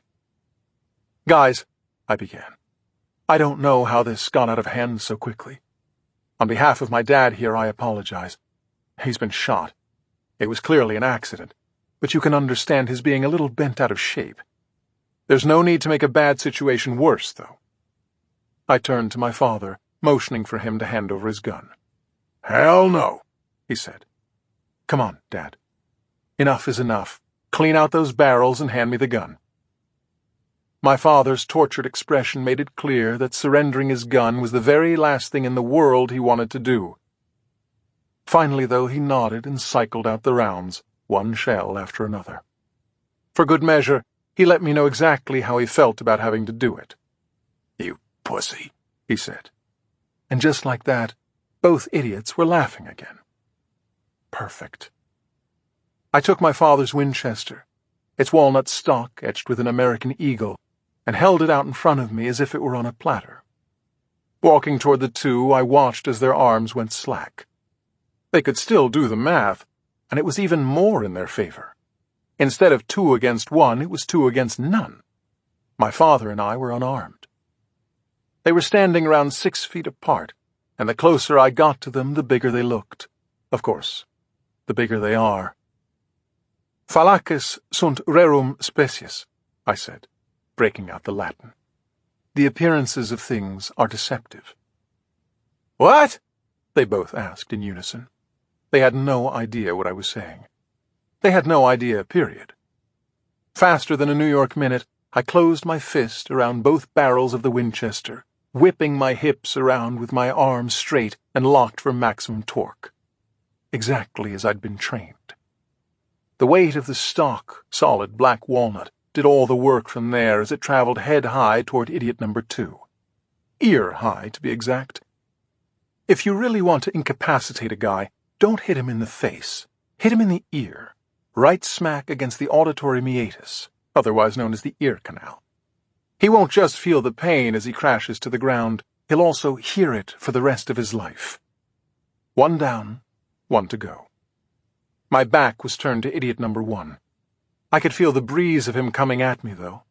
He was armed, but self-preservation is a primal instinct and tends to negate everything except the purest form of combat. Simply put, he wanted to kill me with his bare hands. Instead, what he got was Newton's second law of motion, courtesy of my spinning back around with the butt of the Winchester leading the way. I lodged it into his massive gut, knocking the wind clear out of him. His knees buckled, but didn't give, as he loaded up to swing at me with everything he had. The one thing he didn't have, though, was balance. Grabbing the straps of his overalls, I dropped and barrel-rolled him over my head, slamming him hard to the ground using all his momentum. To make sure he stayed there, I swung my forearm down on his Adam's apple, a maneuver that, when done properly, can make a guy wish he'd been hit in the ear instead. 2 down, none to go. Done and dusted, all within 6 seconds. "You've lost a step," said my father. "You wish," I said. He smiled and pulled out Diamond's long leash from his vest, cutting it into 2 strands with his hunting knife and tossing them to me. As I tied up the idiots, I glanced over at my father as he was reaching into one of the other pockets on his vest. "You're kidding me," I said, the second I saw what he was taking out. "So much for the no cell phone rule. All these years?" "Just in case," he said. He called the police, giving them our coordinates, courtesy of Google Maps. He then reached back into the same pocket after announcing that dinner might be a while, if we were going to have any at all. "Here," he said, tossing his other contraband to me. It was the best Milky Way bar I'd ever had. Book 3. Dealer's Choice. Chapter 49. "May I have a volunteer?" I asked, kicking off the class from behind my lectern. I held back a smile as I watched a grand total of 0 students raise their hands. I might as well have asked if someone were willing to strip naked and dance a polka in front of everybody.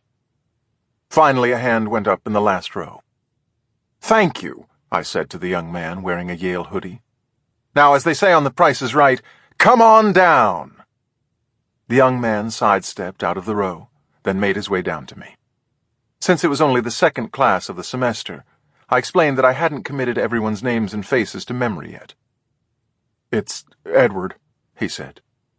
He awkwardly put out his hand to shake mine, which got a laugh from the entire class. That made my segue all the better. "Edward, I have a simple proposition for you," I said. "I'll give you an A for this course if, within the next 5 seconds, you punch me as hard as you can in my stomach." The class laughed again. They thought I was joking. Right up until I turned to Edward and spread my arms wide as if to say, "Take your best shot." Of course, he did no such thing. As I began counting 1,000, 1,000, Edward looked to be suffering from an acute case of rigor mortis. He froze. The question quickly switched from whether he would actually punch me to whether he was actually still breathing. "Relax," I told Edward after reaching the count of 5. I turned to the class. "Quick, someone give me a reason why he didn't do it." Almost every hand shot up now. I pointed at students around the room as though I were giving a press conference on speed. "He didn't believe you," said one. "He was afraid he'd get suspended," said another. "He's a pacifist," said a third. "Good. Very good," I said. "Now, what if the proposition were different? What if I told Edward that I would fail him if he didn't punch me? Would that change anything?" A collective "No!" echoed throughout the class. I resumed my pointing at students for reasons why. "He wouldn't believe that either," said one. "He'd be afraid you'd get suspended," said another. "Okay, fair enough," I said. But what if I changed the proposition yet again?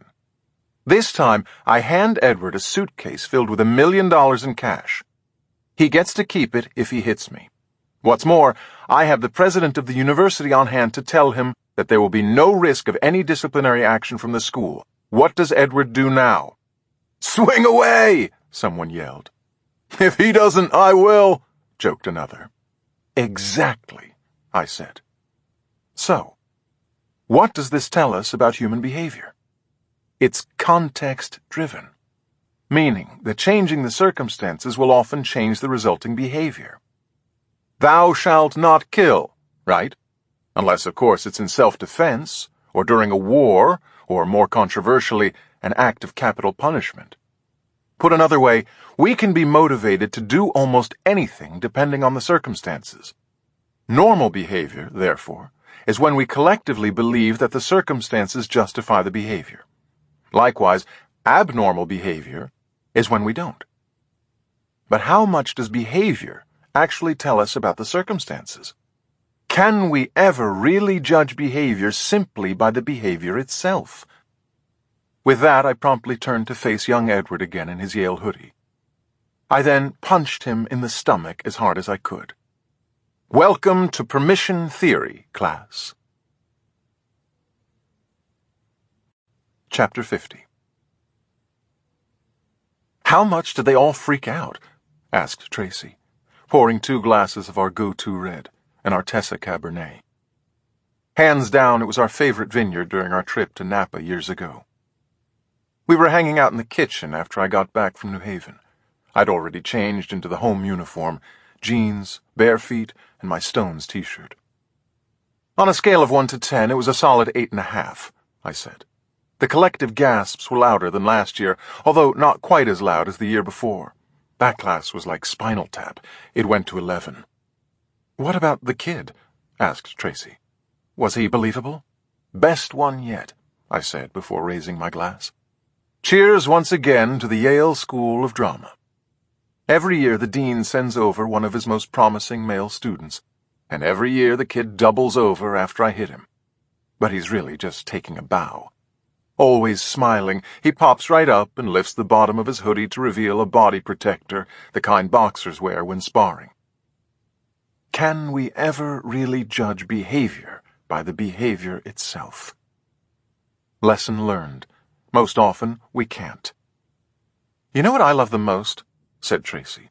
You always swear the class to secrecy afterward so they don't spoil it for future classes, and they always keep their promise. That's one of those counterintuitive things about human nature, I said. One person with a secret is more likely to reveal it than a whole group. Did Freud say that? No, Reinhardt did. Tracy shook his head. Never heard of him. Yeah, me either, I said, reaching for our stack of takeout menus. So what are we in the mood for? Pizza? Chinese? Sushi? I should have known better. Tracy certainly did.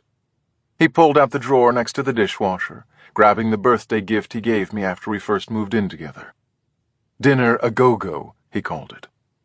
From day one, we could never decide what we wanted for takeout. So Tracy took the spinner from an old Twister game he found at a flea market and wrote the names of all our favorite restaurants in the colored circles ringing the dial. Best gift ever. Chinese it is, I said after the spinner settled on Han Dynasty. I was about to phone in our usual order, Mushu pork, chicken with broccoli, and 2 spring rolls, when Tracy pointed over my shoulder. Hey, turn it up, he said. Have you been following this? Our small TV in the kitchen was on, the sound muted. I grabbed the remote next to me and hit the volume. What is it? I asked. Once again, I should have known better. This serial killer story really exploded while you were in Maine with your dad, said Tracy. It's crazy, right? At least, I'm pretty sure that's what he said. All I could really hear was the voice of my conscience. You still haven't told him yet? I stared at the TV, watching the 5 o'clock local news. On one side of the split screen was the anchor talking about a series of murders linked to playing cards and all linked presumably to one killer. They're calling him the dealer. On the other side of the screen was a wide shot of the press room at City Hall. The podium was empty, but every single seat in front of it was taken, as was every inch of wall space along the sides. It was standing room only, and even through the TV you could almost smell the blood in the water. Mayor Deacon's press conference is scheduled to start any moment now, continued the anchor. According to reports, one of the main questions will be, when did the mayor first know about this serial killer now terrorizing the city? Right on cue, Deacon appeared from stage right, squaring up behind the podium. At least he had the courtesy not to be late to his own funeral. Of course, as much as that was the vibe, the truth, Deacon's version of it at least, was going to be different. It was sure to be convincing, too. Deacon was, after all, a gifted politician.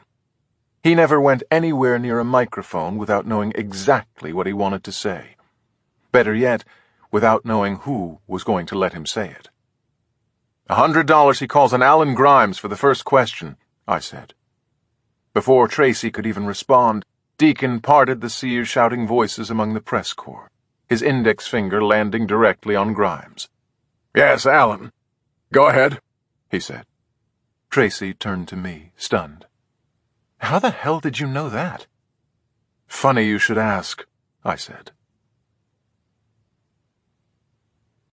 Chapter 51. Colton Lang, ace closer for the New York Yankees, hated being a celebrity, especially when he was home in Manhattan, where he was raised. The relentless attention, life under a microscope, it sucked. He even hated the supposed perks, people always buying him drinks and picking up his tab in bars and restaurants. Bullshit. Nothing was ever free. Damn right he was complaining. Why the hell did people think they could stop him on the street simply because they rooted for him on the mound? The endless picture and autograph requests, the unsolicited critiques whenever the team lost a few games in a row. He had to put up with all of it, and he hated it. But there was one thing Colton Lang hated even more about getting recognized all the time. It made it almost impossible for him to buy his heroin. Wait here. I'll be back in 5 minutes, he told the Uber driver, a kid in his 20s who was gripping the steering wheel of his Prius so tightly that Lang, even through his dark sunglasses, could see the whites of the kid's knuckles. I don't know, man, said the kid. He was wearing a lumberjack plaid shirt and a knitted hat, the de rigueur outfit of a Brooklyn hipster. He was also nervous as hell. This wasn't Brooklyn. It was Harlem, at 2 a.m. You don't know what? Asked Lang from the back seat, the edge in his voice confirming that he knew exactly what the kid meant. Moreover, he couldn't give a rat's ass. This neighborhood, said the kid, craning his neck. I'm just saying. Lang smiled underneath the fake mustache he sported when making his late-night junk runs. The mustache was added to the disguise back in the pre-Uber days, when cabbies still managed to recognize him despite the sunglasses and the do-rag he wore over his blonde hair. Post-mustache, his record was perfect at remaining unrecognizable. Lang truly was incognito. This kid, on the other hand, was as obvious as they come. Like so many of the other drivers before him, he'd never actually set foot in the hood. Of course, that's why Lang always listed a safer destination when ordering the ride, only to announce the change of plans when the car arrived. Come on, don't be a racist, Lang would then say when the driver hesitated. They always hesitated. The racist line, though, worked every time, as did the thing Lang did with the $100 bill to make the driver wait for him. He'd seen it in a movie. Here, he said to the kid, ripping the bill in two and offering him half. You get the other half when I return. The drivers might have been young, idealistic liberals, but they were also money-loving capitalists. God bless America. Okay, said the kid, eyeing half of Ben Franklin's face in his hand. But make it quick. Lang guaranteed him he would. After all, he had this routine down cold. It wasn't always the same dealer, but it was the same alley behind the same Chinese restaurant, which was lit by nothing more than the light from whichever run-down apartment overhead had a lamp on. Most of the time there'd be a couple of dealers hanging out behind a rusted dumpster. Other times there'd be only one. Tonight was one of those other times. Hey, said Lang, approaching the guy. He was barely more than a silhouette. The guy said nothing. They always said nothing. Lang asked for a pillow, which was slang for a bundle of 10 glassine bags, each one containing 100 milligrams of heroin. Usually Lang would buy less, if only to stave off the temptation of doing more than he could function on, i.e., so much that he could no longer throw his 98 miles per hour fastball or his devastating 12-6 curve. But the team had an extended West Coast road trip coming up, and he had to make sure he was covered. Again, the guy behind the dumpster said nothing. That wasn't the problem, though. It was that he also did nothing. No reaching into his pocket, no holding up one finger to confirm the price, which Lang was putting at $100. Cheap as that was, he'd still be overpaying. Not that he and his $80 million contract really cared. "Problem?" asked Lang. "As a matter of fact," said the dealer. Chapter 52. Lang stood perfectly still in the darkness, unsure of his next move. How big of a problem could it be? Maybe it wasn't one at all. Maybe this guy was just messing with him. "Do you know who I am?" asked the dealer. Lang didn't. The only thing he knew was that he'd never scored from him in the past. The other dealers were always younger, more like the kids' age back in the Prius. This voice was older. Lang squinted to get a better look at him, something more than the silhouette. Best he could see were the whites of his eyes, not a single other feature on his face. The reason why became clear as Lang leaned in a bit. The guy was wearing a ski mask. "There's been a mistake," said Lang. "No," said the dealer. "No mistake. This is fate." "Who are you?" "I'm a closer, too." Tingle was too delicate a word to describe the feeling that shot up Lang's spine. Shock, though, was too strong. "I'm a closer, too?" In Lang's world, that line was a purpose pitch, a brushback, something to get the legs jumpy and the mind racing, a reason to be scared. But fear was always what the other guy felt, not Lang. He was the badass, the unflappable one. Standing 60 feet and 6 inches away from home plate, he still got right up in your face with his famous death stare while notching another save. Only Lang still couldn't see shit. It occurred to him, however. Forget about disguises. If he couldn't see this guy, then this guy couldn't see him. Yet he said, "Closer," didn't he? No way that was a coincidence. "How do you know who I am?" asked Lang. "It's so much worse than that," said the dealer. "I also know what you've done. The real story. Not what you made everyone else believe. This moment, you and me, this has been a long time coming." The urge to run overtook Lang in a heartbeat, but faster still was the dealer's hand. He jabbed the stun gun under Lang's nose, the jolt dropping the baseball player to his knees. It was a nifty bit of foreshadowing. Stun guns and real estate share the same mantra. Location, location, location. Aim for the nostrils with all those nerve endings, and a stun gun does more than merely stun. Lang yelled out in agony, grabbing his face, the pain unlike anything he'd ever felt. He couldn't fight back. He was helpless. The dealer was only getting started. His hands still covering his face, Lang couldn't see the bucket rising over him. He heard it, though, the liquid sloshing about. Then he felt it, cold at first, as it drenched his entire body. Then some of it seeped past his fingers and into his eyes, which immediately began to burn like hell. Some of it got into his mouth, too, but by then he already knew what it was. The smell was unmistakable. The dealer lit a match and tossed it, the gasoline igniting Lang into a giant flame. He then grabbed a milk crate, turning it upside down on the ground to make a chair for himself, so he could watch as well as listen. Human skin hisses like a rattlesnake when it burns. Chapter 53. It's not easy getting a cab to take you to Harlem at 4 a.m. The first guy I flagged told me he was at the end of his shift and Harlem was too far away. The second guy didn't even bother to lie. He lowered his window, asked me where I was going, and simply shook his head no before driving off. I'd seen enough. I walked 2 blocks to the place where I garaged my motorcycle, handing a 5-spot to the late-night attendant, a new guy, who pulled it around for me from a couple of levels down. He swung his leg off the bike and gazed at all the original Triumph parts, restored to perfection. He wasn't the first to say it, and he wouldn't be the last.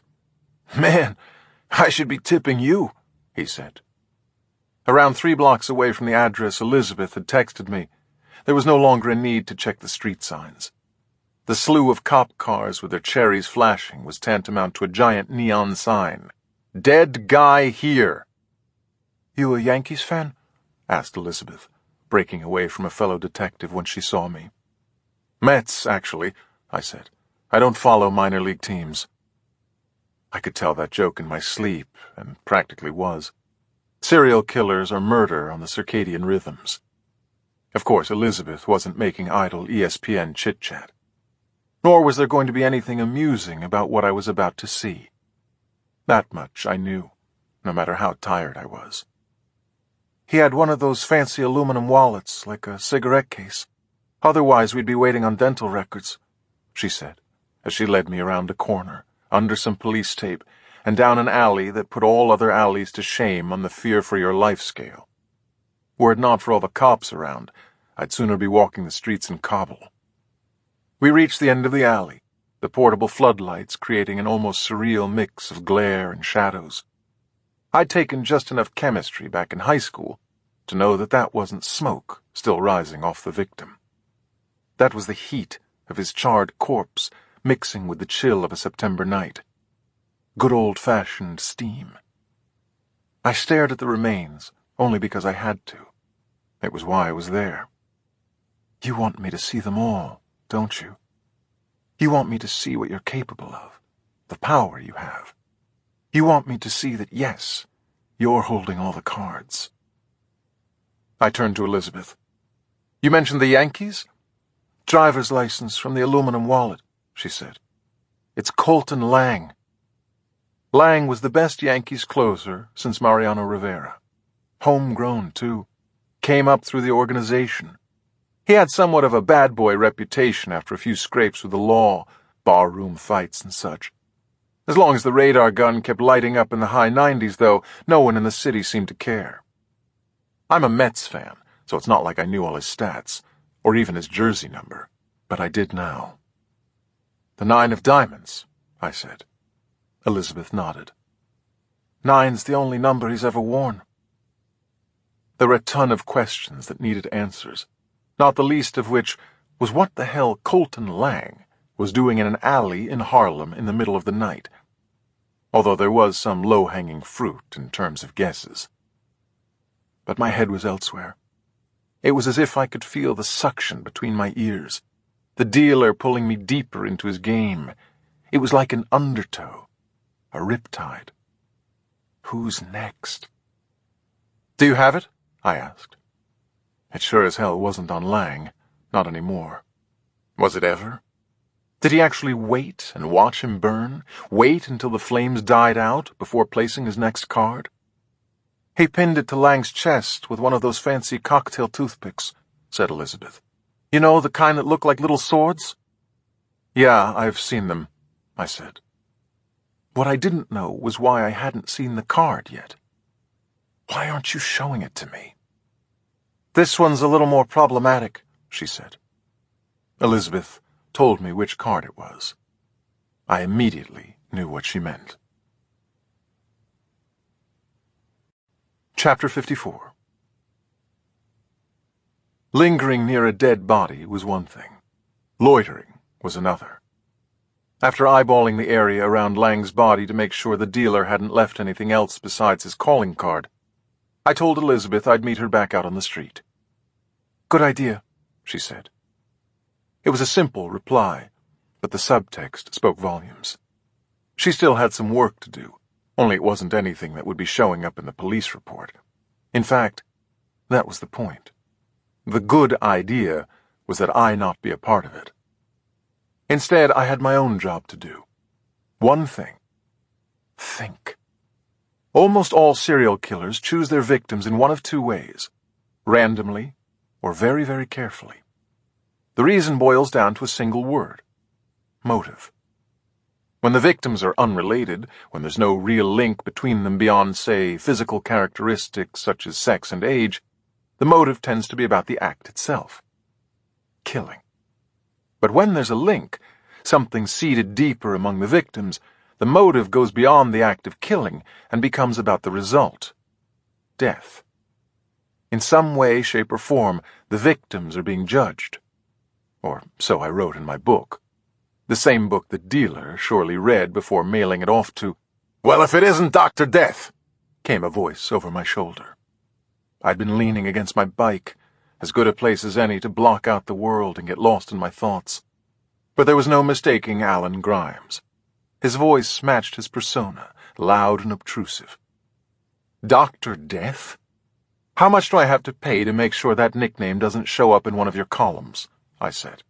"I'll get back to you with a figure," answered Grimes, not missing a beat. "It's true, though. Anytime there's a dead body these days, there you are." "And here you are," I said. I could say the same thing. "Yeah, except I actually get paid to be here. It's my job," he said. "This is my business." "Business has certainly been good for you lately, huh? A serial killer with a clever hook, tailor-made for the papers. And of all reporters, he reaches out to you with a special package in the mail," I said. "If you ask me, you couldn't have it any better if you had planned it all yourself." Grimes stared hard into my eyes.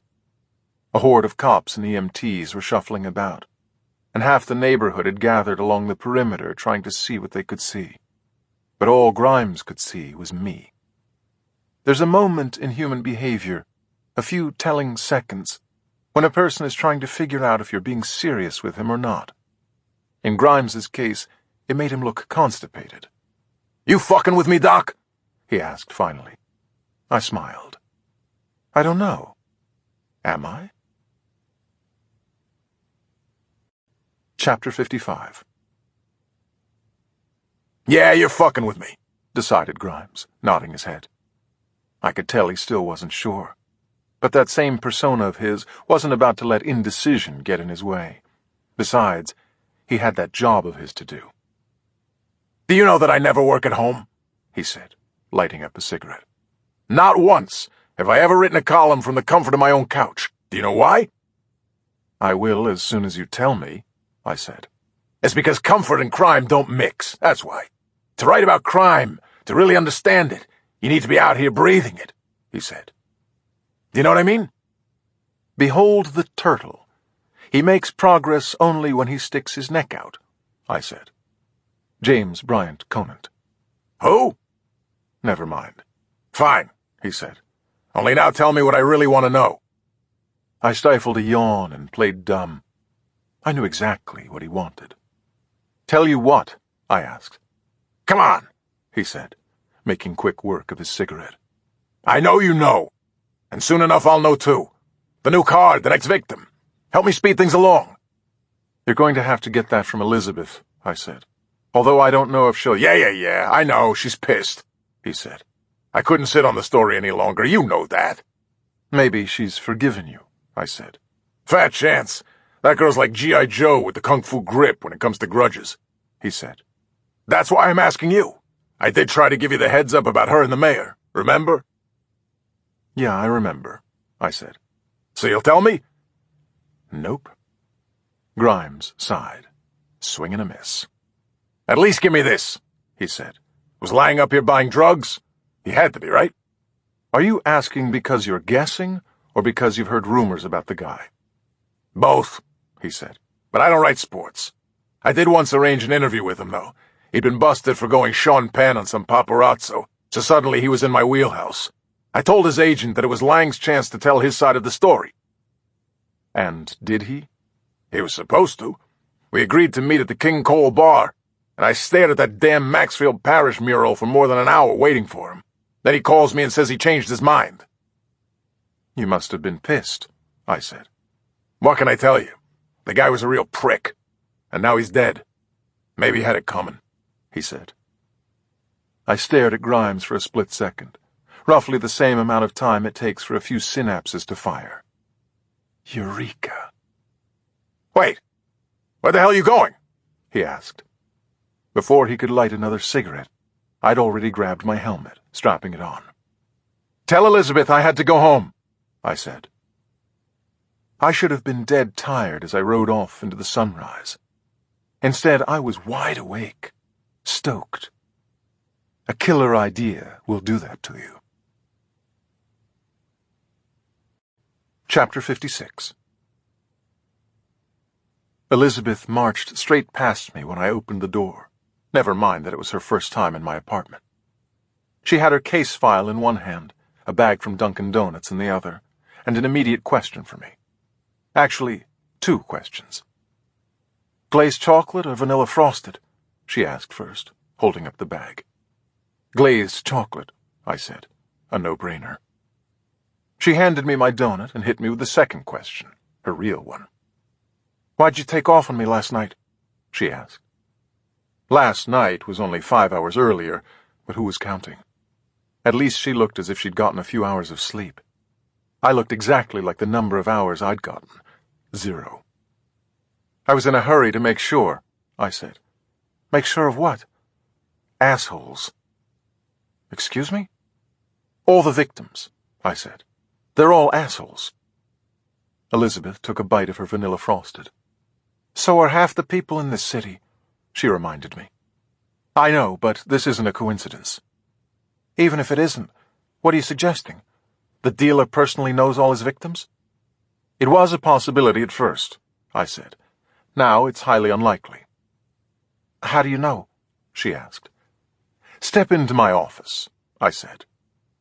I led her across the living room toward the extra bedroom that Tracy and I had converted into an office. We shared it, complete with 2 desks. "Nice place," she said, looking around as we walked. "Where's your better half?" "It's weird for you to say husband, isn't it?" "Hold on a minute. You're gay?" "Very funny," I said. "Tracy's at the gym." Simultaneously, we glanced down at our half-eaten donuts. The gym? All we could do was chuckle. "How's he handling all this, by the way? I mean, you told him, right?" "Not at first," I said. "I think that's why he was a little mad. Then he immediately called our life insurance company and tripled the policy on me." "Smart guy," she said. "Seriously, is he okay with your helping with the investigation?" "He understands, given that my book's involved. But we're talking about a serial killer, so obviously he's a little concerned for me. Maybe even very concerned." We reached the office, Elizabeth stopping dead in her tracks. Her jaw dropped. "That makes 2 of us," she said. Chapter 57. Fueled by a couple of 20-ounce Red Bulls and an overzealousness that academics politely call intellectual curiosity, I'd basically turned the office into one big bulletin board. Every inch of all 4 walls covered with everything I could possibly find online about all the victims. This was the drill-down stuff, the things that wouldn't necessarily show up in their case files, all of which I'd read multiple times without seeing any connection. I'd been Googling for hours on end, non-stop, and the result was one big giant collage of papers, each one taped to any flat surface there was, windows included. The internet and a printer can be a dangerous thing. "Okay, so maybe I got a little carried away," I said. Elizabeth shot me her deadpan look. "No, Carrie on Homeland got a little carried away," she said. "This is—" Her voice trailed off. She didn't quite know what this is. "Thorough?" I offered. That was one word for it.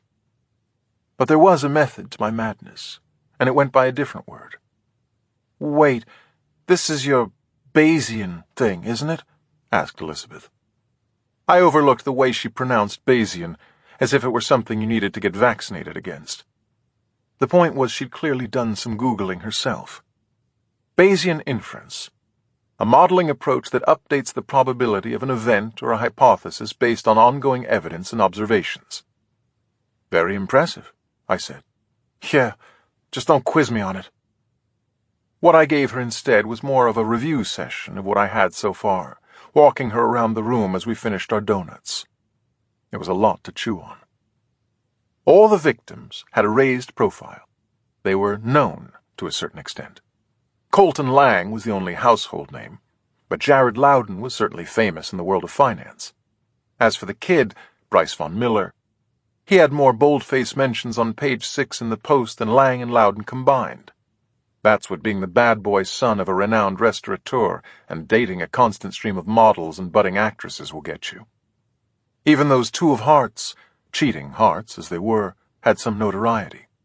Both were star editors at Knopf, the publishing house, working with some of the most highbrow authors.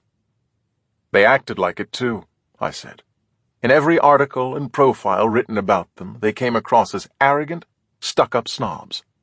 That's when I was sure about there being a connection between all the victims. But you're not saying, no, this isn't vigilante justice against jerks. Here's what I am saying. We start with two theories. The first is that the dealer is killing indiscriminately. The second is that he's choosing his victims specifically and with good reason, at least in his own mind. Then we update the probability of both theories with everything we've learned since that package arrived on Grimes's desk. Names, sexes, ages of the victims, locations of the murders, occupations, all the things you typically see in a police report. In other words, everything about the victims on the surface makes the killings look random, she said. Except for the ways in which he kills them, of course. Each one had to be planned well in advance. Right. Only he still wants us to think the victims are chosen at random, I said. So what does he do? The cards, said Elizabeth. He uses them as if they're dictating the action, leading the way on who he decides to kill. Almost like it's the hand he's been dealt. And the more creative he gets, the 9 of diamonds, for instance, the less it looks as if there's any real motive tying it all together. Okay. So what's the motive? We don't know yet, I said. But he hasn't killed a nun or a child or someone who's been named Teacher of the Year. That's not by accident. Maybe not. It doesn't get us any closer to catching him, though, does it? Actually, it does, I said. That's the problem. I don't follow, said Elizabeth. You're not supposed to, I said. Not you, not Grimes, not anyone but me. I'm the one he chose. Everything I've been able to figure out so far is because he wanted me to. Is that really a problem? She asked. You said so yourself. There are two types of serial killers. Those who want to get caught, and those who really want to get caught. Yeah, but do you know where I first said that? She nodded. Now she was following. Your book. That's right, I said. He's playing us. Not only that, he's probably got an endgame, which means there might be one thing worse than not catching this guy. What would that be? Catching him. Chapter 58. I don't know if Sun Tzu said it first, but it was Michael Corleone who definitely said it best. Keep your friends close, but your enemies closer. As for who said it the loudest, my vote was for Mayor Deacon. When I walked into his penthouse suite at the Excelsior Hotel in the Upper West Side, he didn't have to say it at all. It was that obvious. Not that Deacon viewed me as his outright enemy. It's that I clearly wasn't his friend, especially after I walked out on him in his office at City Hall. I was now somewhere in between. A guy who could help him, but also hurt him. A wild card. Did you really go digging around in my past, Mr. Mayor? Yes, of course you did. All the more reason why he wanted me in the room. Thanks for doing this on a Saturday, Deacon said to me without the slightest hint of irony. Only half an hour earlier, with Elizabeth still at my apartment, he screamed into her phone that he needed to see the two of us immediately. And don't you dare take no for an answer from that son of a bitch Reinhardt, he added. I was standing 10 feet away from Elizabeth when he called, and I could still hear him perfectly. What we were doing on a Saturday, this, could best be described as an emergency campaign strategy session. It was pure bunker mentality, albeit in 5,000 square feet of luxury with a full kitchen, a media and conference room, and sweeping views of Central Park. Since Grimes broke the story on the dealer, Deacon's poll numbers were down 3 points. His challenger, Tim Stoddart, the former DA, was now within the margin of error. In every one of Stoddart's campaign stops, he was talking about the dealer and how his killings were emblematic of Deacon's failure to curb crime. As we sat down in the sunken living room of the penthouse suite, the focus was on one thing and one thing only: containment. The dealer's latest card had added a wrinkle, to put it mildly. All bets were off. "Who else knows?" Deacon asked Elizabeth, who was sitting to my right on the L-shaped couch, where Bo Livingston was also sitting. The mayor's chief of staff was Deacon's proverbial Siamese twin. Of course, the mayor wasn't really asking Elizabeth to name all the people who knew about the card that was pinned to Colton Lang. What he really wanted to know was, who were the ones, if any, he couldn't keep quiet. "Mr. Mayor, are you sure this is the best strategy?" asked Elizabeth. Deacon didn't mind the question so much, barely raising one of his thick eyebrows, but Livingston immediately became unhinged. Strategy was his thing, not hers, and he'd be damned if he was going to let her challenge him on it. "Do you know what I'm sure of, Elizabeth?" said Livingston, cutting in with all the subtlety of a chainsaw. "I'm sure that the blacks in this city hate that we brought back zero tolerance and challenged the court's ruling on stop and frisk. I'm also sure they think this administration has been silent on racial profiling. But what I'm really sure of is that there's only one thing worse than a serial killer terrorizing this city on the mayor's watch, and that's a racist serial killer." "Who's being a racist?" asked Elizabeth. "The Nine of Diamonds was a baseball player. For all we know, the Jack of Spades could be a farmer." "Yeah, because that's what this city's known for, farmers," scoffed Livingston. "Wake up, detective! A spade doesn't mean a gardening tool in Harlem any more than a hoe does." "I'm afraid Bo's right," said the mayor. "Besides, who's to say we can't change the game on this cocksucker?" That was the strategy. There was no hiding the fact that Colton Lang was the Nine of Diamonds. People were bound to figure that out. The question was whether those same people really needed to know that the next victim was the Jack of Spades. The police could simply go public with another card, or no card at all. In other words, take the deck right out of the dealer's hands. "There's just one problem, gentlemen," I said. The words had barely left my mouth when everything but the fire alarm went off in the room. 2 of the mayor's aides were hightailing it into the suite as both Livingston's and Elizabeth's phones lit up. He was getting a text, she was getting a call. And I was getting ready to hear the news. He's killed again. Chapter 59. We were heading back to Harlem, fast. The we was everybody. Me, Elizabeth, the mayor, his entire detail, and key staff members, including Livingston.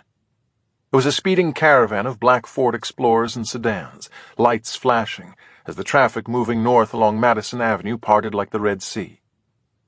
"Crazy, right?" said Elizabeth from behind the wheel. She and I were bringing up the rear, the whole spectacle playing out in front of us. "That's one word for it," I said. "Leave it to Livingston to turn dead bodies into a photo op for his boss." As crass and calculated as it was, I knew what the guy was thinking. The dealer had changed things up with this one. Broad daylight, out in the open, and an open invitation to the entire neighborhood, as well as the media, to come have a look. If they were all going to be there, the mayor needed to be there too. Boy, were they ever all there. The intersection of Madison Avenue and 112th Street in East Harlem looked like a block party, albeit one that was being covered by every single news outlet in the city. Satellite trucks lined one curb, police cruisers another. A few ambulances were scattered in between. And everywhere you looked, people. Lots and lots of people. Murder really knows how to make a place come alive. "Come on, let's go," said Elizabeth. She'd parked and bolted from the car so fast that I wasn't sure she'd even turned off the engine. I fell in line behind her as we wove through the crowd, catching up to Deacon and Livingston, who were being greeted by the top cop himself, the police commissioner. I couldn't remember his name, but I knew his face from TV, along with that shoot 'em thing he did during press conferences. When calling on reporters, the commissioner wouldn't simply point at them. Instead, he made a gun gesture with his thumb and forefinger, then flicked his thumb as if pulling the trigger. It was like he was acting out some revenge fantasy on the media. Now here he was, live and in person. "Who are you?" he immediately asked me. Livingston did the honors. "Hank, this is Dr. Reinhardt, the professor who—" "Yeah, the book." "Lucky you," he said, shaking my hand. "Hank Saxon." "Shoot 'em up, Hank," quickly briefed the mayor and the rest of us on what was known. There were 4 dead, all members of the same gang, and all shot multiple times while walking along 112th Street. "Where's the card?" asked the mayor. The commissioner glanced knowingly outside our circle. We were set apart from the crowd thanks to a few barricades, but you could feel the countless eyes upon us, or more specifically, on the mayor. "It's in my pocket," answered Saxon, the subtext being that he wanted to keep it there and not on display. "Of course," said Deacon, nodding. "Fuck if I need to see it anyway. A joker, huh?" "Yeah, a joker. Jammed into the mouth of one of the victims," said Saxon. "I've already had someone check, too. It's the joker from the same bicycle deck he's been using. Linen stock with a black corlaire." "Was the card bent at all?" I asked. "Bent?" asked Saxon. "Folded? Creased? Anything but pristine?" I asked. "It looks brand new. No prints either. Just like with the other cards," said Saxon. "Ah, screw it. Here." The commissioner reached inside his suit jacket, removing a small evidence bag containing the card. It was exactly as advertised. Brand new, from the same kind of deck. The Joker. Chapter 60. If you wander into a pots and pans convention somewhere, you'll quickly think the whole world revolves around pots and pans. Point being, people always steer a conversation to the thing they care about most. "Do we have the names of the victims yet?" asked Livingston. What Bo Livingston cared about most in this world was his boss's re-election. Maybe even more than his boss did. "Only 2 of them were carrying ID," said Saxon. "The first was Tyrell Burke." "Is there a middle name?" asked Livingston. The commissioner squinted at the question momentarily before glancing at the pad in his hand. "Melvin," he said. "His middle name was Melvin." Livingston exchanged glances with the mayor. Their minds were easier to read than the first line of an eye chart. Tyrell Melvin Burke? That's not even close to a Jack. "What about the other one?" asked Livingston. Saxon checked his pad again. "Lawrence Tack," he said. "That came off a credit card he had on him. No middle name yet." "Tack?" I asked. By then I'd already stolen a peek at Saxon's notepad. A doctor with the yips had better handwriting than he did. "Are you sure that's a T?" Saxon looked again. "My bad. That's a J, not a T," he said. "The kid's name was Lawrence Jack." "Jack?" repeated Livingston. "Yeah," said Saxon. "Actually, he's the one who had the card in his mouth." I looked over at Elizabeth. She knew what I was thinking. No wonder she looked away. If the police commissioner, the highest official with the NYPD, had actually known that the dealer had pinned the Jack of Spades to Colton Lang's burned-to-a-crisp corpse, this would have been his aha moment. But Saxon said nothing. He hadn't been told. "Hank, you mentioned there were 4 victims total?" asked Livingston. "Yes," said Saxon. "We got them out of here to the morgue right before you arrived. Thought it best to be quick, given the crowd." 4 kids, gunned down in broad daylight," said the mayor. "How many witnesses were there?" Saxon again glanced knowingly outside our circle. In what was already a busy intersection, there were now more than 100 people gathered. "None, so far," he said. Livingston's head snapped back. "How could that—" Elizabeth cut him off. For all his savvy, the mayor's chief of staff could still manage to be a little too white and a little too Connecticut. "They were gang members," she said. No one's coming forward. They wouldn't be ratting on anyone except a serial killer, said Livingston. Would you like me to get you a bullhorn so you can tell them that? Asked Elizabeth. Everybody and his uncle were here, yet no one was ever going to admit to seeing anything. These were the rules of the street. Keep your mouth shut. Come on, people. Can I get a witness? Next thing I knew, he was standing right next to me.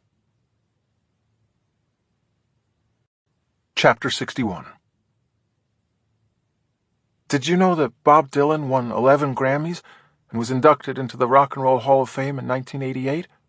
He asked. I playfully rubbed my chin. Gee, I didn't know that, I said. I Googled him, he told me. Dylan's pretty cool. Yeah, but Miles Davis is still the coolest, I said. Right? That's for sure, he said. I take it you two know each other? Asked Elizabeth. I turned back to see everyone, Elizabeth, the mayor, Livingston, and Saxon, all staring at me talking to a kid who was 4'0", including his Questlove afro. Small world. Hey, you're the mayor, said Miles, pointing. That's right, I am, said Deacon. Who might you be? Miles stuck out his hand as if remembering what he'd been taught. I'm Miles Winston, he announced. It's very nice to meet you, sir. I watched as Deacon shook Miles's hand with a broad smile. Maybe the mayor was truly charmed by the boy, or maybe it was nothing more than his political instincts kicking in. There were, after all, news cameras and photographers scattered all around us, not to mention the crowd itself. Livingston, on the other hand, was neither charmed nor on the ballot in November.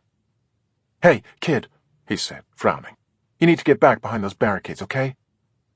Livingston sounded like a complete tool, but it did make me wonder what Miles was doing all by himself. He shouldn't have been alone. The next second, he knew he shouldn't have been. Miles! Yelled his mother. Miles Winston! I turned back to see Ms. Winston squeezing between two barricades, running toward us in a panic. With a quick hand wave, Saxon told one of the cops about to stop her that it was okay. What followed was what surely happens at shopping malls and playgrounds every day when parents don't see their kids wandering off. Sudden relief, tempered by the anger of having been scared to death. Ms. Winston handled it better than I expected, though. There was far more relief than anger. Look, Mom, said Miles, pointing again. It's the mayor. Deacon remained all smiles as he pressed the flesh with Ms. Winston. Naturally, he asked if she was a registered voter. But Livingston was thinking bigger. His smile stretched wider than his boss's. A minute earlier, he'd told Miles to scram. Now he wanted him and his mother to stay right where they were, especially after she mentioned that the two of them lived directly across the street. Ms. Winston, the city needs your help, said Livingston, jumping right into it. As soon as he invoked the city, I knew what was coming next. Could she possibly consult with her neighbors to see if anyone saw the shootings? All it would take was one brave individual to come forward, he explained. Simple as that. If only. In the battle between civic duty and self-preservation, my money is always on Darwin. I'll see what I can do, said Miss Winston. She was only being polite, though. All she could really see was her young boy by her side. What she may or may not have owed the city paled immensely to what she owed Miles. First and foremost was being there for him.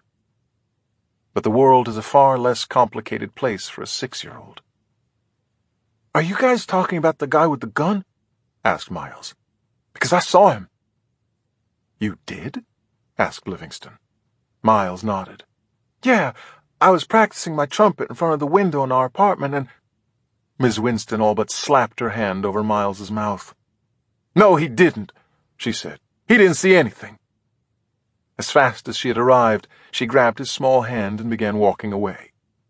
Wait, said Livingston. He was about to chase her down when I stepped in front of him, blocking his way. He glared at me. What the hell do you think you're doing? Being smarter than you, I said. He tried to push his way around me. Get out of my way, he said. That didn't work out so well for him, as I quickly found his right clavicle with my thumb and forefinger squeezing good and hard. The Chinese call it the rooster pinch, because the remaining fingers look like a rooster's comb. I simply call it the way to stop a man cold in his tracks when kicking him in the balls isn't an option. Either way, I suddenly had Livingston's undivided attention. He knew the only way the pain would stop was if he listened. So he did. "There's a better way to do this," I said. Chapter 62. "That wasn't exactly on my bucket list," said Tracy, stepping out of the cruiser on the corner of 112th Street. It was his first time riding in a police car. "Believe me, that won't be the last of your first-time evers today," I said. "Come on, let me introduce you to the mayor." Tracy had tried to convince me over the phone that the subway would have been a faster means for him to get up to Harlem. He might have been right, but it wasn't my decision. Once I convinced Deacon, Livingston, and even Elizabeth that this was the right move, the travel plans were out of my hands. Saxon radioed for the car. "So, you're the woman's attorney?" asked Livingston. I had introduced Tracy to Deacon and the commissioner in the back of a nearby diner commandeered by the mayor's staff. Elizabeth was next when Livingston rudely jumped the line on her. To know Tracy was to know that didn't go unnoticed. "Hi, Elizabeth. I'm Tracy," he said, ignoring Livingston. Elizabeth shook Tracy's hand, barely suppressing a chuckle. As first impressions go, Tracy had knocked it out of the park. "It's nice to finally meet you," she said. "As to your question, Beau, the answer is no," said Tracy. Leave it to him to already know who Livingston was, and to call him by his first name. "I'm not Miss Winston's attorney. However, I do provide legal counsel to her through a legal aid center here in Harlem." "Tomato, tomato," said Livingston. "Actually, no," said Tracy. "There's only one way to pronounce attorney-client privilege, and that's not something I currently share with her." Livingston turned to me, piqued. "Remind me again why you wanted him here, Reinhardt?" "He's here because Miss Winston trusts him, and because he's the only one who might be able to get her little boy to tell us what he saw," I said. "Do I need to explain it to you a third time?" "No, you don't," said the mayor, shutting down Livingston. He turned to Tracy. "We appreciate your help, Mr. McKay." "You're welcome," said Tracy. "I just can't promise anything." "I understand," said Deacon. "Of course, that would make you a lousy politician. So, are we ready?" asked Saxon. He motioned to the front of the diner, the door partially visible behind a waitress taking an order. "Yeah, let's get this done," said Deacon. Immediately, Tracy gave me the look. I hadn't mentioned his one condition to the group, the one thing he required in return for agreeing to do this. I figured we'd cross that bridge when we came to it. We'd come to it. "Where's everyone going?" asked Tracy. Livingston was mastering the art of chiming in at the wrong time. "We're going with you, of course." Tracy shook his head. "Perhaps Dylan didn't make it clear, but—" "We can't let you do this on your own," insisted Livingston. "Yeah, that would not be a good idea," said Deacon. "Why not?" asked Elizabeth. "In fact, it's probably the best idea. If Miss Winston trusted any of us, we'd already be talking to Miles right now." "She has a point," said Saxon. "I think we all benefit if Mr. McKay goes at this alone." Deacon gave the nod, and the commissioner raised his notepad, adjusting his glasses. He'd already made a call and gotten the address. "That's okay. I already know where they live," said Tracy. 20 minutes later, he was back in the diner. As soon as I saw him come through the door, I knew something was up. "Well?" asked Deacon. "How did it go?" It was as if Tracy didn't hear him. Instead, he walked straight toward Saxon, extending his hand as if the two had never met. "Commissioner Saxon, my name is Tracy McKay, and I've just witnessed a murder." Chapter 63. Actually, make that 4 murders, said Tracy. The strongest smell in the diner was no longer the burgers on the grill. It was everyone's brain working overtime. Deacon waved the white flag first. What the hell are you talking about? Tracy didn't flinch. As you know, Mr. Mayor, I do volunteer work in the vicinity, and I was out for a walk when I saw a black car, the make unknown, pull up to the curb across the street. Someone inside the car then opened fire on the 4 young men walking on the sidewalk. The last thing I saw was the driver of the car get out and approach one of the victims lying on the ground. He put something in his mouth, but I couldn't see exactly what it was. Can you describe the driver? Asked Elizabeth. Deacon, Livingston, and even Saxon did a double take on her. What the hell is happening here? What are we missing? A law degree, for starters, or just some very quick thinking. Good question, I said, joining in with Elizabeth. Was the driver wearing any particular item of clothing or markings? As a matter of fact, he was, said Tracy. He had a black bandana tied around his arm outside of a gray hoodie. Deacon and Livingston had officially caught up. Saxon, too. Black bandana, said the commissioner. That's the Tombs. Let me guess.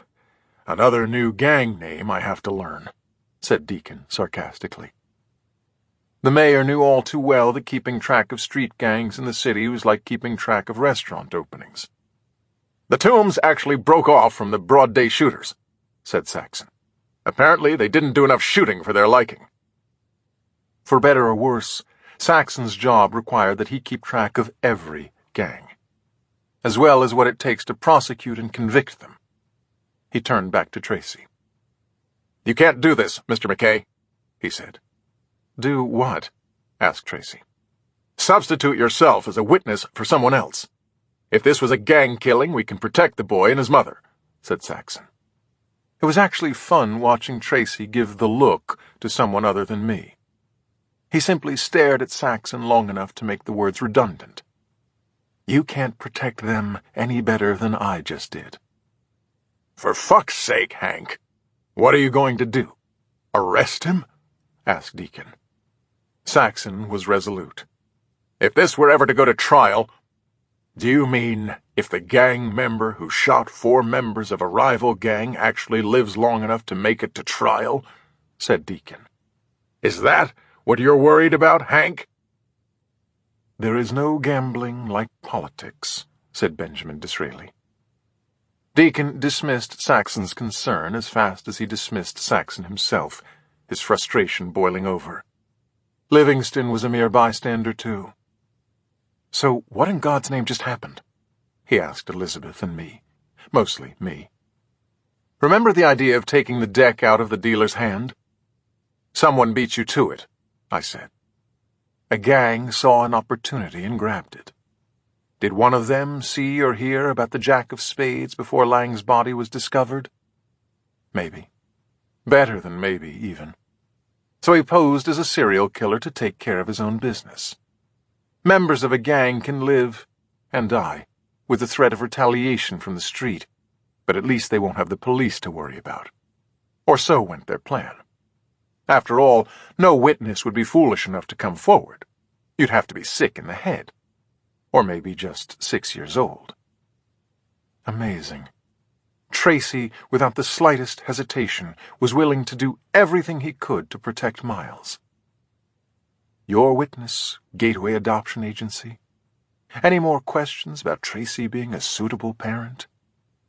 One hell of an afternoon, muttered Deacon. Grim nods followed from Livingston and Saxon. Even Elizabeth bowed her head a bit. Not me, though. I was practically smiling. Tracy had done more good than he realized. Deacon glared at me. What the fuck are you so happy about? He snapped. We just went down a dead end. No, I said. It's the exact opposite. It's the break we've been waiting for. Chapter 64. Tick-tock. His name was Jackie Palmer.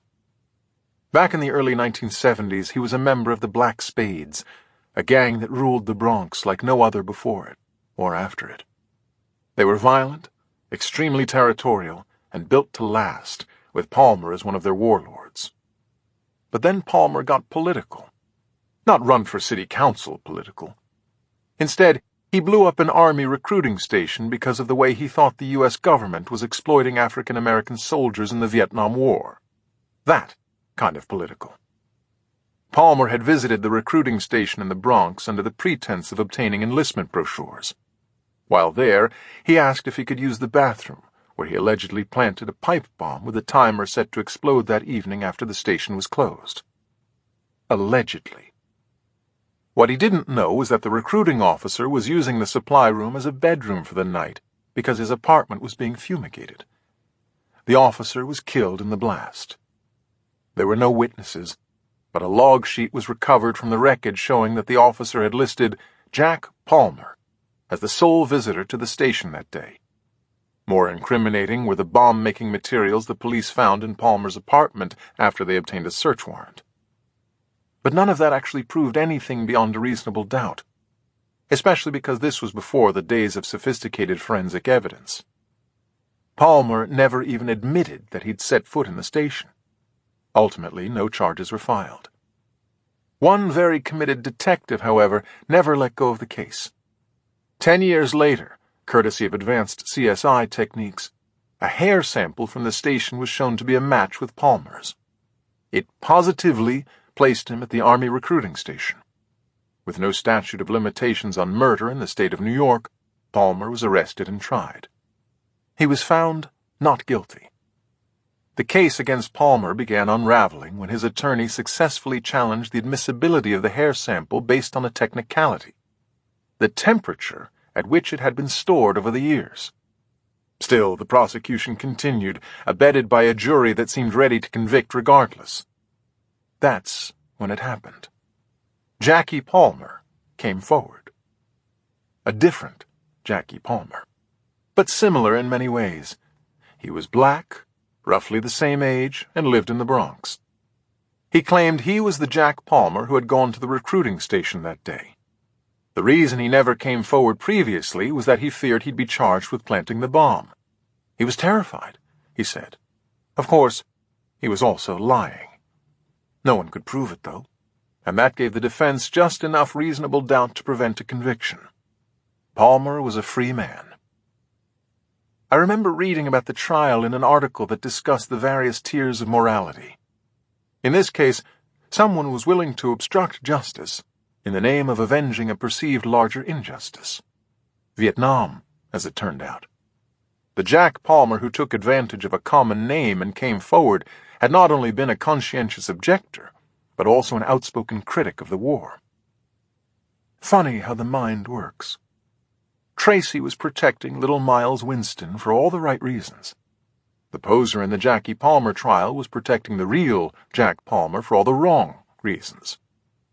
The similarity, though, was enough to trigger the thought in my head and make the connection. The Jack of Spades is Jackie Palmer. Yeah? Who is it? Came his voice through the intercom outside the brownstone where he now lived, still in the Bronx. Detective Needham with the NYPD, Mr. Palmer, said Elizabeth. My partner and I need to speak with you immediately. That was the first time she'd called me that, her partner. Tick-tock. We waited for that annoying yet still welcome sound of his buzzing us in. There was a time when Jackie Palmer would have probably told us to get the hell lost before ducking out via his fire escape. But that was decades ago. Jackie Palmer was nearing 70 now. He wasn't ducking anything anymore. Suit yourself, came his voice again, followed by the buzz. Chapter 65. I wouldn't presume to read a man's soul. His mind is hard enough. But the man standing in the foyer of his third-floor apartment was making it all too easy. He was going to hell, and he knew it. It was only a matter of time. I assume this is a sit-down conversation? Asked Palmer, not so much leading us into his living room as just assuming we would follow him. He found his way into what was clearly his preferred armchair, as Elizabeth and I sat down opposite him on a faded brown couch. His apartment faced the street and had a western exposure, the late afternoon sun filtering through half-open Venetian blinds. There are those who might see God in the resulting streaks of light. Others might only see the dust particles floating in the air. "Mr. Palmer, have you been watching the news about the serial killer with the playing cards?" asked Elizabeth. "The dealer," he said. "News people having a field day with it." Perhaps it was good that he was sitting down, because Elizabeth cut right to the chase. "We have reason to believe you might be his next target," she said. Sitting down be damned. Palmer barely even blinked. "What reason is that?" he asked calmly. "There's something those news people don't know yet," said Elizabeth. "It's a card that this so-called dealer left behind on his last victim." "Do you mean the Joker? Because I saw that on the television earlier," he said. "That's another thing that hasn't gone public yet," she said. "Whoever killed those 4 young men today wasn't the dealer." I watched Jackie Palmer's forehead crinkle in thought beneath his short-cropped gray hair. I tried my best to see the young man with the cornrows who walked out of the courthouse after being found not guilty so many years ago. That picture was one of a handful featured in the article I'd read about him. He wasn't smiling then, and he wasn't smiling now. "It was another gang then, huh?" he said. "Yes," said Elizabeth. "The card we're talking about is the Jack of Spades."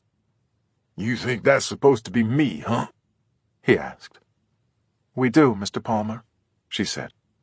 "Does that concern you at all?" "The dealer is hardly the first person who's wanted to see me dead, Detective." "Yes," said Elizabeth. "But he might be the last." "What do you want from me?" he asked. "Your cooperation," she said.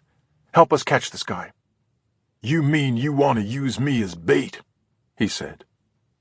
Elizabeth wasn't about to sugarcoat it. "I'm afraid you're bait no matter what we want." "Then let him come," he said. "I'll be ready for him." "That's all we're really asking, Mr. Palmer. Let us be ready right along with you," she said. "We have officers who would—" He waved a hand, stopping her. "You do whatever you want, but you do it outside this apartment. You understand?" "We want to make sure we can protect you," said Elizabeth. "The best thing would be if you didn't leave your apartment, at least for a while." Palmer leaned forward in his armchair, his finger jabbing the air. "Whoever this son of a bitch is, the last thing I'm going to do is be afraid of him, you hear? Because that's worse than being dead." Jackie Palmer was living with the kind of guilt that doesn't swallow someone whole. Instead, it nibbles away over time until there's nothing left except resignation. He couldn't care less about saving himself. But what about saving others? Tick-tock. It was time for another approach. "Mr. Palmer, I can't speak for Detective Needham here, but to tell you the truth, I don't really give a shit whether you live or die," I said. Of all things, he smiled. "Is that so?" "Yes," I continued. "What I do care about is the next victim, the one who comes after you." I paused and held his stare. I was hoping that maybe the image of that innocent army recruiter had surfaced somewhere behind that crinkled forehead of his. "You can't save the dead, Mr. Palmer, but you can still save someone else from dying." 5 minutes later, Elizabeth and I were back in her sedan outside Palmer's brownstone. "Nicely done," she said. "I'll tell the mayor and we'll coordinate with Saxon for logistics. How many officers around the clock and where to station them in and out of the apartment?" She rolled her eyes. "Ideally before Palmer changes his mind." "Sounds like a plan," I was about to say when my phone rang. Tracy's number popped up. He was calling from his cell. Only it wasn't Tracy. "Hello?" "Hello, Dr. Reinhardt," he said. "I knew I was right to choose you." Chapter 66. I could feel the rage building and burning inside me, the fear, the panic. No, I couldn't give in to it. All that stuff only gets in your way when you need to get things done. I suddenly had a lot of things to get done. It's him, I mouthed, first to Elizabeth, who immediately knew what she had to do. She bolted out of the car and out of earshot, so she could call in a trace on the dealer's location off my cell number. That was a gimme. Now things got tricky. Tick-tock. I tightened my grip on the phone. "Where is he?" I asked. "Do you mean Tracy?" he answered, although it took me an extra second to put the words together. He was using a voice modulator, the kind that changes both pitch and cadence on the fly. One second he was Darth Vader, the next an alto in the Vienna Boys Choir. "Where is he?" I asked again. "You know me better than that, Professor," he said. "I presume he's still back at that Starbucks, looking for his phone. He can't put anything down in this city, not for a second." "Say the words, and I'll believe you," I said. "Tell me he's safe, that you didn't harm him." The sound of his laughter through the modulator was like that of the devil incarnate. "He's safe," he answered finally.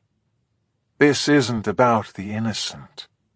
All your victims, explain it to me. They're so guilty they deserve to die?" I asked. "What do you think, Professor?" "I don't know," I said. "Lawyers ask questions they already know the answers to, but I don't." Elizabeth caught my eye through the windshield.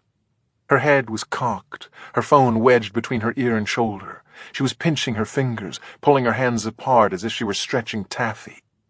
It was the symbol they give a newscaster who has a minute to fill but only 10 seconds of copy. In other words, keep him talking. Tick-tock. "Do you know what I think? I think you're a little ahead of schedule," said the dealer. "I caught a break," I said. "I got lucky." "Luck is the byproduct of preparation, Professor. You of all people know that," he said. "But yes, the gang members trying to steal my act. They were gang members, weren't they?" "Yes," I said. "Did you watch the news?" "I'm watching everything," he answered. Forget the modulator. There was no masking what he meant by watching everything. He wasn't talking about his TV habits. Shit. I hit the mute button on my phone, leaning over to punch the steering wheel. Elizabeth, her back to the car, practically jumped out of her skin at the sound of the horn. She turned to see me circling my finger in the air. To that same newscaster, it would look as if I were saying, "Wrap it up." To Elizabeth, it meant she could stop tracing the call. The dealer was close by.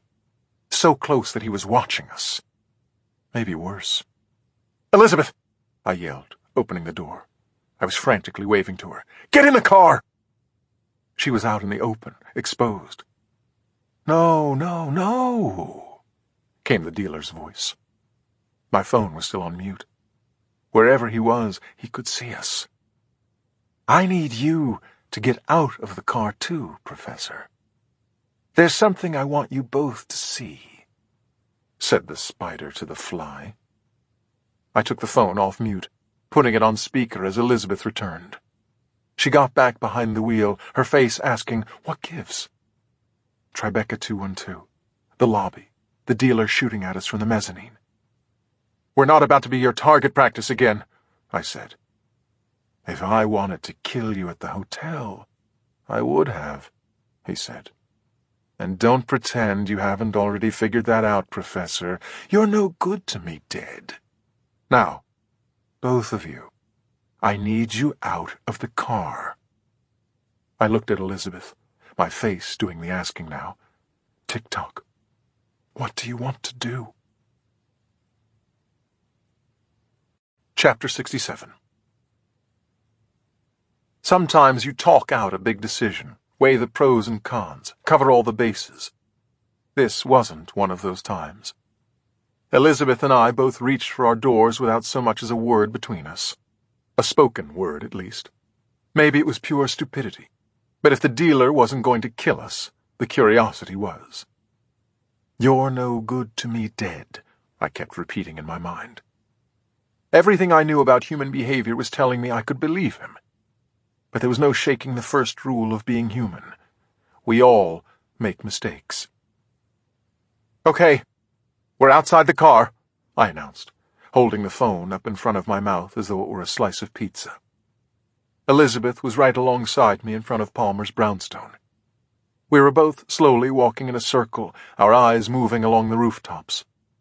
"Take me off speakerphone," said the dealer. Elizabeth gave me a nod, as if it only made sense he would ask that. She was right. With a tap of my finger, I put the phone to my ear. "It's only me now." "Good," he said. "Can you see me?" I asked. He ignored the question. He had his own. "Do you know why I chose you, Professor?" "Keep it simple, Dylan." "Because there's a reason you're killing and you want me to figure out why," I said. "Have you yet?" he asked. "I'm getting close," I answered. "You already know that, don't you?" He ignored that question, too. "Ask me what you really want to know," he said. "Fine," I answered. "I will. There's more, isn't there? You want me to figure out more than just the why." "Right again, Professor," he said. "Time is running out, though." "How so?" I asked. "You said I was ahead of schedule." "Only for the murderer on the 3rd floor," he said. I turned to look up at Jackie Palmer's apartment. "In other words, we got to him before you did." That goddamn laugh again through the modulator. I could barely keep the phone to my ear. "I wouldn't go that far," said the dealer. A tingling feeling shot up my spine. All at once, it was a premonition of something horrible about to happen, and the inability to do anything to prevent it. Total helplessness. "What do you mean?" I asked, if only to stall. I couldn't even do that. It was one more question that would fall on deaf ears. "Come to think of it," he said, "what I really should have told you is that you're right on time." Tick-tock. Boom! Chapter 68. The blast blew out the windows of Palmer's apartment, the fireballs shooting out like cannons. The sound, the shock, the sheer force of the explosion buckled my knees, my legs giving way as I fell to the pavement. Only at the last second was I able to reach out with my hands so that I didn't crack open my skull. Somewhere along the way I caught a glimpse of Elizabeth doing the same, a split second that seemed to play out in slow motion. Her legs staggering before she tumbled, her slim frame slamming against the ground amid the shards of glass that were raining down upon us. For several seconds, all I heard was the echo of the blast, the sound pounding inside my head. I couldn't even hear myself asking Elizabeth if she was okay. I yelled back to her. "What?" She answered again, louder. My ears finally kicked in. "I said, I'm all right. I'm okay," she told me. As she got to her feet, I thought she was saying something more, only to realize it wasn't Elizabeth.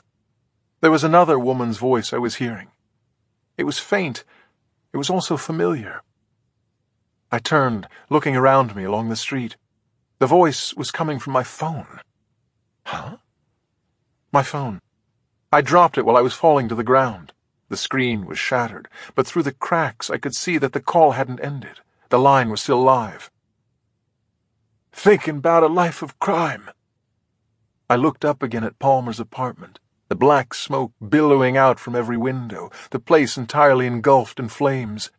His neighbors would live to tell about it, but Jackie himself wouldn't. He wasn't merely dead. He was gone, and there was nowhere to put the card for the next victim. Except in a song. The woman I was hearing was Juice Newton, and the song was "Playing with the Queen of Hearts." "Knowing it ain't really smart." Elizabeth came over and listened. She asked a question, only it was as if my ears had stopped working again. I could barely hear her. I could barely hear the song. Instead, it was the dealer's words that were pounding inside my head. Our conversation, something he had told me. For the first time, He had made what seemed like a mistake. I was sure of it. Unfortunately, I was also sure of something else. There was an inferno raging above my head, and people were spilling out onto the street in panic, crying out to God. The only way the metaphor would have been more obvious were if the devil himself had appeared and poked me with his pitchfork. There was no doubt in my mind, none whatsoever. The real hell was only just beginning. Book 4. Down and dirty and very, very deadly.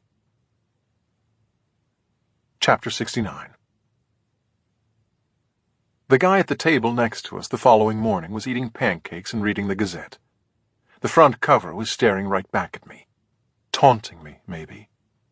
Give it up for Grimes, though. He put it together all on his own regarding Jackie Palmer. There was no headline, just a giant jack of spades with a big X through it.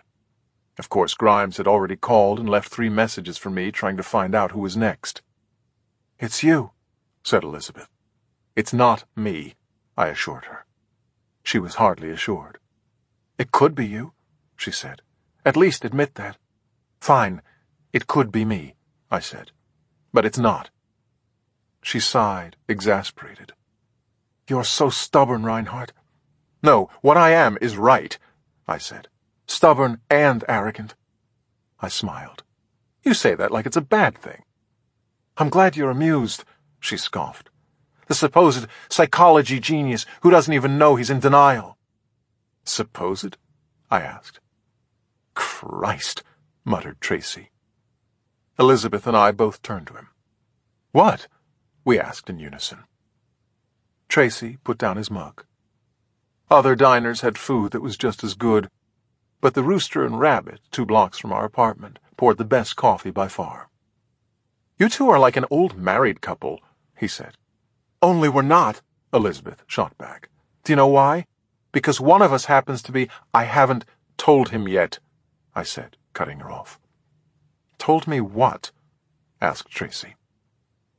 It was the one detail I left out in telling him about the dealer's phone call, on Tracy's phone no less, outside Jackie Palmer's apartment before the explosion. A sin of omission, but for good reason. Simply put, it was bad enough that I was going to hear it from Elizabeth.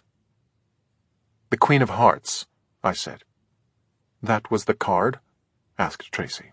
"The next victim?" "It wasn't actually a card," I said. "But yes." I explained about the song as Elizabeth resumed eating the egg white frittata the waiter had highly recommended. He'd also suggested the huevos rancheros, although I was fairly certain it was only because he liked the sound of his own voice saying huevos rancheros. "I think I auditioned with him once," Tracy whispered after the guy had taken our order and walked away. "So, there you have it," I said. "The dealer is a Juice Newton fan, apparently."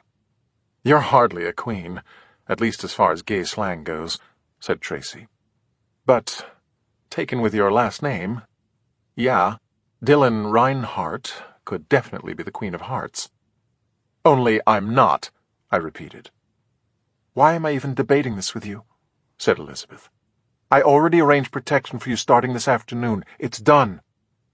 There was no point in arguing with her.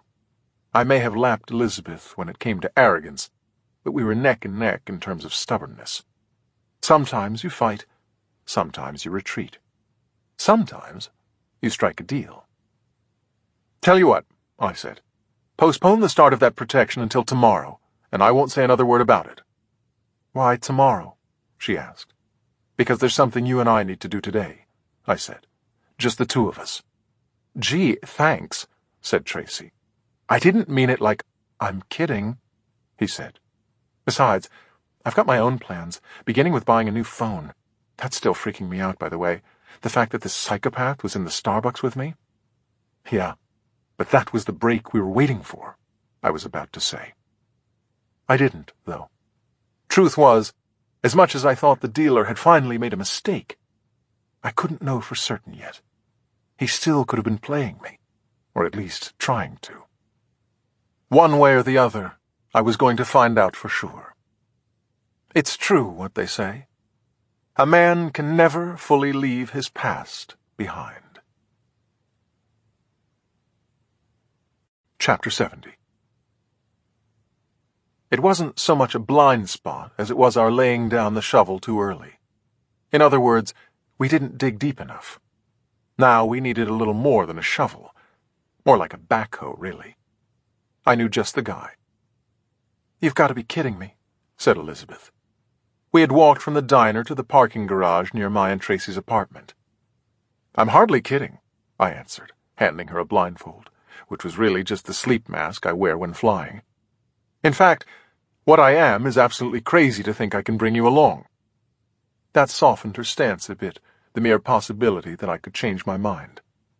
"I'll look ridiculous," she said. I pointed at the spare helmet under my arm with the heavily tinted visor. "No one will even know." She was out of arguments, so on went the blindfold, on went the helmet, and on jumped Elizabeth to the back of my motorcycle. It didn't get any more Bruce Wayne than this. 12 miles and 20 minutes longer than it should have taken, courtesy of a closed lane on the George Washington Bridge, which Chris Christie, I hoped, had nothing to do with. The two of us were standing inside a steel door that was 10 feet behind another steel door that was past the security gate to a warehouse for a medical supply company in Fort Lee, New Jersey, that nobody had ever heard of, primarily because it didn't actually exist. "Who the bloody hell is that?" asked Julian with his British accent, pointing at Elizabeth with a finger on the hand that wasn't gripping his customary highball of whiskey. Back in the day, he was always a no-brainer for a birthday gift, just as long as it was single malt. Elizabeth extended her hand. "I'm Detective Elizabeth Need—" "Christ, darling, don't tell me your name," said Julian. "I don't want to know who you are, and you definitely shouldn't know who I am." "It's okay," I assured Julian. "She doesn't even know your zip code."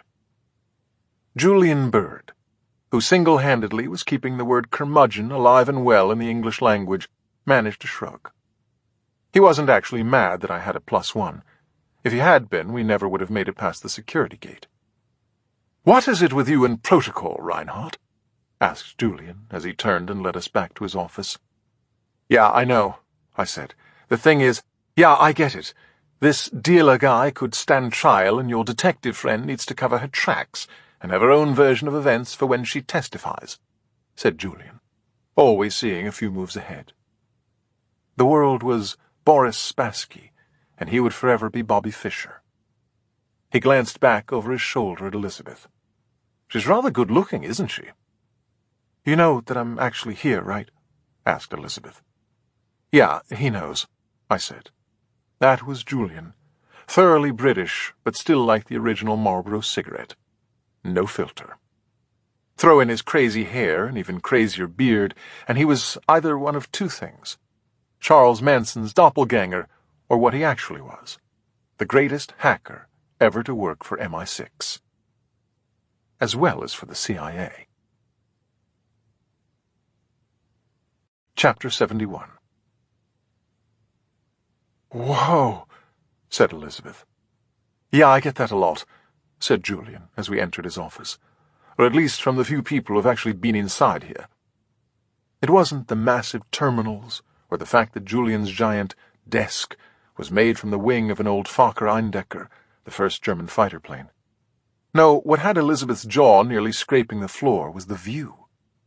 In an otherwise windowless room in a windowless warehouse, the four walls in Julian's office, as well as the ceiling, were one seamless projection screen capable of carrying a live feed from any internet, satellite, or land-based camera that Julian chose to hack into. At the moment, we were floating in space above the Earth. It was insanely cool. "Russian satellite?" I asked. "Chinese, actually," he said. "A stealth beta launch of their Tiangong space station. It's comical. Their firewalls are like rice paper." Julian sat down behind a double row of screens and a single keyboard. His chair was the only one in the room. Again, he almost never had company. "Thanks for doing this," I said, "especially on such short notice." "It wasn't as short as you think," he said. "The Eagle gave me the heads-up that you might be calling. He now thinks this is related to one of your past assignments." "It's not," I said. "Are you sure?" Julian asked. "He's convinced." "The Eagle still thinks we faked the moon landing," I said. "Well, if there was ever a guy who would know," said Julian, before making a few taps on his keyboard. Poof! We were no longer floating in space. Now the entire room was the rotunda of the National Archives building in D.C. It was a live feed from one of the security cameras aimed at the Declaration of Independence and Bill of Rights. "So whose civil liberties will we be violating today?" he asked. Julian plus whiskey always equaled a wicked sense of humor. I glanced over at Elizabeth, who still seemed undecided as to how surprised she was supposed to act after Julian referenced my past assignments. "Relax," I told her. "I know you know." "You do?" she asked. "Wait, what exactly do you think I know?" "Nice try," I said. She was a born detective, seeing if she could get something more out of me. "How would she know?" asked Julian. "You sure as hell didn't tell her." "Apparently you're not the only hacker in the world," I said. "No," said Julian. "Just the best." He meant it, too. Then he proved it. Chapter 72. "Here. These are all the victims so far," I said, handing Julian a list. Or so I tried to. He waved me off. "I already created files on each and every one," he said. "The only thing missing is some brilliant insight as to what we're looking for." That was my cue. "The Associated Press Style Book and Briefing on Media Law," I began. "The AP Style Book for short." Julian immediately raised a sarcastic finger. "1 second," he said. He poured himself some more whiskey. "Okay, Columbo, now I'm ready." I raised a finger too, my middle one. That got a rare smile out of Julian. He loved busting my American chops. I continued. "The AP Style Book was first created in the mid-1950s as a language guide for newspapers, a way to establish uniformity of grammar, punctuation, and usage. It's been revised annually, but it's always been the Bible for the news industry. Like any Bible, it has its quirks, one of them being the use of the term innocent versus not guilty." "I always wondered about that," said Elizabeth. "Papers always used to get it wrong." "You're right, and they knew it too," I said. "For decades, newspapers would always write innocent instead of not guilty, not because they didn't know the difference in the legal sense, but because they were afraid of a disastrous typo." "What do you mean?" asked Elizabeth. "If a writer or an editor or a typesetter left out the word not, suddenly the paper would be declaring someone guilty instead of not guilty," I said. "For real?" asked Julian. "This AP book says to use the word innocent simply to avoid that possibility?" "For close to a half-century, that's exactly what it said," I replied. Julian took another swig. "Okay, but I'm going to run out of whiskey, Dylan." Translation: "What's the point?" The AP has since changed the rule. However, long before they did, there was a young reporter who refused to follow it. In fact, he made a big stink about it in the wake of the O.J. Simpson trial. "You're kidding me," said Elizabeth. "Grimes?" "Exactly," I said. "Back when he was just Alan Grimes, before Grimes on Crimes." "How did you know that?" she asked. "I didn't," I said. "The dealer said something on the phone with me, though. He said, 'This isn't about the innocent.'" Julian nearly dropped his whiskey glass. He was in such a hurry to return to his keyboard. "Son of a bitch," he muttered. "That's it, isn't it?" "Yes," I said. "I believe it is." Chapter 73. I'd known Julian for 10 years, approximately 9 longer than necessary to understand exactly what he was doing at that very moment. Elizabeth, on the other hand, was still out in space. The dark side of the moon, in fact. "What the hell is going on?" she asked. "You and I looked at the criminal records of all the victims," I said. Some had been arrested, but not all of them. 1 or 2 had been convicted of petty crimes, but again, not all of them. We didn't see a pattern, and we moved on. There is one? She asked. A pattern? I'm almost sure of it, I said. She raised an eyebrow. Almost? Sarah will tell us, said Julian, without looking up from his keyboard. Poof. We were back on Earth again. Julian's walls were now displaying direct feeds from the multiple screens on his desk, his entire office engaging in a game of This Is Your Life with each and every victim. Only this version of the game was unlike any other. Elizabeth leaned over to me. "Who's Sarah?" she whispered. I thought it was an acronym the first time Julian mentioned the name, short for Search All Restricted Accounts, or something like that.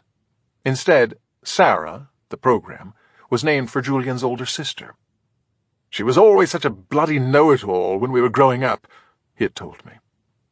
That was the program, all right. The ultimate know-it-all. In fact, there was a rumor when I first met Julian that Steve Jobs had somehow heard about it and named Siri as a tip of the hat to him. Of course, neither Julian nor Jobs ever had a word to say about that. I turned to Elizabeth.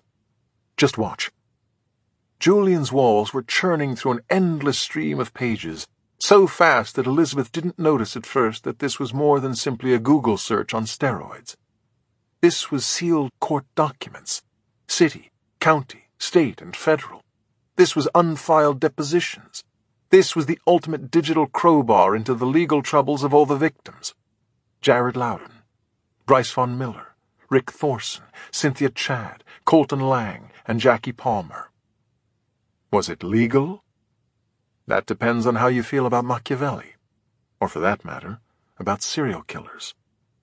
To paraphrase an old Chinese proverb, the enemy of evil must sometimes borrow from his foe. "How does it feel to be back, Dill?" asked Julian, finally looking up from his keyboard. By then he was simply waiting for Sarah to do her thing. We all were. "Back?" I asked. "You mean in this office?" Julian knew I was playing dumb.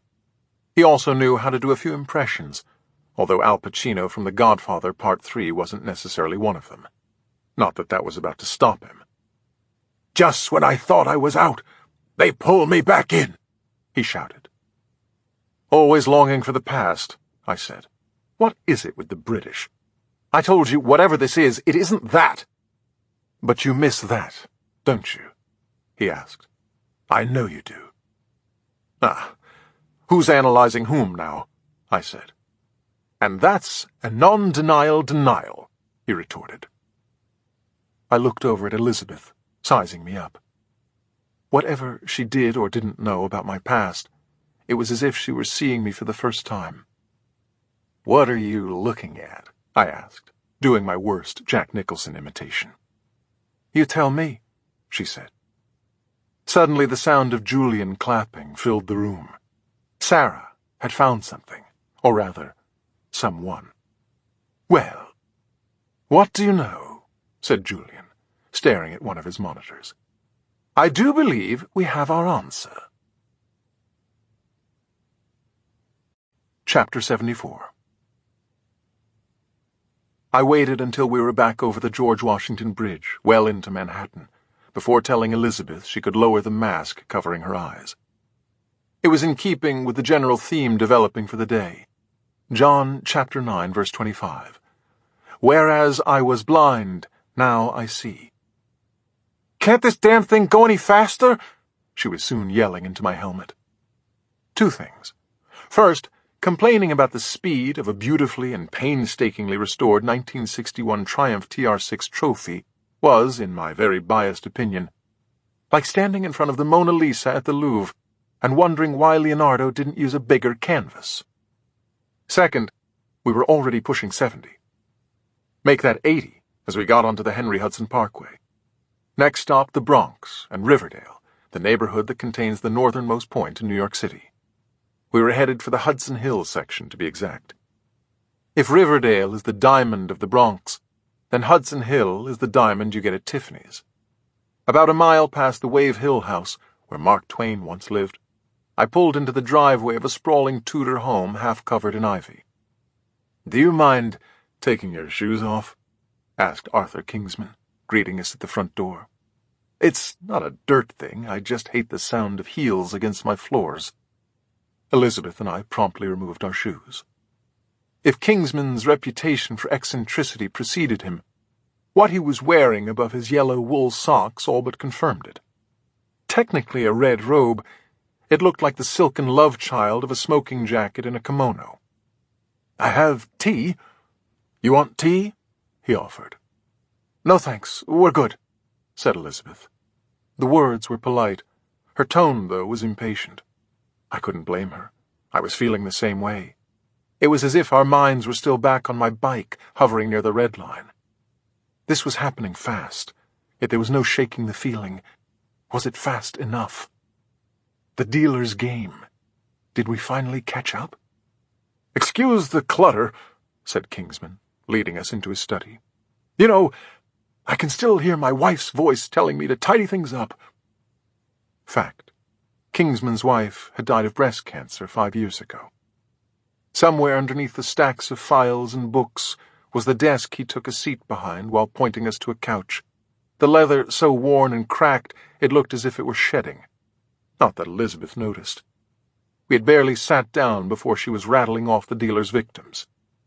"Do you recognize any of those names?" she asked. Kingsman, a lean 62 with a shaggy head of gray hair, rolled his eyes behind his thick black glasses. "This will go a lot quicker, Detective Needham, if you simply tell me why I should," he said. "For the record, you're not the only one capable of impatience." And like that, he was no longer sitting at his desk. He was at the bench, and his study was now his courtroom. The Honorable Arthur Kingsman, the rarest of breeds, a strict constitutionalist liberal judge. But that inherent contradiction, and his apolitical reputation derived from it, had helped propel him from the New York State Supreme Court up to the U.S. Court of Appeals for the Second Circuit. At one point, he was even rumored to be on the short list for the highest court in the land. The fact that he was a former Air Force pilot with combat history only helped his cause. The reason he ultimately was never nominated to the U.S. Supreme Court, however, was no mystery. Kingsman was a self-professed atheist. Legal scholars would point to that as being an advantage for a judge, a marker of his objectivity. But try telling that to a red state senator up for re-election. Or, for that matter, to a blue state senator. "All those names I mentioned? They're all dead, Your Honor," said Elizabeth. "And at one time or another, they've all been in your courtroom." Chapter 75.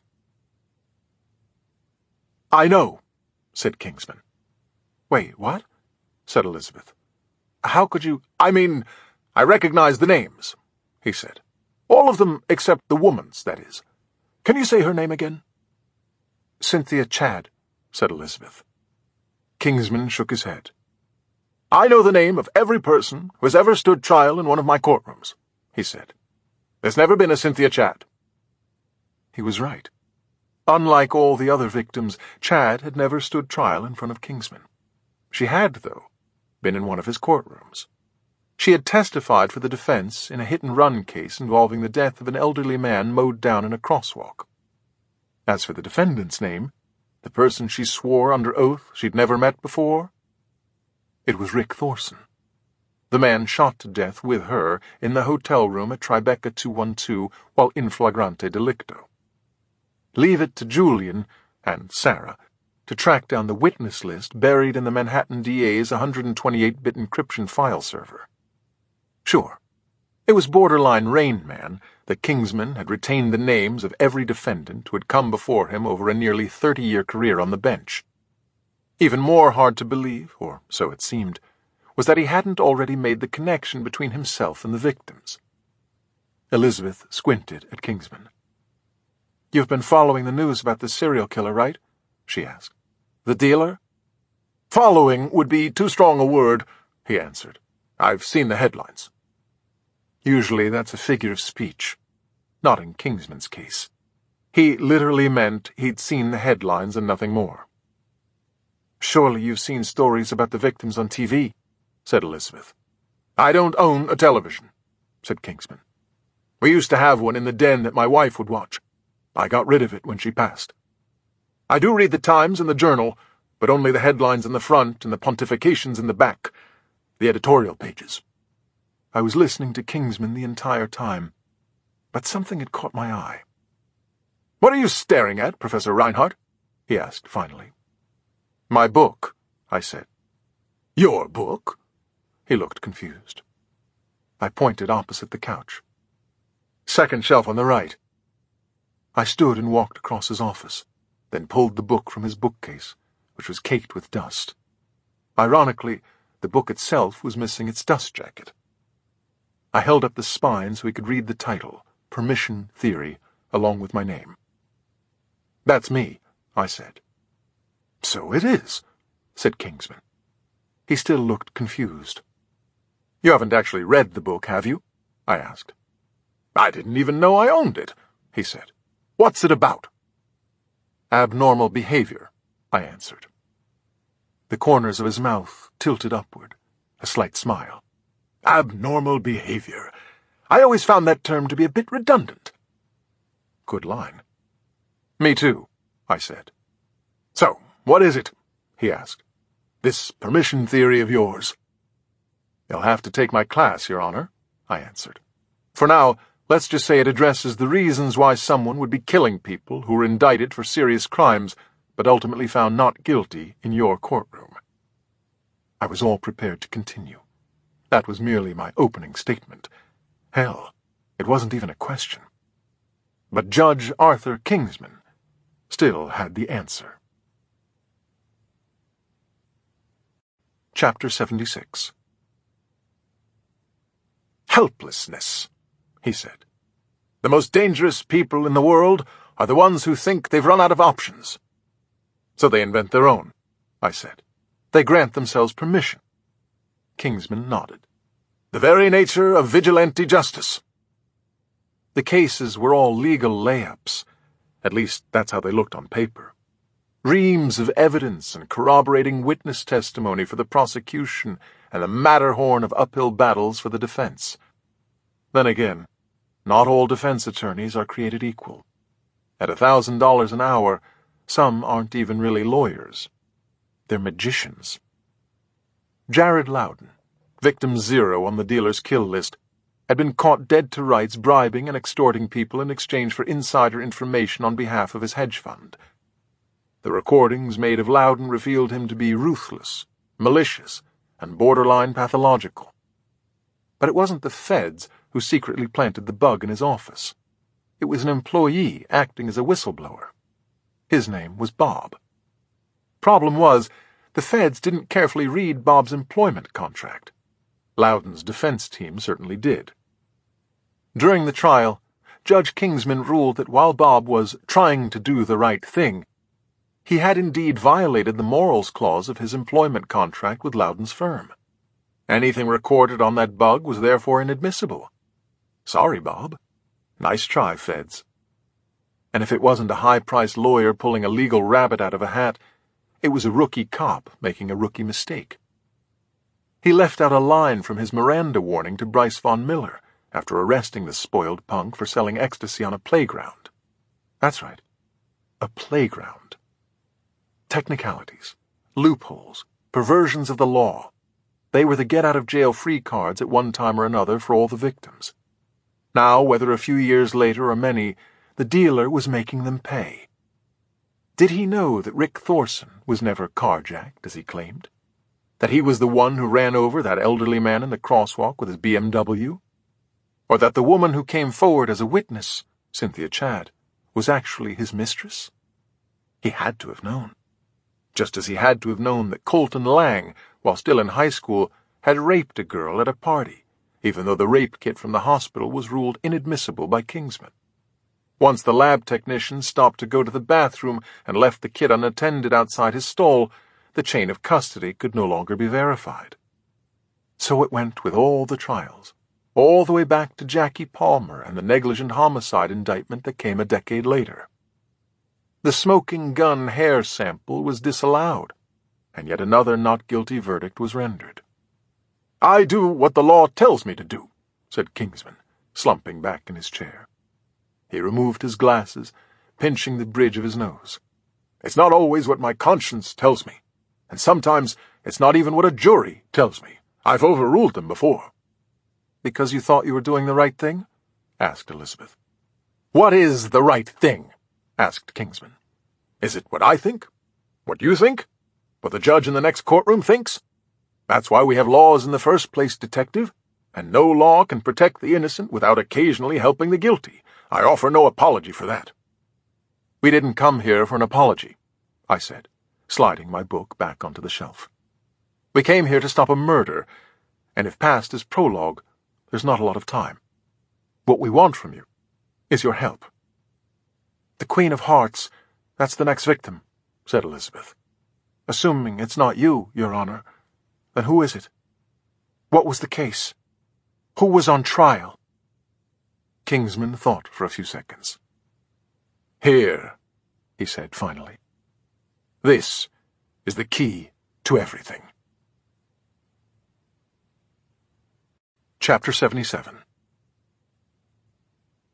"There's nothing more I could find," said the man in the black turtleneck sitting across from Edzo Deacon in the stretch limo driving through lower Manhattan, the tinted double-pane windows blocking out the bustle and noise of the city at night.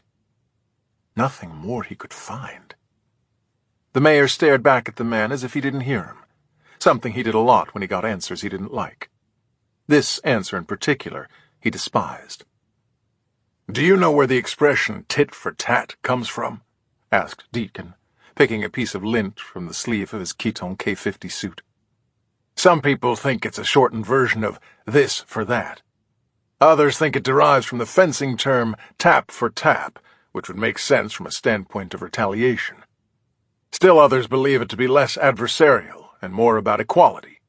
They point to the French culinary expression ton pour ton, which refers to a mix of equal parts of fine sugar and ground almonds.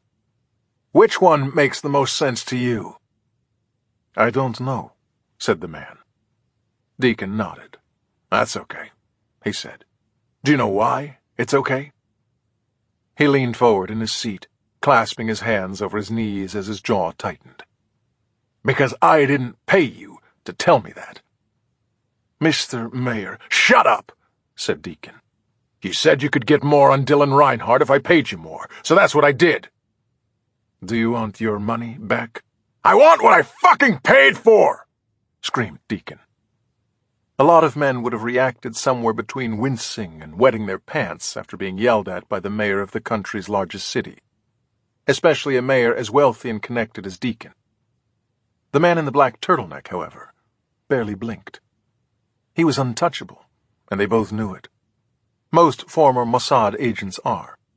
Once a member of the Israeli intelligence community, always a member, with all the Book of Exodus protection that went with it. An eye for eye, a tooth for tooth. "Do I have to explain it again?" the man asked calmly. No, he didn't. Deacon heard him the first time. Finding out that Dylan Reinhardt had been CIA was just as much of a fluke as it was a result of brilliant hacking. The brilliant part was penetrating a beta test for a new software program that would allow the CIA to gather and cross-reference server activity from multiple internet providers without detection. The fluke part was the supposedly innocuous files inserted into the test. In what was a collection of deleted emails addressing such delicate matters of national security as the rules of an office football pool and directions to a 2016 holiday party at Mr. Nick's restaurant in Langley, there also somehow managed to be a highly classified pension payout list for a handful of former field agents stationed in London. Even the best coders aren't immune to a good old-fashioned fuck-up. "Are you sure you tried everything?" asked Deacon. The man, who went by the name of Eli, nodded. "Everything, and then some," he said. "We know that Reinhardt was in the field and that his cover was the fellowship at Cambridge. As for what he did, any assignments, that's another can of beans, one that cannot be opened." "Worms," said Deacon. "Another can of worms. That's the expression."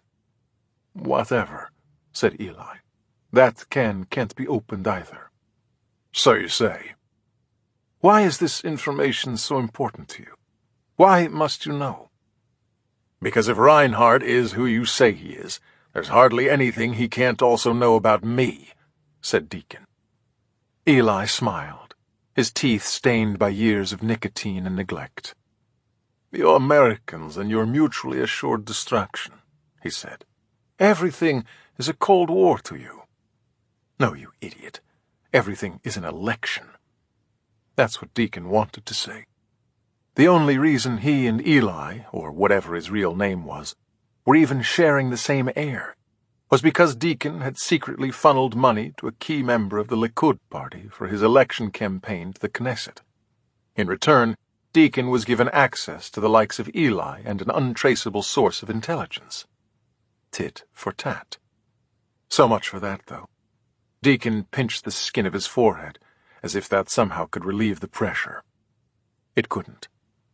He hadn't lied to Eli.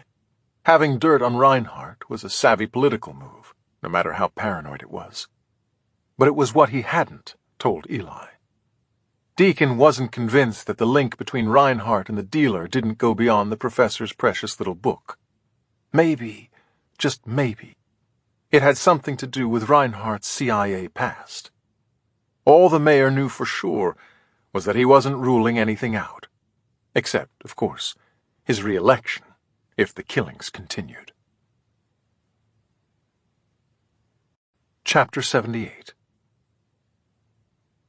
Dr. Amy Benson slowly opened her eyes, her vision a hazy mix of light and shadow. She didn't know where she was or what had happened. The last thing she remembered after feeding her cat in the kitchen was the jolt of fear and the hand that covered her mouth before she could scream. Someone had broken into her apartment. Oh, God. No. He's still here. The lights and shadows were now shapes in movement. Actually, one shape and a single movement.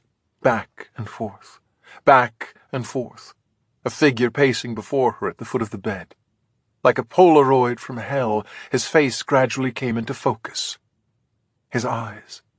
His nose. That smile. She wanted to scream, but she was gagged. She wanted to run, but she was bound. She was stretched on her back, spread-eagled, each arm and leg tied to a post of the canopy bed she had bought in Paris a couple of years ago and had shipped back to Manhattan. The bed was a gift to herself after she'd been named the first female chief cardiologist at Bricknell Medical Center in Brooklyn. Score one for the ladies. "Wakey, wakey, Dr. Benson," said the dealer. More details began to trickle back to her.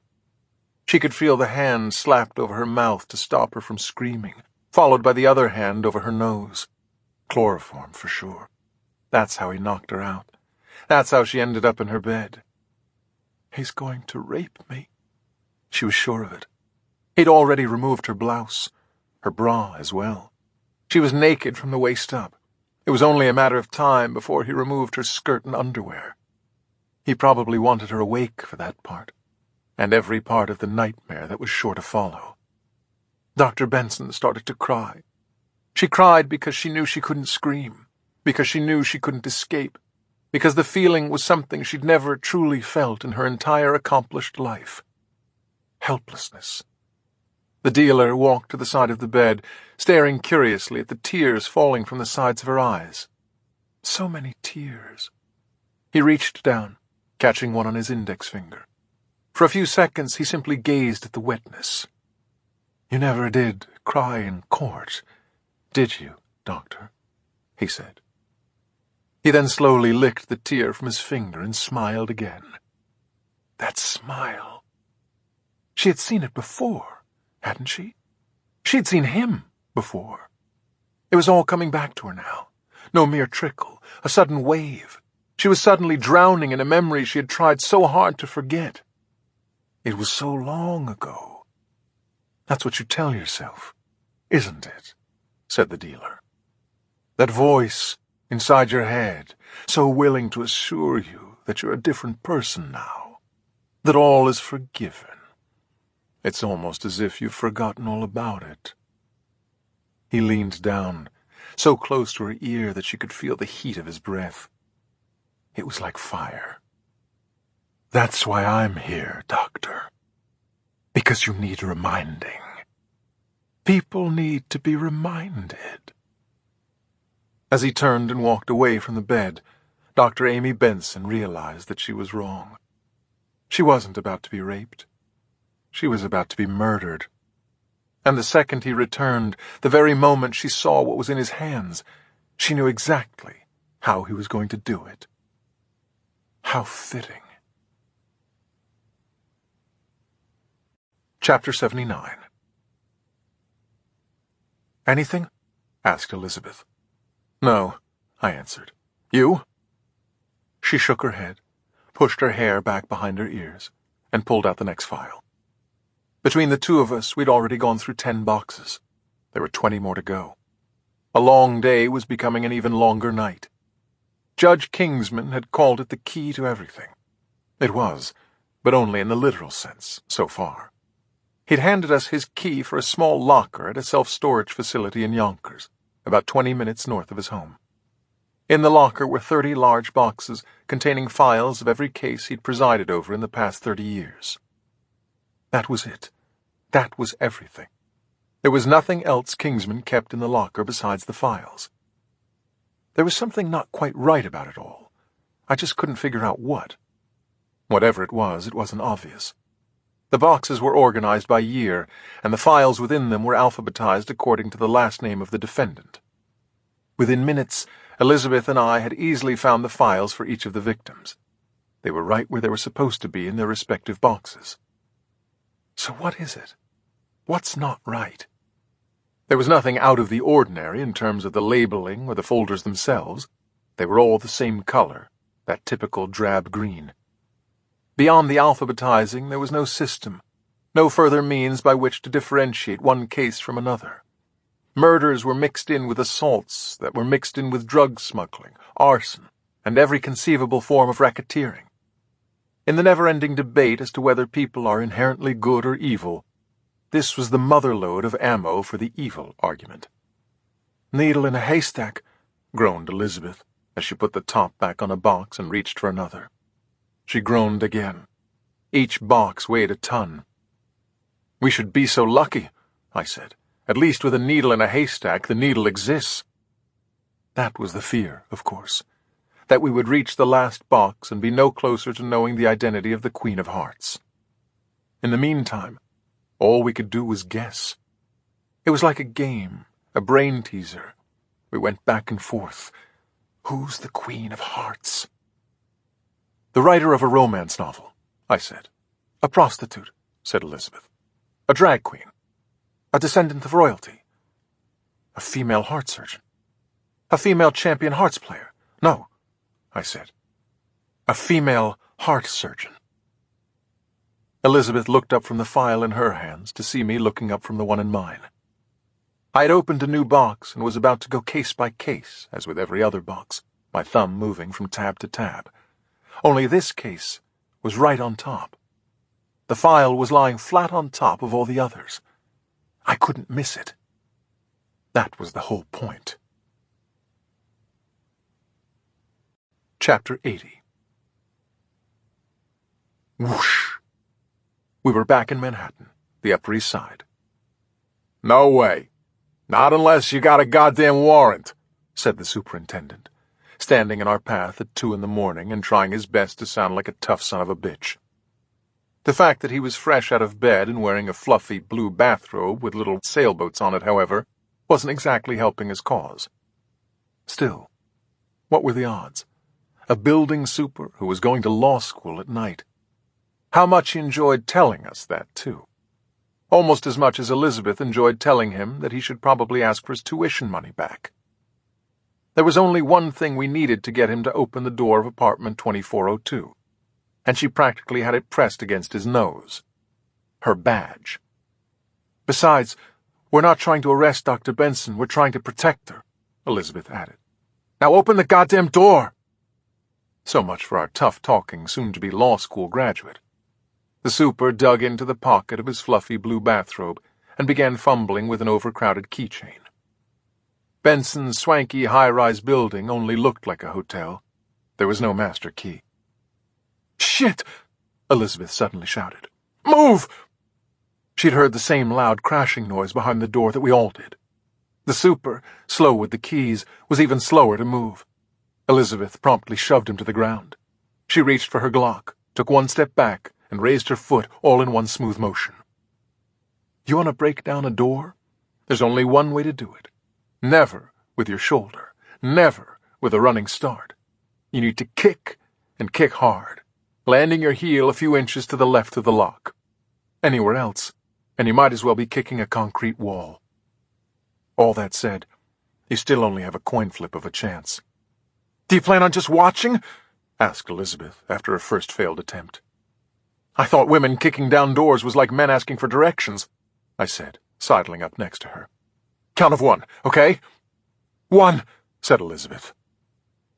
Our technique hovered somewhere between Chuck Norris and the Rockettes, but the timing was spot on, our heels landing simultaneously to the left of the lock. The wood splintered, and the door flew open. Instinctively, I peeled off as Elizabeth crouched behind her Glock, shrinking herself as a target. She'd been trained well. "Stay here," she said. "No problem," I replied. She had a gun. I didn't. Tell that to the super, though, who thought he could fall right in line behind her. Have you never seen a single cop show, buddy? I grabbed him, yanking him out of the doorway. For the second time in less than a minute, the guy was getting shoved to the ground. We were doing wonders for his self-esteem. At least he wasn't about to die stupid. I waited as Elizabeth checked the apartment. How do you gauge what someone means to you? Have her walk into danger when there's little you can do about it. Scary how much I could care about a person I'd only known for a short while. Actually, it wasn't scary at all. It was all too human. "Clear," she finally said. Although the way Elizabeth said it suggested there was a little more to it. That is, I was clear to come in, but there was still something to see. Something not good. It's amazing how much one little word can tell you. Chapter 81. "Clear." How fitting. I walked into Dr. Benson's apartment through the foyer and into the living room, stepping over the shattered glass remains of what had surely been a vase. The flowers lumped on the marble floor amid the shards removed any possible doubt. The flowers were also dead, I noticed. "In here," Elizabeth called out. I followed her voice down a short hallway to see her standing in front of an open bedroom door, culprit in hand. Actually, cradled in her arms was more like it. Dr. Benson's cat was, of course, a Bombay. What other color but black could it have been? We'd pounded on the door, and the cat freaked, ultimately knocking over the vase. That explained the crashing sound. It wasn't the dealer. But even before Elizabeth turned and led me into the bedroom, I knew he'd been there. I could feel it. Days ago, I would have laughed at the idea of being able to feel someone's presence. I would have made fun of myself. The full-on ridicule. Professor with a PhD in psychology trips on a crystal ball and hits his head on a Ouija board. Elizabeth put down the cat, saying nothing as we approached the bed. There was no blood, no gore to test the stomach and nerves. Yet that somehow made it even more chilling. Dr. Amy Benson was topless and tied up, but there was nothing sexual about it. There was also nothing to figure out in terms of how he killed her. One paddle under the right clavicle, the other paddle on the left rib cage. Clear. He shocked her over and over, jolt after jolt, so much so that the outlines of the paddles were practically singed on her chest, the skin crinkled and horribly warped. Portable defibrillators don't jip you on the juice. "How long?" I asked. "How long has she been dead? A couple of days?" "At least," said Elizabeth. "Maybe more." No wonder the cat was a bit panicky. It was starving. I quickly went to the kitchen and found its food in a cupboard next to the stove. I filled the water bowl, too. "You would think someone would have noticed a missing doctor," I said, returning to the bedroom. Unless she was off for the weekend, said Elizabeth. Also, she lived alone. No men's clothes in the closets, no wedding ring. I hadn't noticed about the ring. I'd been too busy noticing what else she was missing. Chapter 82. There's no card, I said. Elizabeth shook her head. No, not unless it's somewhere underneath her. I knew the protocol. It was a crime scene. We weren't supposed to touch the body. Tempting as it was, we'd know soon enough. Did you call it in? I asked. She reached for her cell. About to. 20 minutes later, Dr. Amy Benson's apartment was only a few people short of what the fire marshal would have called maximum occupancy. Save for Elizabeth, it was all guys. As I sat off to the side in a corner of the bedroom, on a tufted chaise longue that was circa last century Laura Ashley, I entertained myself by watching most of them steal furtive glances at Elizabeth as she chatted up a fellow detective. They all treated her like one of the boys, but make no mistake, they all wanted her like the prom queen. All total, it took another hour for Dr. Benson to be photographed, poked, prodded, and swabbed for evidence. When she was finally cleared to be moved, there was no playing card anywhere underneath her. Why not? Why didn't you leave a card this time? There was no way he was done killing. There was also something about the timing. Benson's file had been pulled from its storage box and was sitting right on top. We couldn't miss it. Yet it was as if the dealer knew that Benson's body wouldn't be discovered right away. More than knew, in fact. It's what he wanted. It's the way he planned it. I bolted up from the edge of the chaise, finding Elizabeth in the living room. She was off in the corner in an armchair, reading over her notes as the first responder. Her report would come later. Later than she imagined. Judge Kingsman, I said. What about him? She asked.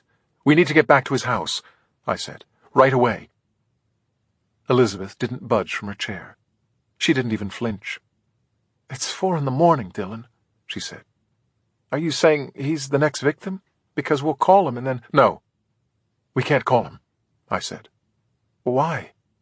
Because there's only a chance that he's the next victim. There's no hiding fatigue at 4 o'clock in the morning. For Christ's sake, snapped Elizabeth. What are you talking about? I sat down in the other armchair, leaning forward. Only she could hear me.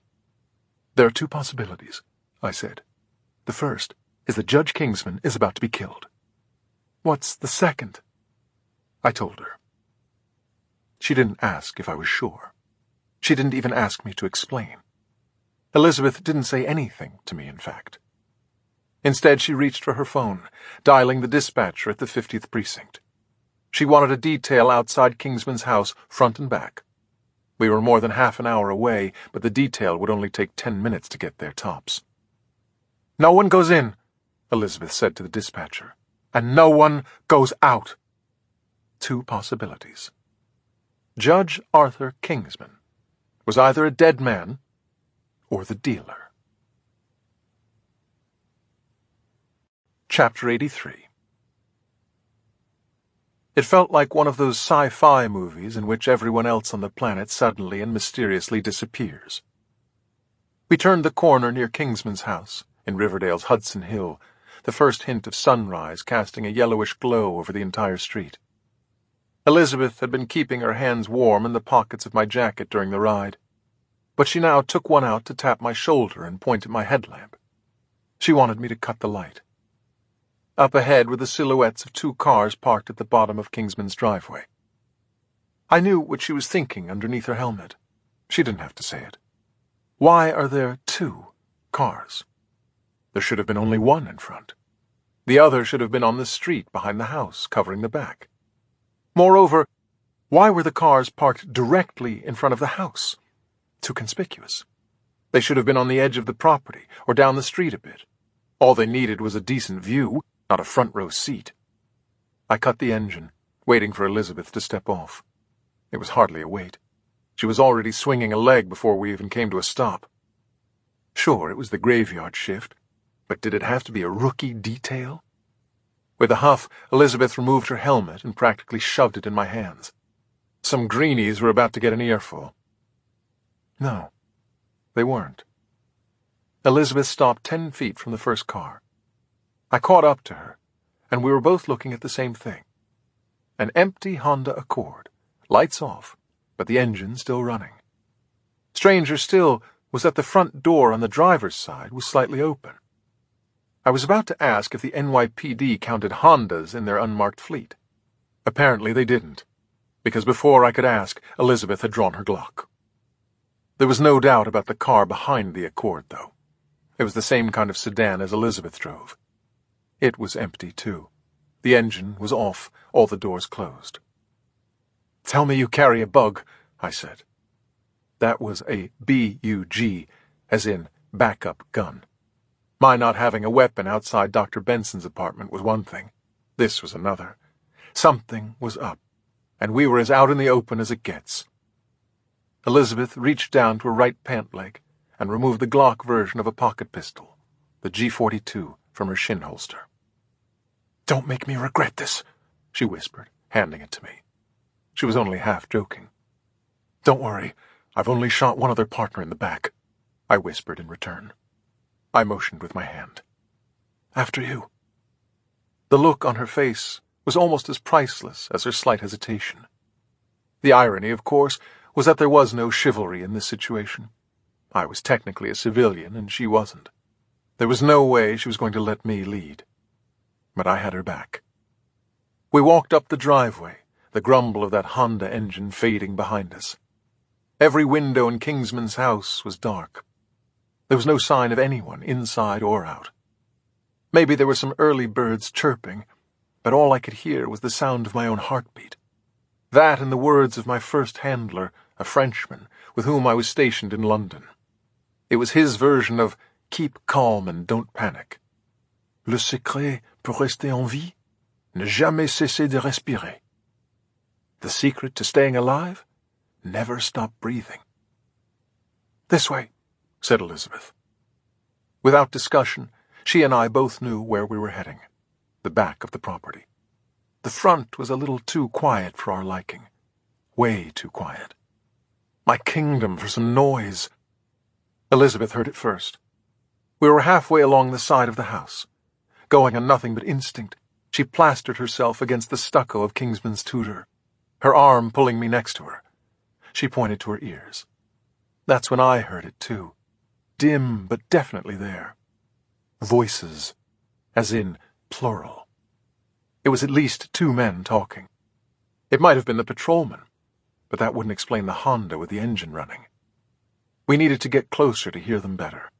Better yet, we needed to get a look.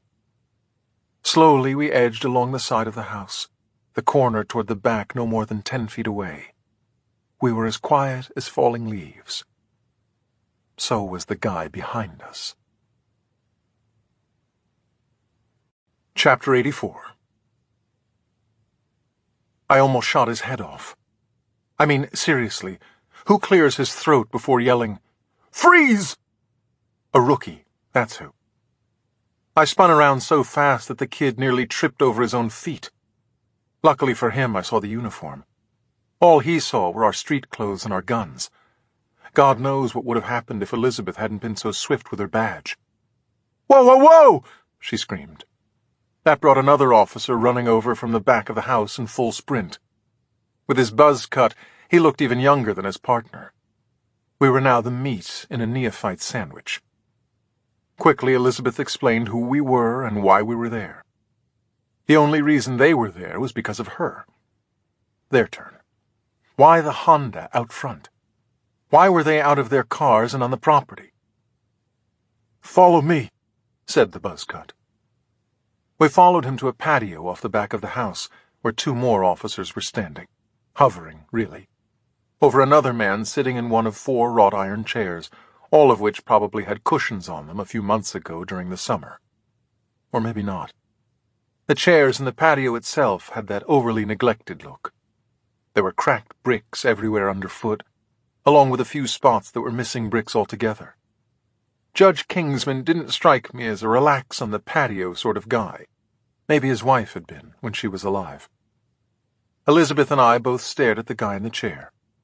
He looked around my age, mid-30s, with jet-black hair parted neatly to the side above a pair of black-framed glasses that were either hip or nerdy, depending on which borough you live in. Intentionally or not, he was sitting dead center under a lone floodlight.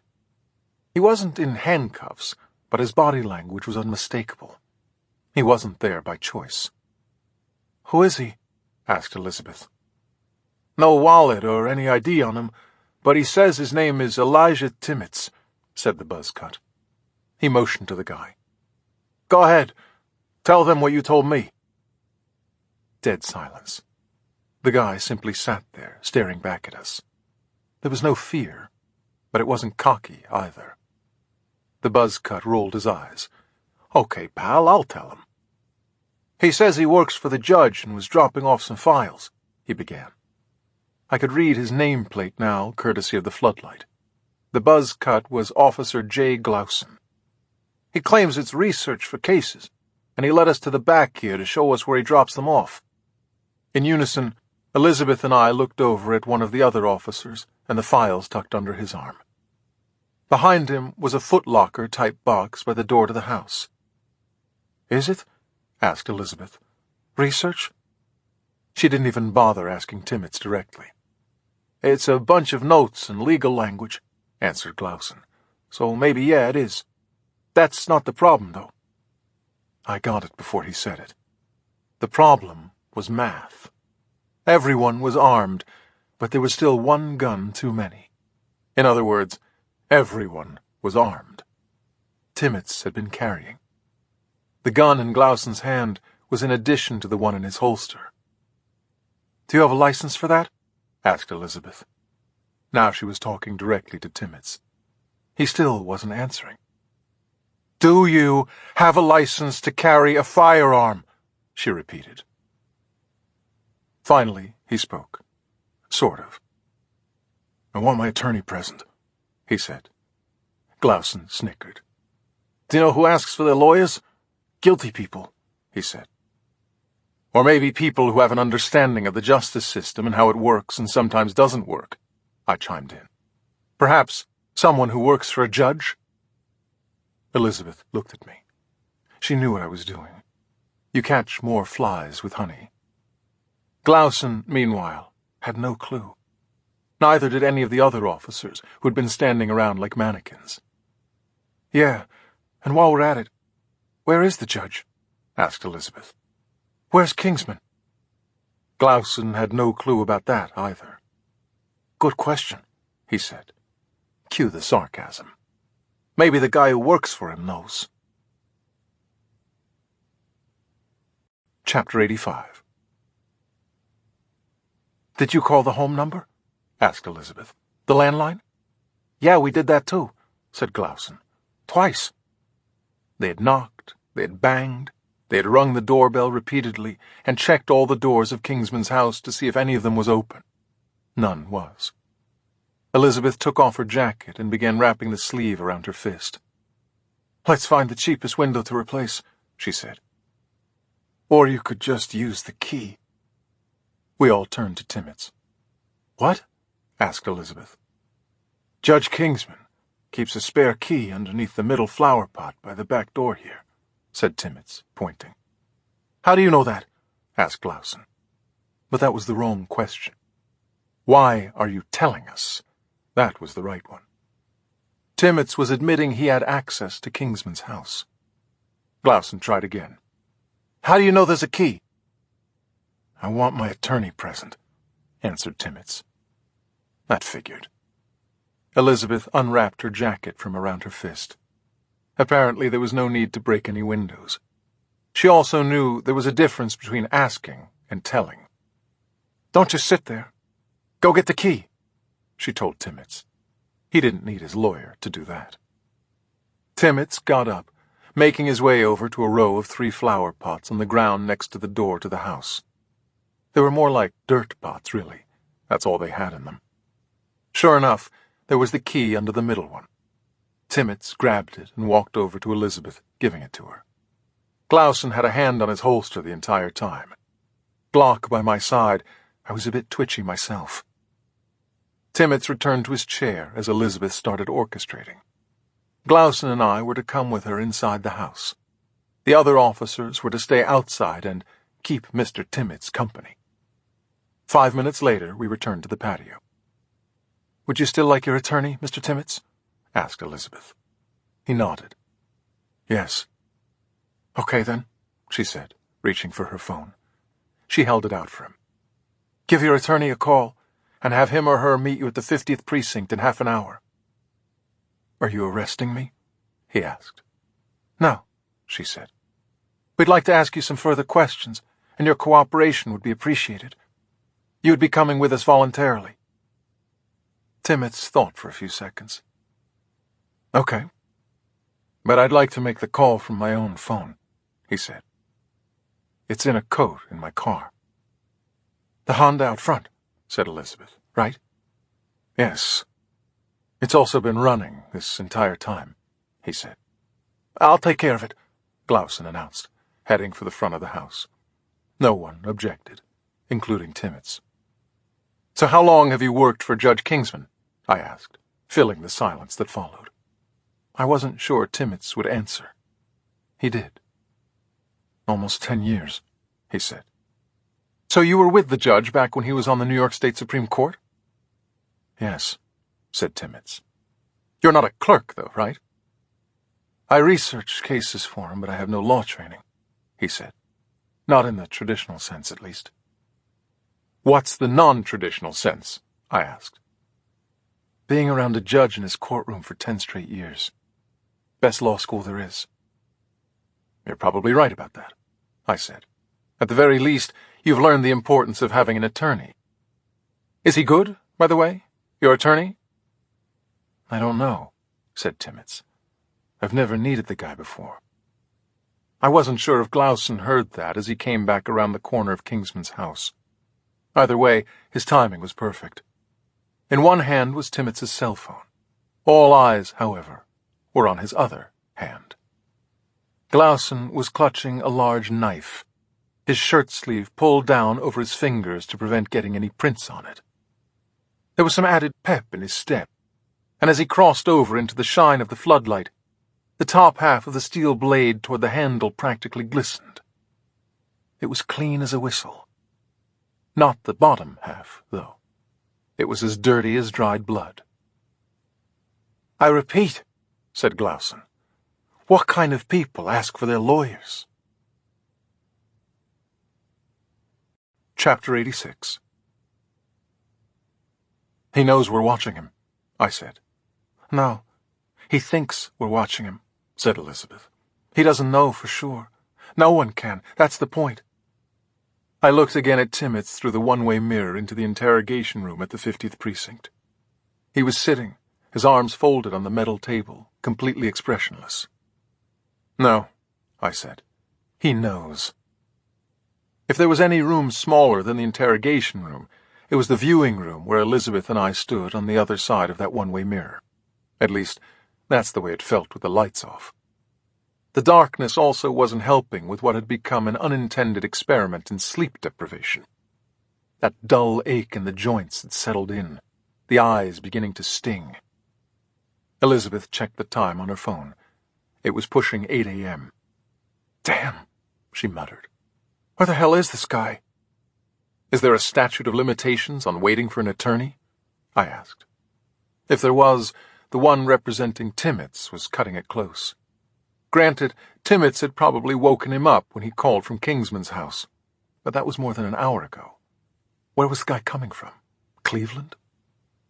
"We'll give him another 5 minutes," said Elizabeth. "Then what?" I asked. "I don't know," she said. "Ask me in 5 minutes." Everything was falling into two categories now: what we knew and what we didn't. What we knew since arriving at the precinct was that Elijah Timmets was licensed to carry a concealed weapon in the state of New York. His name was in the database. What we didn't know was the blood type on the knife found in his car. The 50th Precinct was hardly a forensics lab, but it could do your basic blood testing on the quick. Unfortunately, dried blood fell out of the realm of basic and required something called the absorption elution technique. That took longer, though maybe not as long as Timmitz's attorney was taking. "You want a refill?" I asked. There was an old Mr. Coffee down the hall. "I couldn't even drink the first one," said Elizabeth. She was right. The coffee was horrible. Sludge. Whoever made it should have been charged with depraved indifference to human consumption. But it was the only thing keeping me going. "I'll be right back," I said. I made my way down the hallway, passing Glauson's desk, where he was still working up his report on Timmets. His shift was almost over, and there were a few officers streaming in around him who looked decidedly fresher than anyone else. Not that Glauson was noticing. His head was down, his shoulders hunched. He was the body language equivalent of a "do not disturb" sign. "Another victim, huh?" came a voice over my shoulder. I turned to see one of those fresher-looking officers lining up behind me as I reached for the coffee. It took me a second. He was talking about the coffee. "Yeah, I'm a glutton for punishment," I said, offering to fill his mug first. "Thanks," he said. "Strangely enough, you get used to it." He sidestepped over to a small fridge and grabbed a large carton of half and half. To free up a hand to pour it, he put down the newspaper tucked under his arm. It was the early edition of the Gazette. Holy shit. I grabbed the paper, lifting the front page closer to my eyes, if only to make sure I wasn't seeing things. I wasn't. "Hey," said the officer. "Where are you going? That's my paper." Chapter 87. Elizabeth almost killed us twice on the drive downtown, swerving in and out of traffic and blasting through intersections, as if the streets of Manhattan were the backdrop to a video game. "Nothing to it," she assured me, shouting over the siren of our borrowed patrol car. That was almost as funny as her telling the precinct captain that he could keep my motorcycle as collateral. "This is all because of you, Grimes. You're loving it too, aren't you?" The headline above the picture of Judge Kingsman on the Gazette's cover blared it in capital letters. "The Dealer." On the next page began the story. You could almost hear the back and forth between Grimes and his editor as they decided on the subhead, which might have packed an even bigger punch than the headline. "Judge, Jury, and Executioner." Arthur Kingsman had brought to life the ultimate revenge fantasy for a sitting judge who was sick and tired of letting the guilty go free because of loopholes in the law exploited by slick, high-priced lawyers. Or so claimed Grimes. Or more specifically, so claimed his unnamed source. This source had evidence that Kingsman had hired a contract killer, who, of all things, had his attempted murder charges dismissed by Kingsman years ago because of an illegal police search of his car's glove compartment. Grimes cited calls allegedly made by Kingsman to the contract killer from a payphone inside the courthouse where he presided. Having a surrogate commit the grisly murders? Using a payphone to communicate with him? Kingsman was covering his tracks at every turn. Only that became the ultimate irony, and the reason Grimes and the Gazette were so confident running with the story. Grimes's source had led him to the contract killer. At the city morgue. 3 days ago, a man in his 20s named Reginald Hicks had been found stabbed to death in his apartment in the Bronx. Multiple tenants told detectives they had seen a man wearing a black fedora and a gray duffel coat in the building around the same time. All of them remembered the coat having very large toggle buttons, the same buttons on the same coat, along with the same black fedora that Kingsman had been photographed wearing on numerous occasions. Kingsman was covering his tracks at every turn, all right. Every last one. He had killed the guy who was doing all the killings for him. Reginald Hicks had managed to escape justice in Kingsman's courtroom. In the end, however, he wasn't able to escape Kingsman. He became one more victim of his revenge. Elizabeth turned the corner onto Center Street, the Thurgood Marshall United States Courthouse directly ahead. "Damn! So much for getting here first," I said. The front of the courthouse was a zoo of news trucks and reporters, all of them playing the same hunch we were. Grimes and the Gazette had treated the story as though they were carrying out the attack on Pearl Harbor. They gave no warning. Not to the police, and certainly not to Kingsman. The odds were good that the judge went off to work unaware of it. Of course, Elizabeth and I still didn't know where Kingsman had spent the night. Is there a chance he actually did know in advance? We double-parked on the street, stepping out into the chaos. Courthouse guards were already keeping anyone with a camera, microphone, and/or perfectly coiffed hair off the steps and on the sidewalk. We had none of that, especially the hair, after being up all night.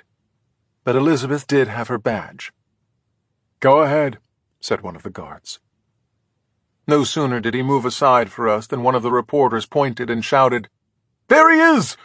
as if he'd stepped out of some 1950s crime drama. All at once, the entire press corps began rushing madly up the steps. The guards never stood a chance.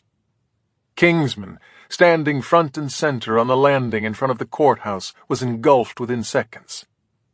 The judge had a statement he wanted to make. He wasn't the only one. Chapter 88. "This way," said Elizabeth. "Over here." I knew what she was thinking as I followed her up the rest of the steps, pushing past the media. They all needed to face Kingsman, but we didn't. When he was done with the reporters and turned around, the first people he saw, the first people he spoke to, absolutely had to be us. Best we positioned ourselves accordingly. Not too close to him, though. I've managed to learn a few things about a few things, but the one thing I apparently knew next to nothing about was the optics of an impromptu press conference. If you want to look like you support the person doing the talking, you stand behind that person, where the cameras can see you. Otherwise, you get the hell out of the shot. Thankfully, Elizabeth had been there, done that. She yanked my arm seconds before every red dot on every camera lit up as they homed in on the judge. We were safely off to the side, out of frame. "I'd like to comment on the so-called reporting in this morning's Gazette," began Kingsman, slowly and calmly. "Then I'll be happy to take your questions, each and every one." Kingsman wasn't wearing his robe, nor was he behind the bench, but the judge was still the judge. He was laying the ground rules and instructing the jury. He knew as well as anybody, better than anybody really, that the court of public opinion is more than just an expression. It's real. It's also malleable, like putty, or a politician. I stood next to Elizabeth, watching the horde of reporters collectively fall all over themselves so as not to miss a single word. Arms and shoulders bumping, they continued to jostle for position in the horseshoe that had formed around Kingsman. The space between him and the horde was disappearing fast. It was getting out of control. "Please, everyone, there's no need for pushing and shoving," he said. That was far too polite, however, and he quickly realized it. Out wide went his arms, and up went his voice. "Calm the hell down, or I won't say another goddamn word!" Much better. All at once, the microphones and recorders fell still. Each and every one. No. Wait. All of them except one. An arm was still moving, a body pushing through the crowd. I couldn't see his face, just the black recorder in his hand. Only it wasn't a recorder. "Gun!" I saw it, but I didn't yell it. You only yell it if you're Secret Service. It acts as a bird call, telling all the other agents to collapse around the intended target. It was someone else who yelled it, a reporter next to the shooter. He blurted it out before I could even take my first step, before I could try to pop, pop. The first shot missed Kingsman, but the second didn't. His knees buckled, and his body collapsed at the top of the courthouse steps. I ran right past him, though. I had to. Everyone had run for cover except his killer. He was simply standing there, frozen. Except he wasn't a he. The second I saw her face, I knew who she was. She was vengeance. Chapter 89. "Lower the gun," I yelled. I was running at her full speed, hurdling people still on the ground while trying not to tumble down the steps. I'd been in her house. I'd smelled the bleach she used to clean her husband's blood off the floor. The blood was gone, but the stench of his murder would never fully go away in her mind, especially in its darkest corners. She had read the Gazette and grabbed a cab, but not before first grabbing the 9mm Beretta that her husband had kept in his study. Jared Loudon's wife was out for blood of her own. "Lower the gun!" I yelled again, as loudly as I could. It was aimed right at me, but that's not why I yelled. I hadn't even drawn the G42 that Elizabeth gave me, the bug she carried. Emily Loudon was frozen, in shock. She couldn't pull that trigger again even if she wanted to.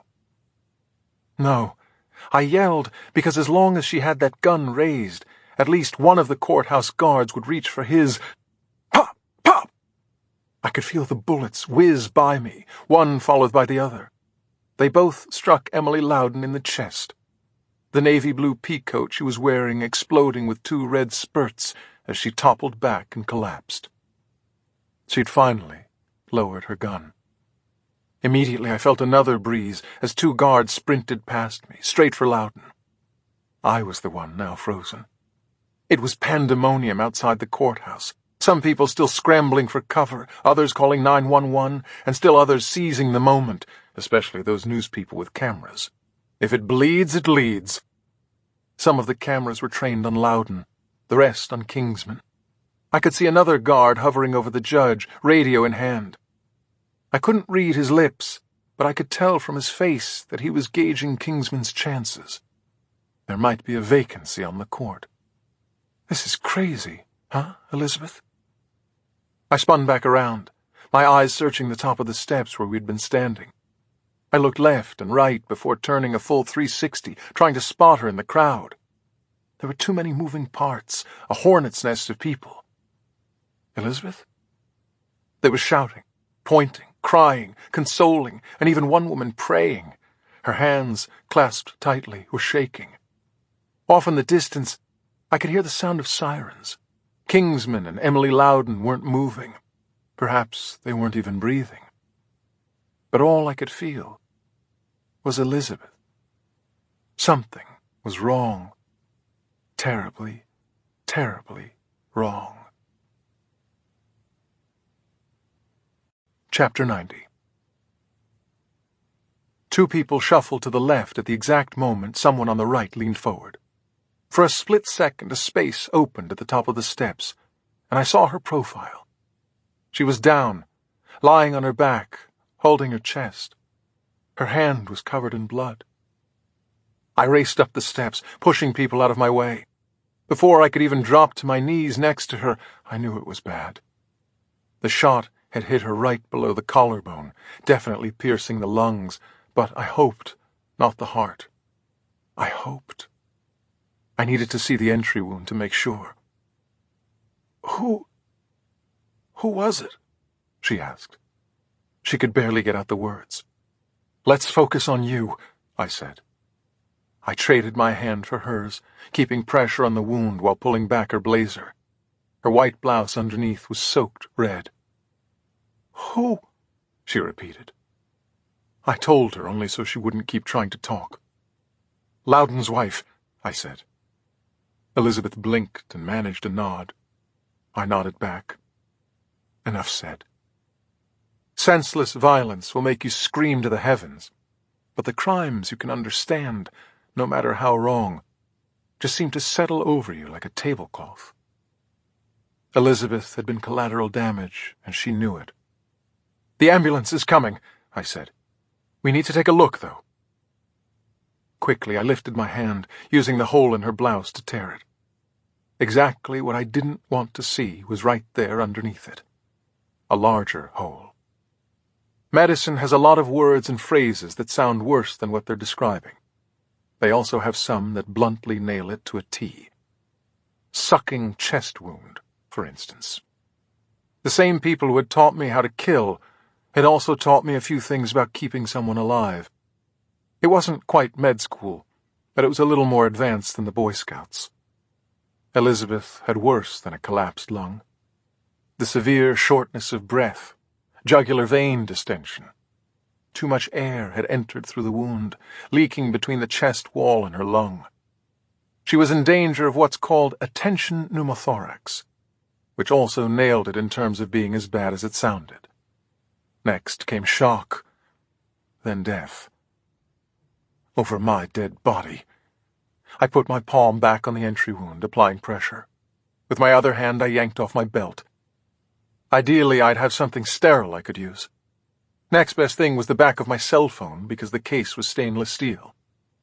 "I've got to lift your back for a second," I said, looping the belt around her chest to seal the phone in place over the wound. For what I was about to do next, I needed both hands free. The sirens were louder. Help was close. Not close enough, though. The first ambulance to arrive would have a gurney to unload and stairs to negotiate. Wheels up or wheels down, gurneys and stairs don't mix.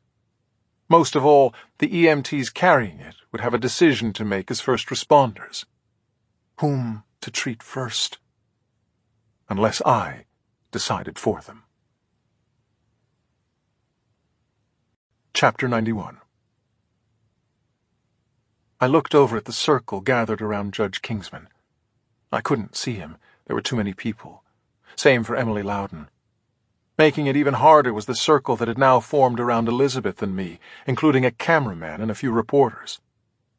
I turned back to Elizabeth, her dark brown eyes staring up into mine. "Trust me," I said. She had at least one more word left in her. "Always," she told me. There was no time for a countdown. I scooped her up, cradling her in my arms. "Don't move a shooting victim, the book says." "Screw the book. Run, Dylan. Run like hell." Down on Center Street in front of the courthouse, I could see the first of the ambulances approaching as I made my way down the steps. The pandemonium had spread. There were police lights flashing, sirens blaring, a cop waving frantically as he tried to part the heavy sea of cars, cabs, and trucks with their rubbernecking drivers. A news helicopter whirled overhead. "Almost there," I told Elizabeth. "Hang on." But as I glanced down at her, she was even paler and barely breathing. Her lips were blue. "Faster, Dylan, faster than you've ever run in your life."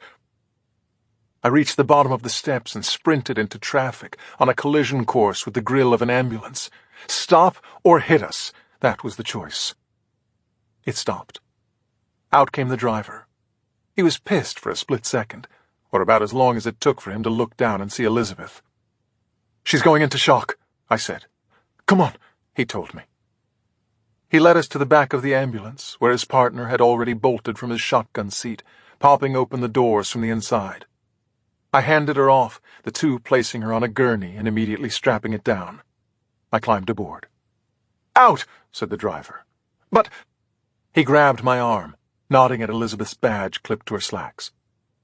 "We got her," he said, handing me my belt and cell phone. I hopped out, watching the doors close in front of me. I didn't want to argue, not if it meant wasting one more precious second. I didn't know how many Elizabeth had left. Book 5. Showdown. Chapter 92. I kept staring down at my shoes. I had washed up in the bathroom near the surgical suite on the 5th floor of Manhattan South Hospital. My hands had been covered in Elizabeth's blood. My shirt and jacket were too. But they had long since been tossed in the garbage in favor of a sweatshirt from the lobby gift shop. "I Heart New York," it read. I wasn't so sure anymore. I kept staring down at my shoes because I'd missed a spot, as it were. There was a drop of Elizabeth's blood on the toe of my right loafer, and all I could do was keep looking at it. The waiting room was packed, but I had blocked out the chorus of hushed conversations around me. Various loved ones talking to one another, if only to help pass the time, and maybe, just maybe, not be consumed by the worries that would otherwise eat them alive. As for me, I was getting devoured.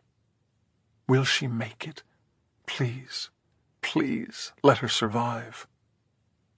I suddenly got this weird sense, a vibe. I tried tuning back to the surrounding conversations, only they were gone. They'd stopped. The room was utterly silent, save for one sound, a voice from the TV that hung on the far wall. I looked up, my head on a swivel, to see everyone staring at me. I then looked at the TV and saw why. The local news was showing me racing down the steps at the courthouse, Elizabeth in my arms. The shooter, identified as Emily Loudon, was declared dead at the scene. Her intended target, Judge Arthur Kingsman, survived the shooting and is currently listed in stable condition. A second victim, shown here, is believed to have been hit by a stray bullet. She's been identified as Detective Elizabeth Needham of the NYPD, although there's been no official statement as to her condition. The man seen here carrying her to an ambulance is unknown. I bounced some quick glances around the room as if to say, yeah, that's me. Most of the people went back to whatever it was they were doing, talking, reading, staring at their phones. The few who didn't stop staring, though, received a longer stare back from me, the kind with no ambiguity. Mind your own effing business. Back to my shoes. Only for another minute. Another pair of shoes had walked right up to mine. Wingtips. You look like shit, said Bo Livingston. If you're about to tell me that I need to get some sleep, save your breath, I told him. Okay, I won't tell you, he said. Any word on Elizabeth? Nothing, I said. She's still in surgery. I saw what you did. You may have saved her life. We'll see. He sat down in the empty seat to my left, only to realize that about half a dozen people were within earshot. That was half a dozen too many. Come with me, he said. The last thing I wanted to do was listen to Livingston, but he clearly had news about something. I followed him out to the hallway, down to an area near a soda machine. We were alone. No one could hear us. Still, he whispered. Doctors won't allow us to question Kingsman yet, he said. You'll want to wait anyway. Why? He's most likely sedated, I said. Any judge, including him, would rule it inadmissible. Good point, said Livingston. He sighed. Fucking Grimes in the Gazette, huh? The story or the fact that they gave no one a heads up? I asked. Both, he said. Could you imagine if they got it wrong? What makes you so sure they got it right? I asked. Chapter 93. That guy you and Elizabeth brought in, Timmets? I got off the phone a few minutes ago with the captain of the 50th, said Livingston. Did the lawyer ever show? I asked. He did, but only after Timmets called him a second time, or so I was told. Not just any lawyer, either. It was Peter Xavier. I followed the legal world about as closely as I did cricket matches in Mumbai, but Xavier was a name I knew. The guy was a killer defense attorney, as high profile as they come. The joke I read about him once was that he had to have his suits custom-made with a slit in the back to make room for his dorsal fin. Why did he need a guy like that? I asked, although I didn't intend to say the words out loud. It was a reflex. Nonetheless, Livingston had an answer. According to Xavier, Timmets was afraid he might be wrong about his boss. What do you mean, wrong? Timmets had told Xavier days ago that he suspected Judge Kingsman might be involved with the dealer killings. He claimed he overheard Kingsman on a payphone in the courthouse. Let me guess, I said. Timmets was afraid to go to the police because he'd be risking his job if it turned out Kingsman was innocent. Exactly. Of course, that doesn't explain the knife in Timmets's car, said Livingston. Now, ask me what does. It's not Timmets's car, I said. It's Kingsman's. Livingston looked shocked. How the hell did you know that? Lucky guess, I said. For years, Kingsman has let Timmets borrow the car on the weekends, a perk for his working on the case files, said Livingston. So Kingsman could have easily been the one to leave the knife in the car, I said. "Why even bother testing the blood on it, right?" "The results came in an hour ago," he said. "It's AB negative. Jared Loudon's blood type." "The rarest of rare blood types to boot," I said. "Imagine that." Livingston cocked his head at me. "What are you saying?" "Nothing yet, Bo. At least, not to you." "Where's Timmets now?" I asked. Naturally, Xavier said we had to arrest him or release him, one or the other. We couldn't arrest him. Still, the captain at the 50th put 4 of his guys on him until we know for sure that Kingsman was the dealer. "How long ago was that?" "Around 45 minutes. "Did Timmets know about Kingsman being shot?" "While still at the precinct? I don't know," said Livingston. "Why? Do you want me to find out?" "Don't bother," I said. "But bring Timmets back in." "What do you mean?" "I mean, bring him back in." "I told you, Reinhardt, we can't arrest him."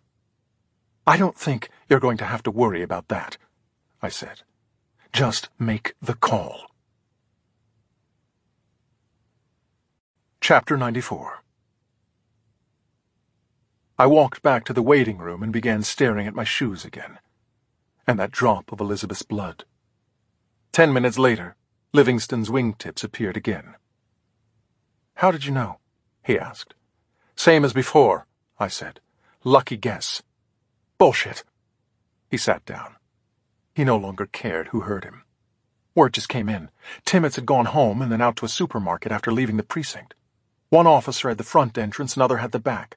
2 others followed him inside. Somewhere along the way, they lost him. A supermarket? He must have known he was being followed. "Gee, you think?" Livingston's phone beeped, and he looked at the screen. By the way his jaw tightened, I could tell it was a text from the mayor. "He wants you back at City Hall pronto, right?" I asked. "He's demanding to know what's going on." "Yeah," said Livingston. "And you're coming with me." "The hell I am," I said. "I'm staying right here." He knew he wasn't going to persuade me otherwise, not while Elizabeth was fighting for her life. "Fine," he said. "I'll be coming back then." "Duly noted." Livingston left in a huff. I actually smiled, if only because it made me think of how Elizabeth would have been smiling. She would have loved to have seen me piss him off like that. What she wouldn't have loved, though, was the thought of my sitting here and doing nothing while Timmets was out there, whereabouts unknown. I could almost hear her voice, saying what I was thinking, putting it together. Timmets didn't really call his lawyer from Kingsman's house, did he? He wanted to wait until we knew about Grimes's front-page story, and that could only mean one thing. He was Grimes's source. I quickly stepped out to the hallway again, dialing Grimes's number at the Gazette. 3 rings felt like an eternity. "No, he's not in," said the young woman who answered his line. It was Grimes's assistant. I could tell she knew my name when I gave it to her. "Are you sure he's not there?" I asked. "Very sure," she said. "He said he's working from home today." "You spoke to him?" "He told you that?" "Yes. He called about half an hour ago," she said. "Why?" Chapter 95. In the movies, a father working for the CIA would never want his son to follow in his footsteps. You could almost picture the heartfelt scene. A park bench, or an old booth in a bar, the ink barely dry on the son's college diploma. There'd be long stares, furrowed brows, and the perfectly scripted dialogue about the risks being too great. Life ain't the movies. At least, not my father's life. Besides, he hates the movies. As he once told me, "Who needs to watch some made-up crap when you can soak up the real-life stuff?" Not only did my father not have a problem with my working for the CIA, he also recommended me. There was one caveat, though. Words to live by, literally. "Sometimes they'll have you do something crazy. Other times they'll have you do something stupid. Just don't ever let 'em make you do crazy and stupid at the same time." I never did. All these years later, though, I was suddenly like my dad in the movies. Who needs the CIA when you can combine crazy and stupid all on your own? I took a deep breath and exhaled. Then I rang the doorbell. Silence followed, but I knew he was on the other side of the door. With any luck, Grimes was still there too. Still alive, that is. "I came alone," I announced. The silence that followed this time somehow sounded different. Sure enough, I next heard the snap of a deadbolt. The door opened. Grimes simply stared at me, saying nothing at first. I stared back at him, noticing the down vest he was wearing. It was wired to the hilt with explosives. Give him credit. He managed to crack a joke about it. "I saw it on the rack at Barney's and just had to have it," he said. If only I could have laughed. "Come in, and close the door," said the voice behind Grimes. "Oh, and be sure to lock it." I stepped inside as Grimes followed instructions, the deadbolt snapping back into place.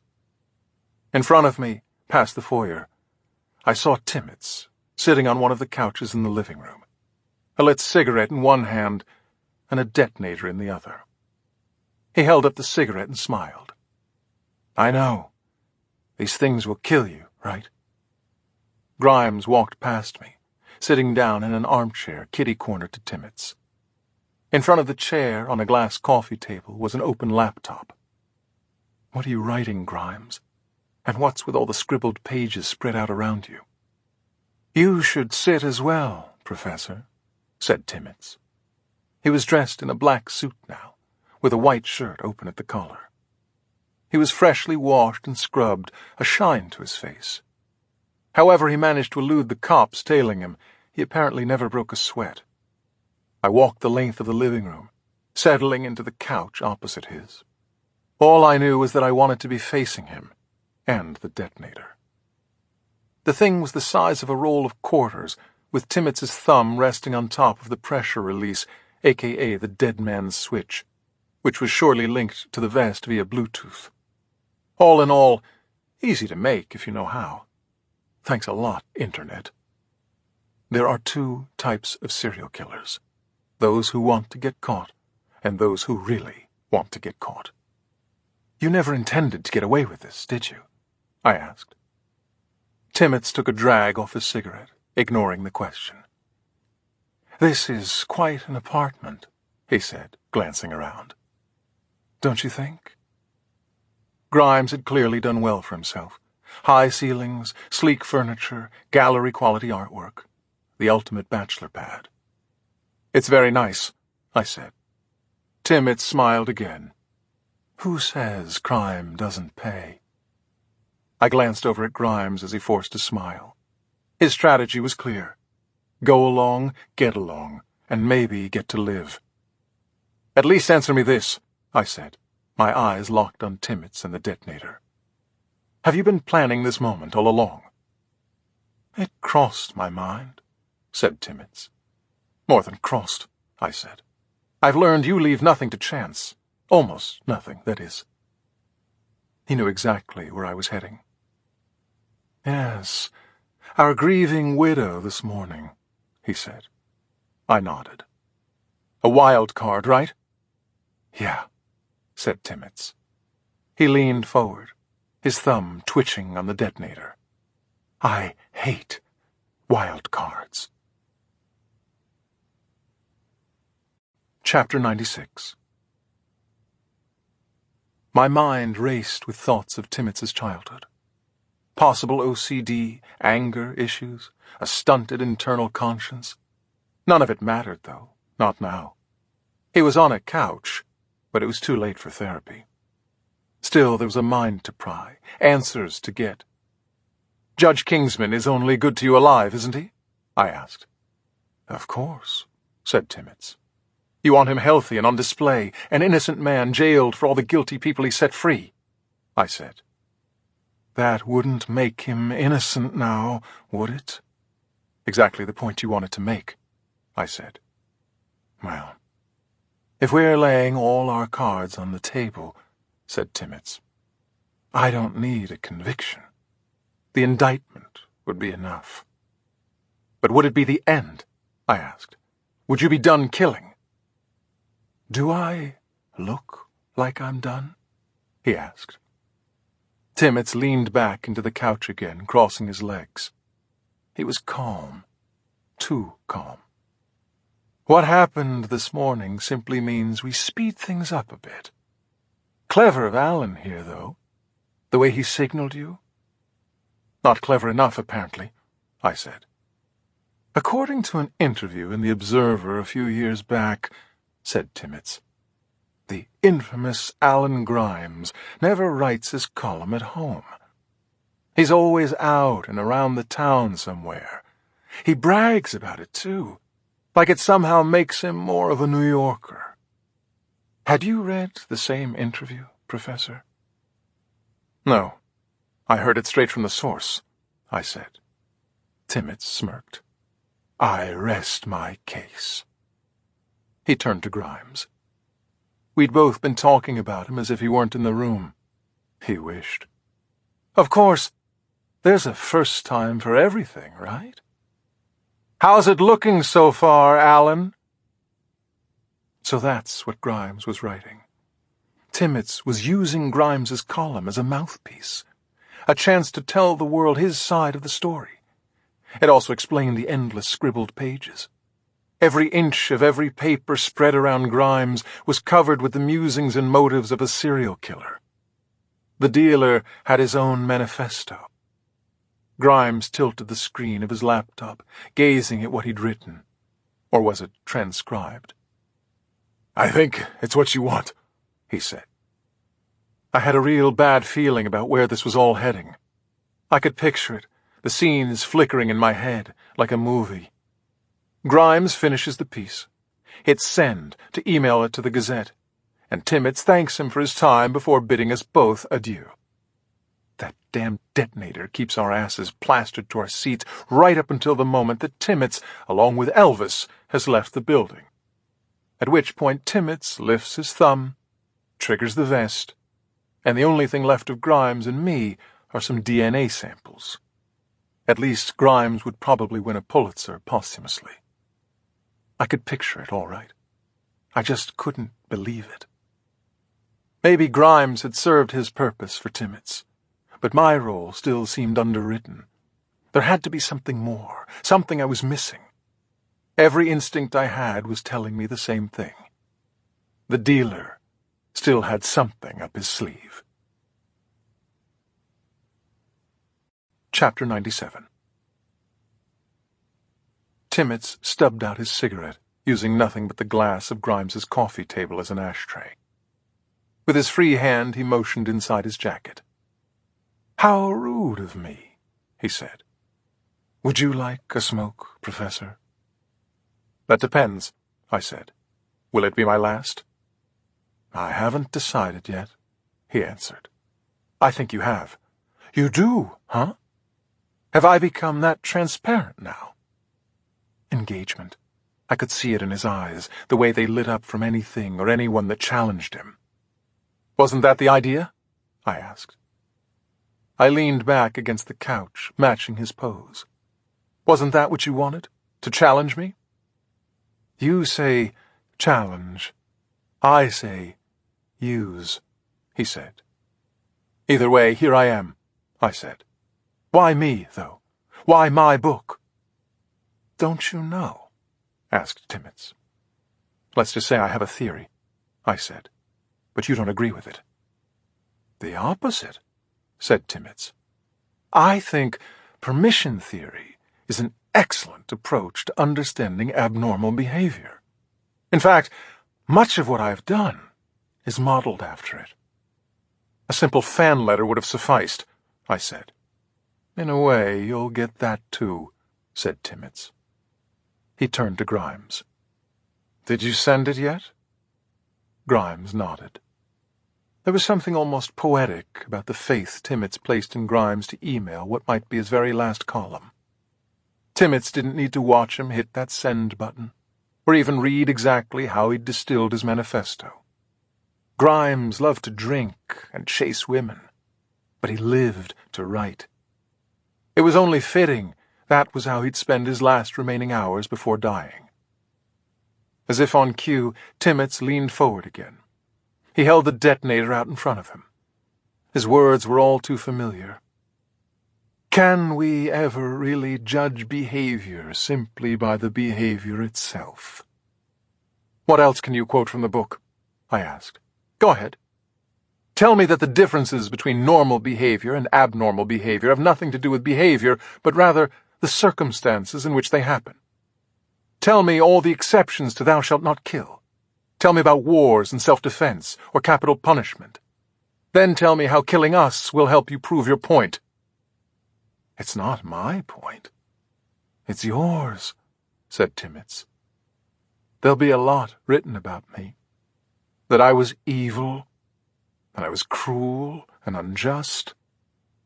But you know what the truth is, and in time so will others.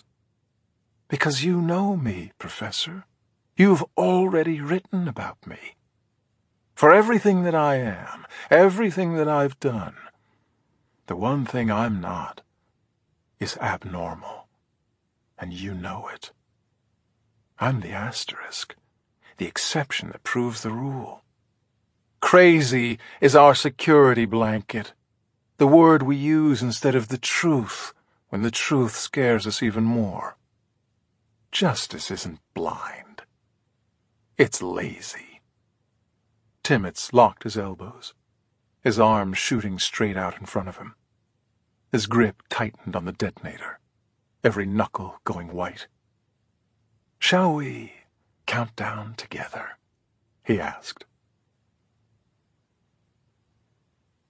Chapter 98. The serial killer who had thought of almost everything. Did he forget to frisk me? Or did he choose not to? I whipped my arm around, grabbing the grip of Elizabeth's G42 tucked into the back of my pants. All I could see was the way Timmets was holding the detonator. It was out over the coffee table, ripe for the taking. If you want to shoot to kill, you aim for the head or the heart. If you want to shoot to stun, you aim for the stomach. I literally had one shot. My arm came whipping back around as I found the trigger, squeezing it hard and fast a few times before dropping the gun. I lunged forward, my hands outstretched, and reaching for his before any law of physics could kick in and kill us all. He was shot. He was bleeding, but he hadn't let go.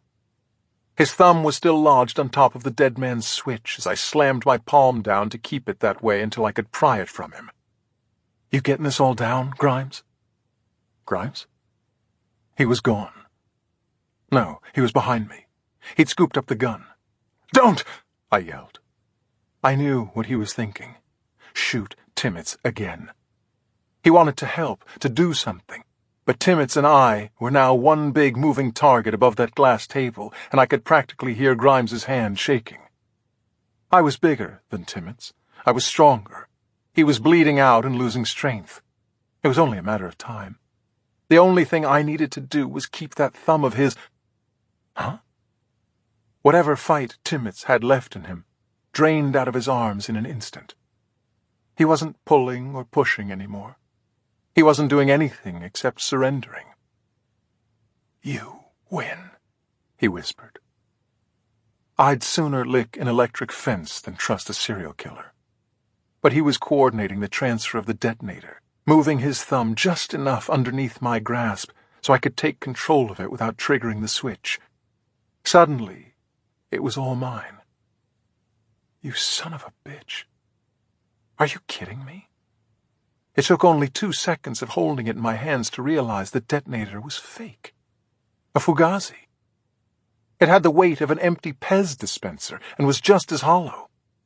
Was there another trigger mechanism? Was this a decoy? Timmets began to laugh. His chest was heaving, his lungs doling out their last breaths, and he was using them to laugh at us. Jesus Christ, said Grimes, taking a closer look at the vest Timmets had made him wear. There were wires galore, but that was it. The C4 was as fake as the detonator. It's painted Play-Doh. Now you tell me, Grimes. Timmets had blown up Jackie Palmer's apartment with Jackie in it. When it came to explosives, he knew what he was doing. So why did he do this? "He wanted you here," said Grimes. "He wanted it to look like I was tipping you off. I'm sorry, I had no choice." He glanced at the vest again. "At least I didn't think I did." "It's okay," I said. "Call 911. That was nothing more than protocol, though. Timmets had no intention of hanging around until the EMTs arrived. I watched as he fell back onto the couch, the cushions easing his fall, but not the pain. He grimaced, his face contorted. Still, he continued to laugh. Then, of all things, he began to sing. And of all songs, it was "Take Me Out to the Ball Game." He could barely get the words out.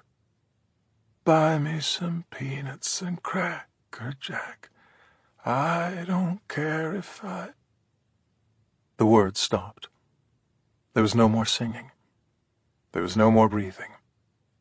Tomorrow's front-page headline lay there motionless on the couch, his head slumped to the side.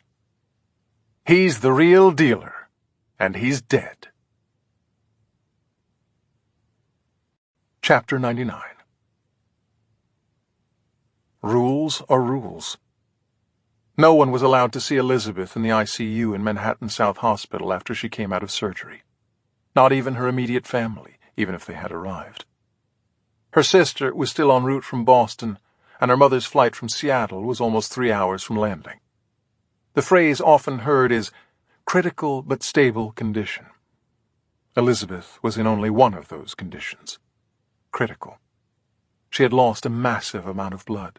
Her heart rate was too low, and she was barely conscious. But she was alive. "You should have told the nurse that you were her brother," said Tracy. He'd been waiting with me the past 2 hours, the first of which was spent repeatedly lifting his jaw off the floor as I told him everything that had happened. "You heard the nurse. Not even family," I said. "Hell, they didn't even let the mayor in." Deacon had come and gone, as had Livingston again. I would never second-guess their concern for Elizabeth, but it was hard not to notice their ulterior motives. For Livingston and his boss, it was another photo op. The mayor arrived with flowers in hand and a prepared statement for the press. There were thoughts and prayers for Elizabeth up front before a quick pivot to the city's resilience. "Our streets are safer today, our metal having been tested," he said. Livingston probably had that line focus grouped for the mayor in advance. There were a couple of other visitors. I spoke to Robert briefly, Elizabeth's fellow detective, who seemingly knew more about her than anyone else. He reminded me that she and her father weren't on speaking terms. "Her mother's forgiven him for cheating, but Elizabeth hasn't," said Robert. "The girl really knows how to hold a grudge." "This is crazy," said Tracy, when it was only the two of us again in the waiting room. "You should be able to see her." "It's okay," I said. "No, it's really not. I'm sick of stupid rules for the sake of rules. It's always about what we can't do." I rarely, if ever, put Tracy on the proverbial couch, but it was impossible not to see that he was projecting his disappointment over our adoption efforts onto this situation. In fact, from a certain angle, the nurse who told us that Elizabeth couldn't have any visitors sort of looked like Ms. Peckler from the Gateway Adoption Agency. She was even carrying around a clipboard. It was obviously still bothering him. It bothered me, too. The only silver lining to chasing a serial killer, though, was that it took my mind off everything else. "Excuse me," Tracy called out. The nurse happened to be standing in the hallway checking her clipboard. She came over, although she didn't seem too happy about it. "Yes?" she asked.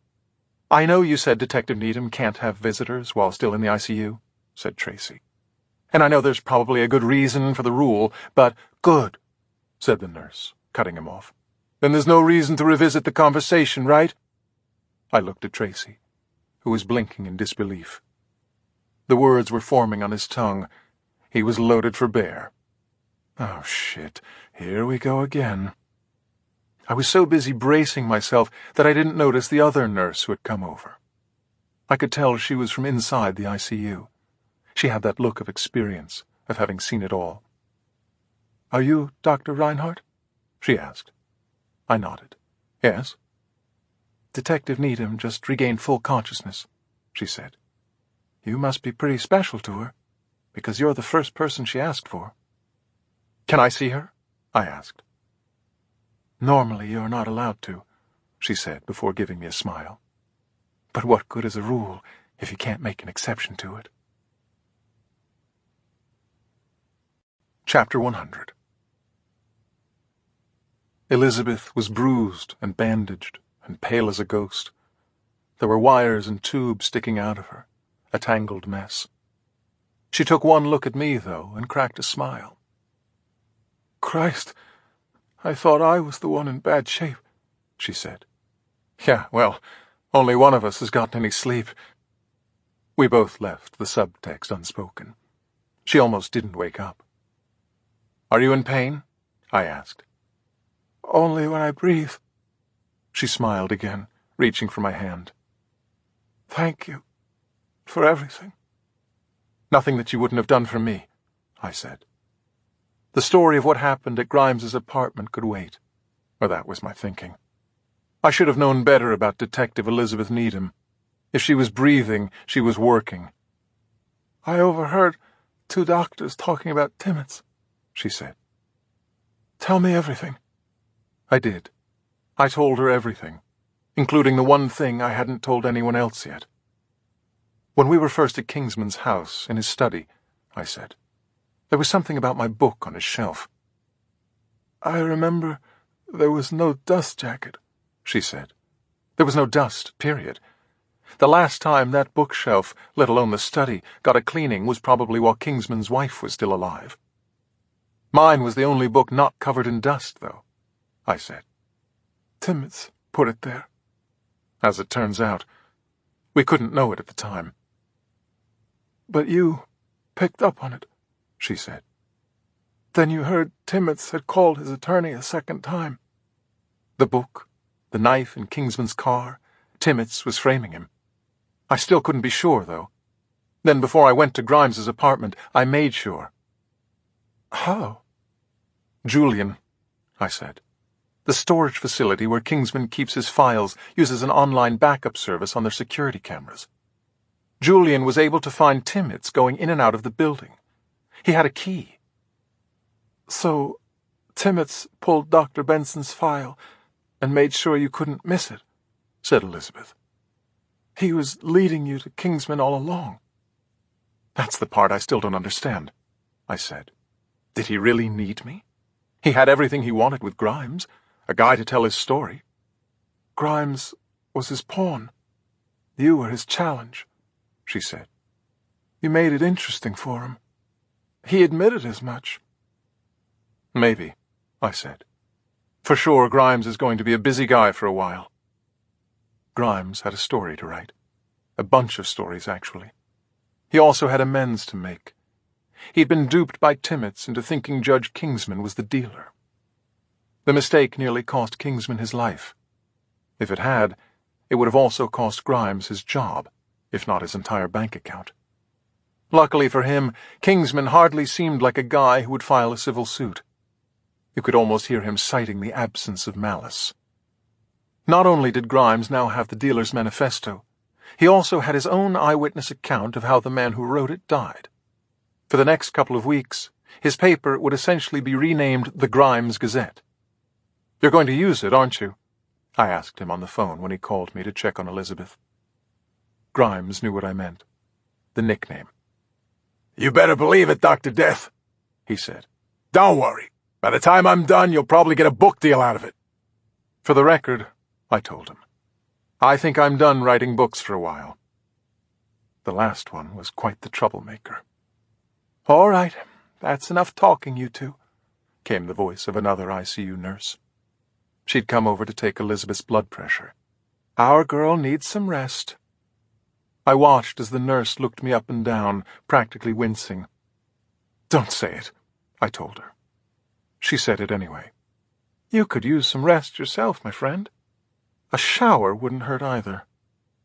Elizabeth laughed softly, as much as the pain would let her. It was easily the best sound in the world. She was out of the woods. She was going to be okay.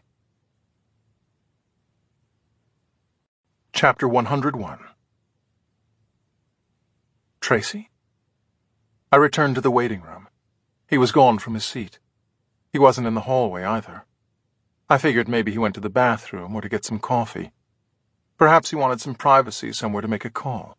It could have been anything. Then I thought about it for a moment and realized. It could only be one thing. I took the elevator down to the second floor, following the signs on the wall. They were pink and blue. "There you are," I said. I turned to see what Tracy was looking at. He had come to the maternity ward. The two of us were gazing through a large glass window at a room full of newborns. "I couldn't help myself," he said. It was his tone. Each word sounded more anguished than the one before it. "You've got to stop blaming yourself, Tracy." "How can I? I ruined it for us." "No, you didn't." "I know you want to believe that," he said. "You're trying so hard to convince yourself it wasn't my fault." "I don't need any convincing. I was there." I turned so he could look at me. I wanted him to see my face, my eyes, to know that I was telling the truth. He kept staring straight ahead, though, and in the silence that followed, I got the sense that I was missing something. This was about more than our adopting a baby. This was about us. "You have feelings for her, don't you?" he asked. "Don't be silly," I said. "I'm not being silly," he said. "Be honest." "Why would you think that?" "I was there, too," he said. "I heard the nurse. Elizabeth wakes up and you're her first thought." "Tracy, look at me," I said. He finally did. "Of course, I have feelings for her, but it's different. They're not the same feelings I have for you, that I'll always have for you." He looked into my eyes.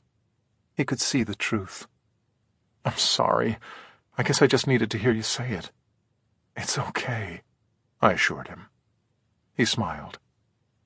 "She is pretty good looking, I have to admit." "Yeah.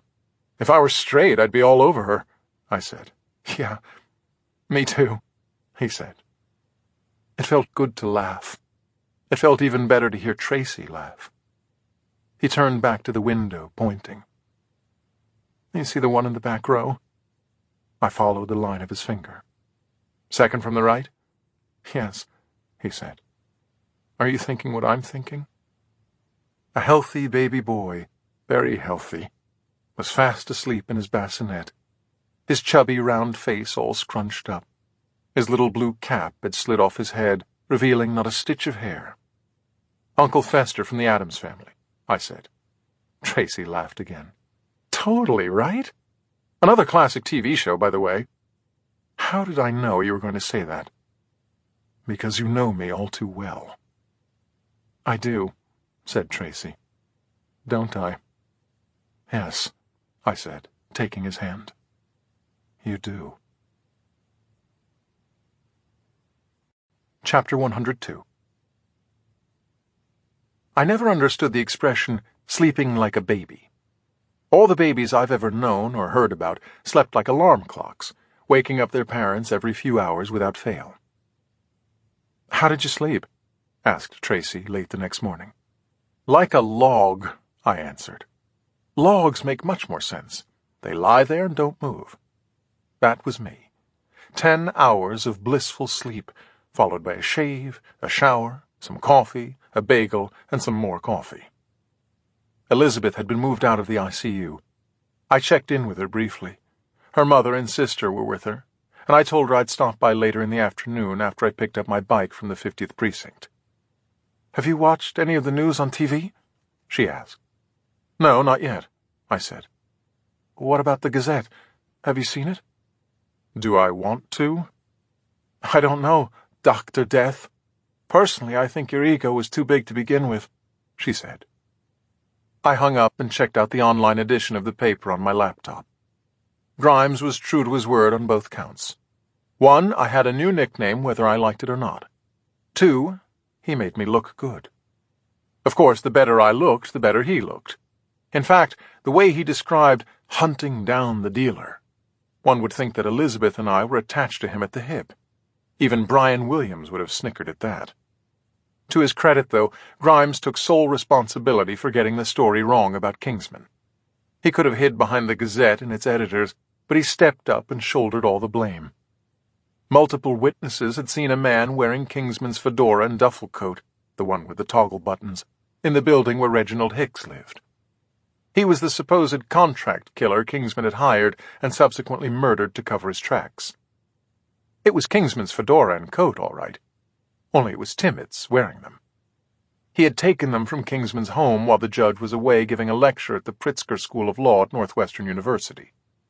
Perhaps more impressive than Grimes's mea culpa, however, was how quickly and accurately he was able to dissect the dealer's background, linking it not only to his motivation, but also to the means by which he carried out his murders. Grimes joked that when we first met, he understood only half of my book.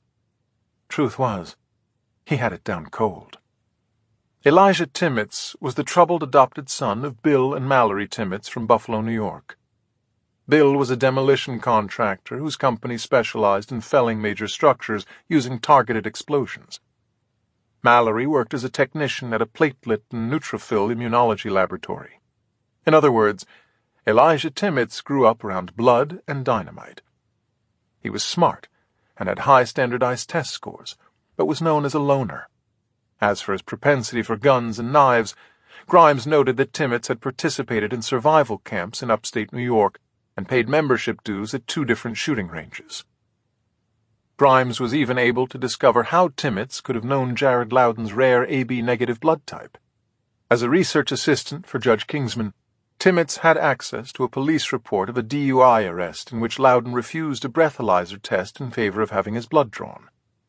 All in all, Grimes proved to be more of a journalist than people gave him credit for, myself included. He was thorough yet concise, writing in a style that was compelling without being overly burdened with hyperbole. I couldn't know it at the time, but he only made one mistake. Actually, it was more like an omission. Only minutes after I was done reading all Grimes's reporting in the Gazette, my phone rang. It was the landline. I didn't recognize the number, but I answered anyway. Hello? It was Timmets. Chapter 103. The feeling was more than déjà vu as I walked into the forensic biology laboratory on East 26th Street. It was dread. "You need to see something," Dr. Ian Wexler had told me over the phone. "It's Timmets." The office of Chief Medical Examiner still reeked of antiseptic, but Wexler's attitude toward me had completely changed when I greeted him in his autopsy suite. He'd read what Grimes wrote in the Gazette. He didn't actually tell me that, nor did he have to. The fact that he dialed my number before calling the police said it all. Wexler was cutting out the middleman. Apparently, Elijah Timmets had something else he wanted to share with me. "It's on his inner forearm, a few inches up from the wrist," said Wexler, walking over to Timmets. I didn't know it was Timmets until he pulled back the sheet covering him. "The onset of lividity removed the swelling and redness, but the raised skin still gives it away. It's around 2 days old, 3 tops." I was looking at a tattoo on Timmets's arm. It was a black spade with an A in the middle of it, the ace of spades. Had it been an old tattoo, the takeaway might have been different. Timmets liked cards, so, in keeping with permission theory, it only made sense that he would target his next victim by using cards. The fact that this was a new tattoo, and its location on his body, suggested something else entirely. The dealer was dead, but he wasn't done. Is it really possible? If Timmets truly had one more trick up his sleeve, then it would be one for the ages. A serial killer who managed to kill from the grave. "Who else knows?" I asked. "Only you so far," said Wexler. "Obviously, though, I'll need to put it in my report." "Of course," I said. Wexler gazed down at Timmets. "You know, I usually never cover anybody with a sheet in here," he said. "This guy, though? I can barely stand to look at him." I understood. Yet looking at Timmets was suddenly all I could do. I stared at the bullet holes, shots that I had fired. The holes were black, the skin around them singed. I stared at Timmitz's face, his almost serene expression. His eyes were closed, but it still felt as if he were staring right back, willing me on. Come on, Professor. You didn't think I'd simply go gently into that good night, did you? This was his plan from the very beginning. He always intended to die for his cause. But this part didn't make sense. He was hell-bent on exposing Judge Kingsman for being a pawn of an unjust legal system. Mission accomplished. Grimes wrote about it ad nauseum in the Gazette. So, why kill someone else? Who was the ace of spades? Most of all, how could Timmets do it while lying here on this slab? That's for you to figure out, Professor. This is really why I chose you.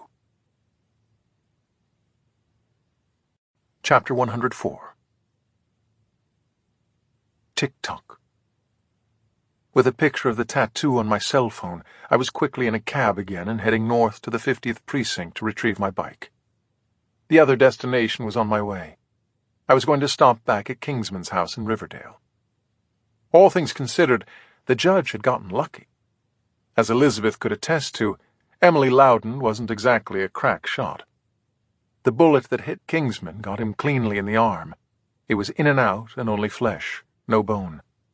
He'd be in pain for a few days, but he had the luxury of going home without having to spend a night in the hospital. "Greetings, Dr. Death," he said with a wry smile, standing in the paneled foyer of his Tudor home, wearing the same yellow socks and funky red robe he'd been wearing when we first met. With the blue sling supporting his arm, he had all the primary colors covered. "To what do I owe the house call?" The Dr. Death wisecrack meant I didn't need to ask if he'd seen the Gazette. He was up to speed on everything Grimes had written. There was no certainty at this point, only educated guesses and good old-fashioned reasoning. If Kingsman was the link to all the previous victims, he somehow had to be linked to the next one. Only this was different. Why would Timmets wait until after he framed Kingsman if the ace of spades were simply another one of his cases? Of course, logic isn't always the strong suit of serial killers.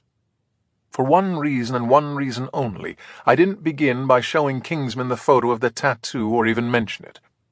Timmets turned out to be the dealer, but that didn't explain where Kingsman had gone the night Timmets was at his house. It was nagging at me. I was curious. When Kingsman hesitated after I asked him, I was really curious. "I spent the night at the Harvard Club," he said. "I was spooked when you and Detective Needham came to talk to me. Even though I didn't think I was the Queen of Hearts, I live alone and didn't feel safe." Fair enough. But the Harvard Club? Kingsman wasn't a member. He couldn't be. He wasn't a Harvard graduate, nor had he ever taught there. The only two ways he would be allowed to spend the night in one of the club's guest rooms in Manhattan. Unless, of course, someone with enough clout pulled some strings. "Bo Livingston, Mayor Deacon's chief of staff, went to Harvard," I said. "Did you know that?" Kingsman's previous hesitation now seemed like a blip. This was a full-on freeze-up. The judge was hiding something. "Yes, I did know that," said Kingsman finally. "Bo's the one who arranged my staying at the club." "That was nice of Bo," I said. "It was." Kingsman's tone shifted on a dime. It was as if he were reminding himself that this was his house and I was a guest, an uninvited one at that. "Is that what you've come to talk to me about?" he asked. The subtext was clear as could be. "If it is, you won't be staying long, Dr. Death." "No, it's something else," I said, taking out my phone. One click brought up the picture. "I wanted to show you something." Kingsman looked at the tattoo. I didn't even get the chance to tell him the arm belonged to Timmets. "Oh, shit," he said. He rolled up the right sleeve of his red robe, showing me the same tattoo. "He wants you dead after all," I said. "No," said Kingsman. "It's not me." He told me why. Then he told me who. There was another ace of spades. "Oh, shit," I said. Chapter 105. The basis for any murder: motive and means. Kingsman had said enough for me to figure out the motive. Now it was all about the means. How does Timmets kill the mayor of New York City? "Tell him it's urgent," I yelled into my cell phone, while breaking around half a dozen traffic laws at the same time. I was going 90 on a motorcycle without my helmet so I could talk on the phone while weaving in and out of traffic on the West Side Highway. "I'm sorry, he's not available," said Deacon's assistant. I could barely hear her with the wind whipping past my ears. "What about Livingston? Is he in his office?" "What did you say your name was again?" she asked. "Rheingold?" "For Christ's sake. Dylan Reinhardt!" "Oh, of course, Dr. Reinhardt," she said. Nice to know she was up on current events. It's not like she worked at City Hall or anything. Her knowledge of who I was at least got me what I needed: the mayor's whereabouts. Livingston was with him, only I could still barely hear her. "Say that again? Where are they headed?" I asked. In my mind, all I could see was the pain on Kingsman's face when I pressed him about his relationship with the mayor. He didn't want to tell me anything, but he had to. He always had his friends back. The two were among a handful of Air Force pilots who called themselves the Black Aces, based on the Black Ops missions they flew in Lebanon during the mid-1980s. Kingsman was one. Edward Edso Deacon was another. All of them had the same tattoo, and their bond was thicker than blood. After all, they had secrets they couldn't even share with their closest family members. Decades later, long after their flying days were done, Kingsman and Deacon apparently racked up a few new secrets. Timmets had discovered what they were. "That's all I can tell you," said Kingsman. He wasn't about to incriminate himself. It was enough, though. I shot between a Prius and a Range Rover, the southbound traffic on the highway slowing to a crawl near Midtown. Pressing my phone even harder against my ear, I was just able to make out what the mayor's assistant was saying. She, too, was practically yelling. "To Queens, throwing out the first pitch, Citi Field." "How long has it been on his schedule?" I asked. "I'm not exactly. At least a couple of— Did you say days?" "No," she said. "Weeks." She was saying something more, but I'd stopped listening. I couldn't help it. The only thing in my head now was Timmets. He was dying on the couch in Grimes's apartment, dying and singing, "Take me out to the ball game." I cranked my right wrist, maxing the throttle, the wheels on my bike jerking forward as I swung out to the narrow shoulder, blowing through the red light at the 42nd Street exit before darting in front of the oncoming traffic to cut across Midtown, heading east for Flushing, Queens. Were there any more laws I could possibly break? Hell yeah. I was just getting started. Chapter 106. "Jesus Christ, mate, you sound like you're in a wind tunnel," said Julian. It was actually the Midtown Tunnel. I was halfway through it, weaving in and out of both eastbound lanes like a guy with a death wish. Between my phone and the throttle, I didn't have a free hand to flip my middle finger to all the cars honking at me. "I need you to check something," I said. "Check?" Julian said, laughing. He knew I meant hack. "Administrative payroll for the New York Mets," I said. "Elijah Timmets." "You got it," he said. "1 minute." Julian's special talents aside, or maybe because of them, his next greatest asset was the ability to ignore human impulses. For example, anyone else would have asked, "What's going on?" Or, "Why do you need to know if the dealer ever worked at Citi Field?"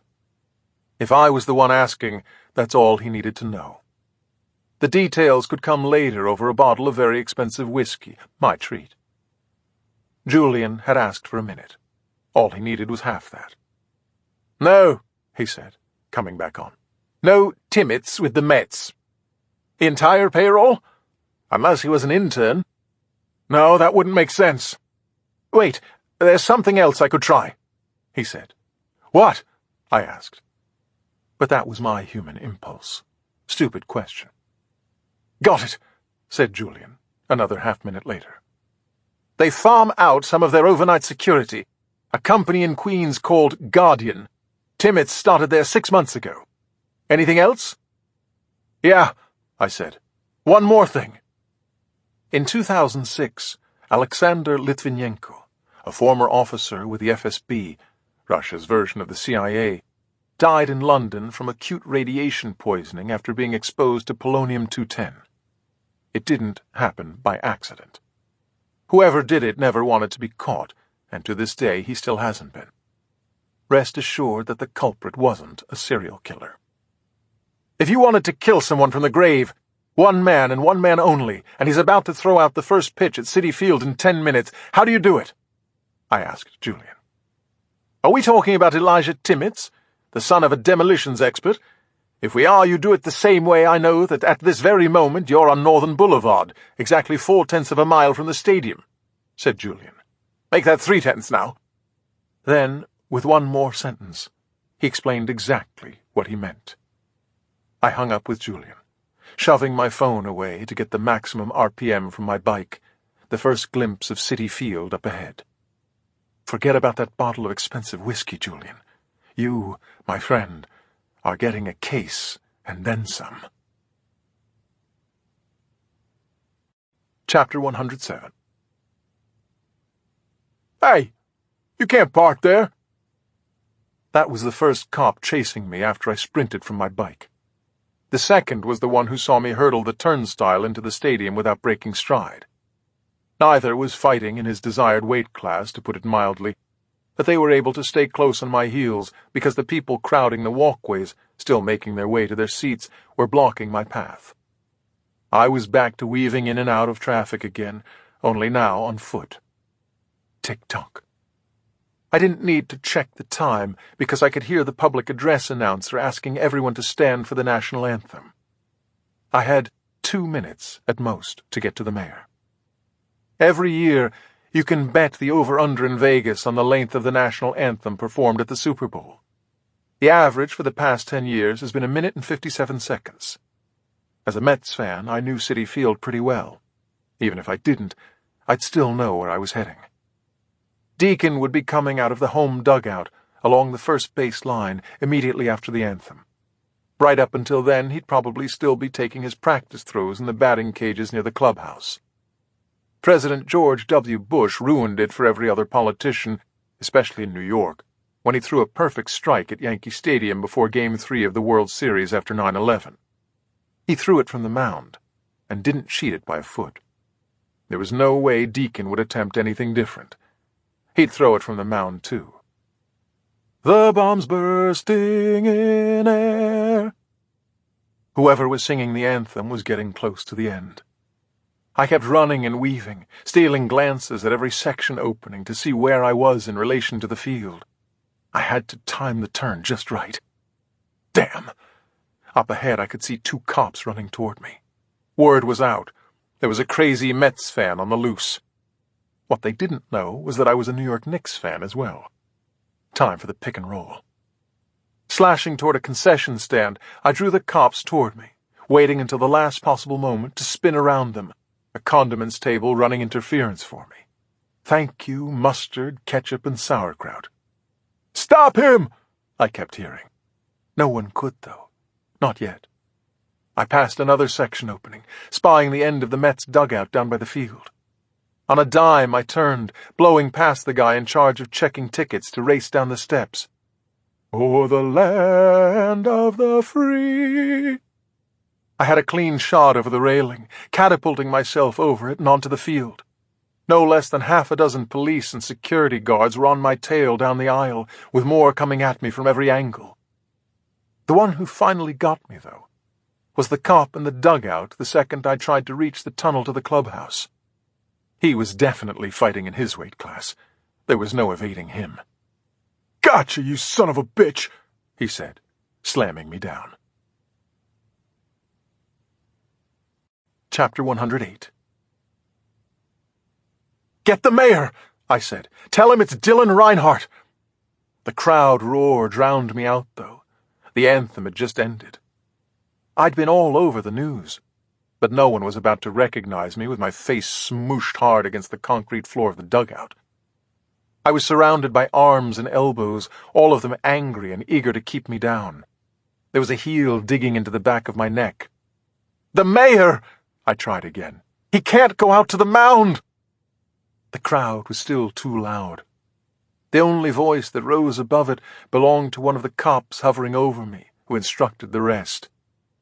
"Get him the hell out of here!" he barked. I got scooped up into a headlock, my feet barely touching the ground as they carried me through the tunnel leading into the bowels of the stadium.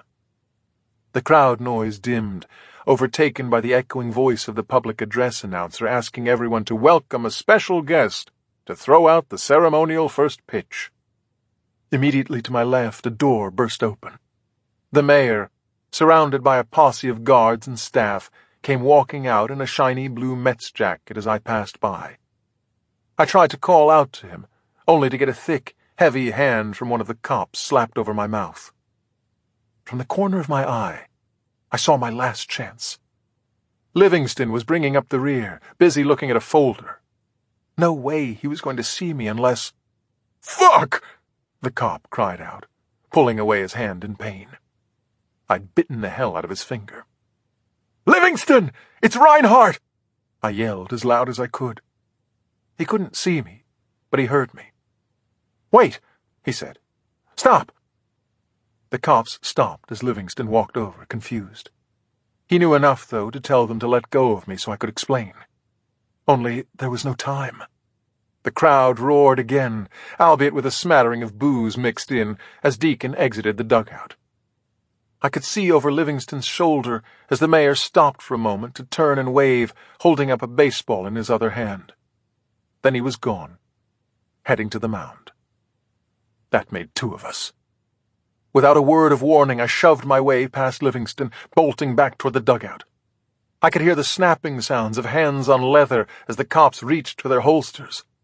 But there were too many people still lingering in the tunnel for a clean shot. Springing into the dugout, I launched myself up the steps and onto the field, the mayor about to step over the chalk of the first baseline. I could hear the crowd gasp as I lunged in the air, tackling Deacon hard to the ground. He didn't know what had hit him, or who, as he rolled under my grasp, his first instinct being to get the hell away. I wouldn't let him.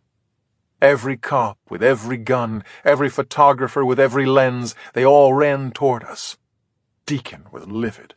"Reinhardt, what the—" "Give me your phone, Mr. Mayor," I said.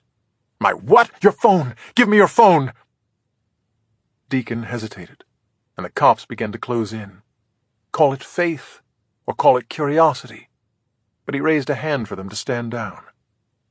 With his other hand he reached into his pants pocket, giving me his cell phone. Assault and battery on the mayor of New York City in front of more than 40,000 people would normally require some explaining. But in the words of Mark Twain, actions speak louder than words. Tonight, ladies and gentlemen, Dr. Death is throwing out the first pitch. I turned and heaved the mayor's phone toward the pitcher's mound, directly at the rubber. It was a bit high and outside, but close enough to make my point. Boom! The mound exploded with the force of a grenade, everyone on the field taking cover. All they got on them, though, was some flying dirt. Elijah Timmets, the man who would forever be known as the dealer, had figured out a way to remotely detonate a bomb while being nowhere close to his intended target. In his case, as far away as hell. "With GPS, your cell number can trigger anything," said Julian. Ultimately, the reporters would all ask me the same question. How did I know? The worst part was that I couldn't give credit where credit was due. Not that Julian Bird would care one lick. Anonymity is the hacker's code, he was always fond of telling me. How did I know? A little birdie told me, was all I'd say. Then I wouldn't say anything more. Chapter 109. "Where are you taking me?" asked Tracy. We were in the back seat of a cab heading across Central Park to the Upper East Side. Tracy didn't recognize the address I gave the driver, nor should he have. "You'll see," I said. Earlier that morning I was far less coy with the mayor and his chief of staff. Edso Deacon, Bo Livingston, and I had a cozy little breakfast at City Hall. Deacon had eggs, Livingston had oatmeal, and I had all the leverage in the world. Figuring out what Timmets had on Judge Kingsman and the mayor was as easy as following the money. It always is. Kingsman wasn't crooked. It was more like bent. He was so blinded by his history with Deacon, the bond they shared, that he was willing to grant a mistrial in a case involving criminal negligence on a construction site operated by Deacon during his commercial real estate days. In return, Deacon, through a PAC and a couple of shell companies, essentially bankrolled two of Kingsman's re-election campaigns to the New York State Supreme Court. Of course, it would have probably taken me months to piece all that together. Thanks to Timmets, it only took 3 days. UPS 3-day shipping, to be exact. In keeping with the dealer's knack for sending packages, I received all his evidence, timed perfectly, or so he had planned, after the mayor was supposed to have died at Citi Field. "What are you going to do with it?" asked Deacon. "The same thing you're going to do with whatever you dug up on me," I said. "Nothing. Some people would argue that I had a civic duty to go public with the information. It's a fair argument. The problem is that life sometimes makes you choose between the lesser of two evils. Simply put, the people who would benefit from knowing my role in the CIA during my supposed fellowship at the University of Cambridge would make Deacon and company look like choir boys. But that's a story or two for another time." "Anything else?" asked the mayor.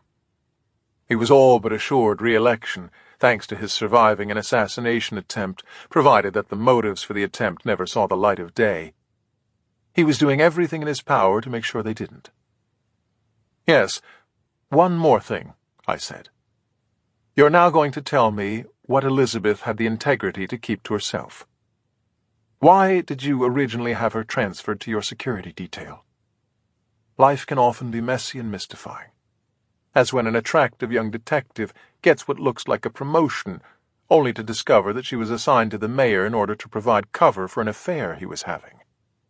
She could quit, or go to the press, but either action would mean that she wouldn't get to do what she always wanted to do: serve and protect. So she stayed quiet, convinced ultimately that all the people she'd be able to help over time were far more important than one politician who couldn't keep it in his pants." She was right. The cab driver pulled up to the brownstone on East 74th Street. I paid the fare as Tracy stepped out, still without a clue as to why we were there. We walked up the steps, and I rang the doorbell. Seconds later, the door opened. "Right on time," said Barbara Nash. "Come on in." The head of the Gateway Adoption Agency welcomed us into her home, a pair of golden retrievers with red bandanas around their necks, happily greeting us right behind her. Behind them was Miss Peckler. In her hand was an iced tea instead of a clipboard. "I'm afraid we got off on the wrong foot," she said. "I'm sorry about that." Epilogue. Special Delivery. Chapter 110. A few weeks before the big day, I thought I had a good idea how we would decide on her name. First, we would each write down our 10 favorites. Then we would exchange lists to see if there was a name that both of us had chosen. "What do you think?" I asked, pouring Tracy and myself some more coffee. I even brought 2 pens and a couple of sheets of paper with me to the kitchen table. "It makes sense, right?" Tracy gave me the look. Only this time it felt a little different. There was a smile hiding behind it. "I've got a better idea," he said. Tracy grabbed a pen, quickly scribbling something before handing the paper back to me. He'd written only one name: Annabelle. My mother's name. Annabelle McKay Reinhardt arrived safely at JFK Airport, greeting us with a pair of big, beautiful hazel eyes and an extended yawn. It's a long trip for anyone from South Africa, let alone a 2-month-old. There were a few more papers to read and sign, which Barbara Nash took us through while Tracy and I took turns holding Annabelle. We did our best to pay attention, although at times all we could hear was the sound of our pounding hearts. We were awestruck and overwhelmed. The escort from Gateway's affiliate in Germany, an angel of a woman, handed us a large envelope containing Annabelle's medical records, her birth certificate, information about the formula she was on, and a picture of her birth mother, as we requested. The envelope was red. Who said red's never good? "You have a beautiful and healthy baby girl. Congratulations," said the escort. "And if I do say so, she's quite a flirt, too. On the second leg of the flight from Frankfurt, your daughter had a gentleman sitting next to us gushing over her the entire time." "Did you hear that?" said Tracy. "Our daughter." Yeah, life can be messy and mystifying, all right. But every once in a while you get a day that seems to make sense of it all. Those are the days you remember most, the days you cherish, the days you hold in your arms with all the love that you could possibly have in your heart. Isn't that right, Annabelle?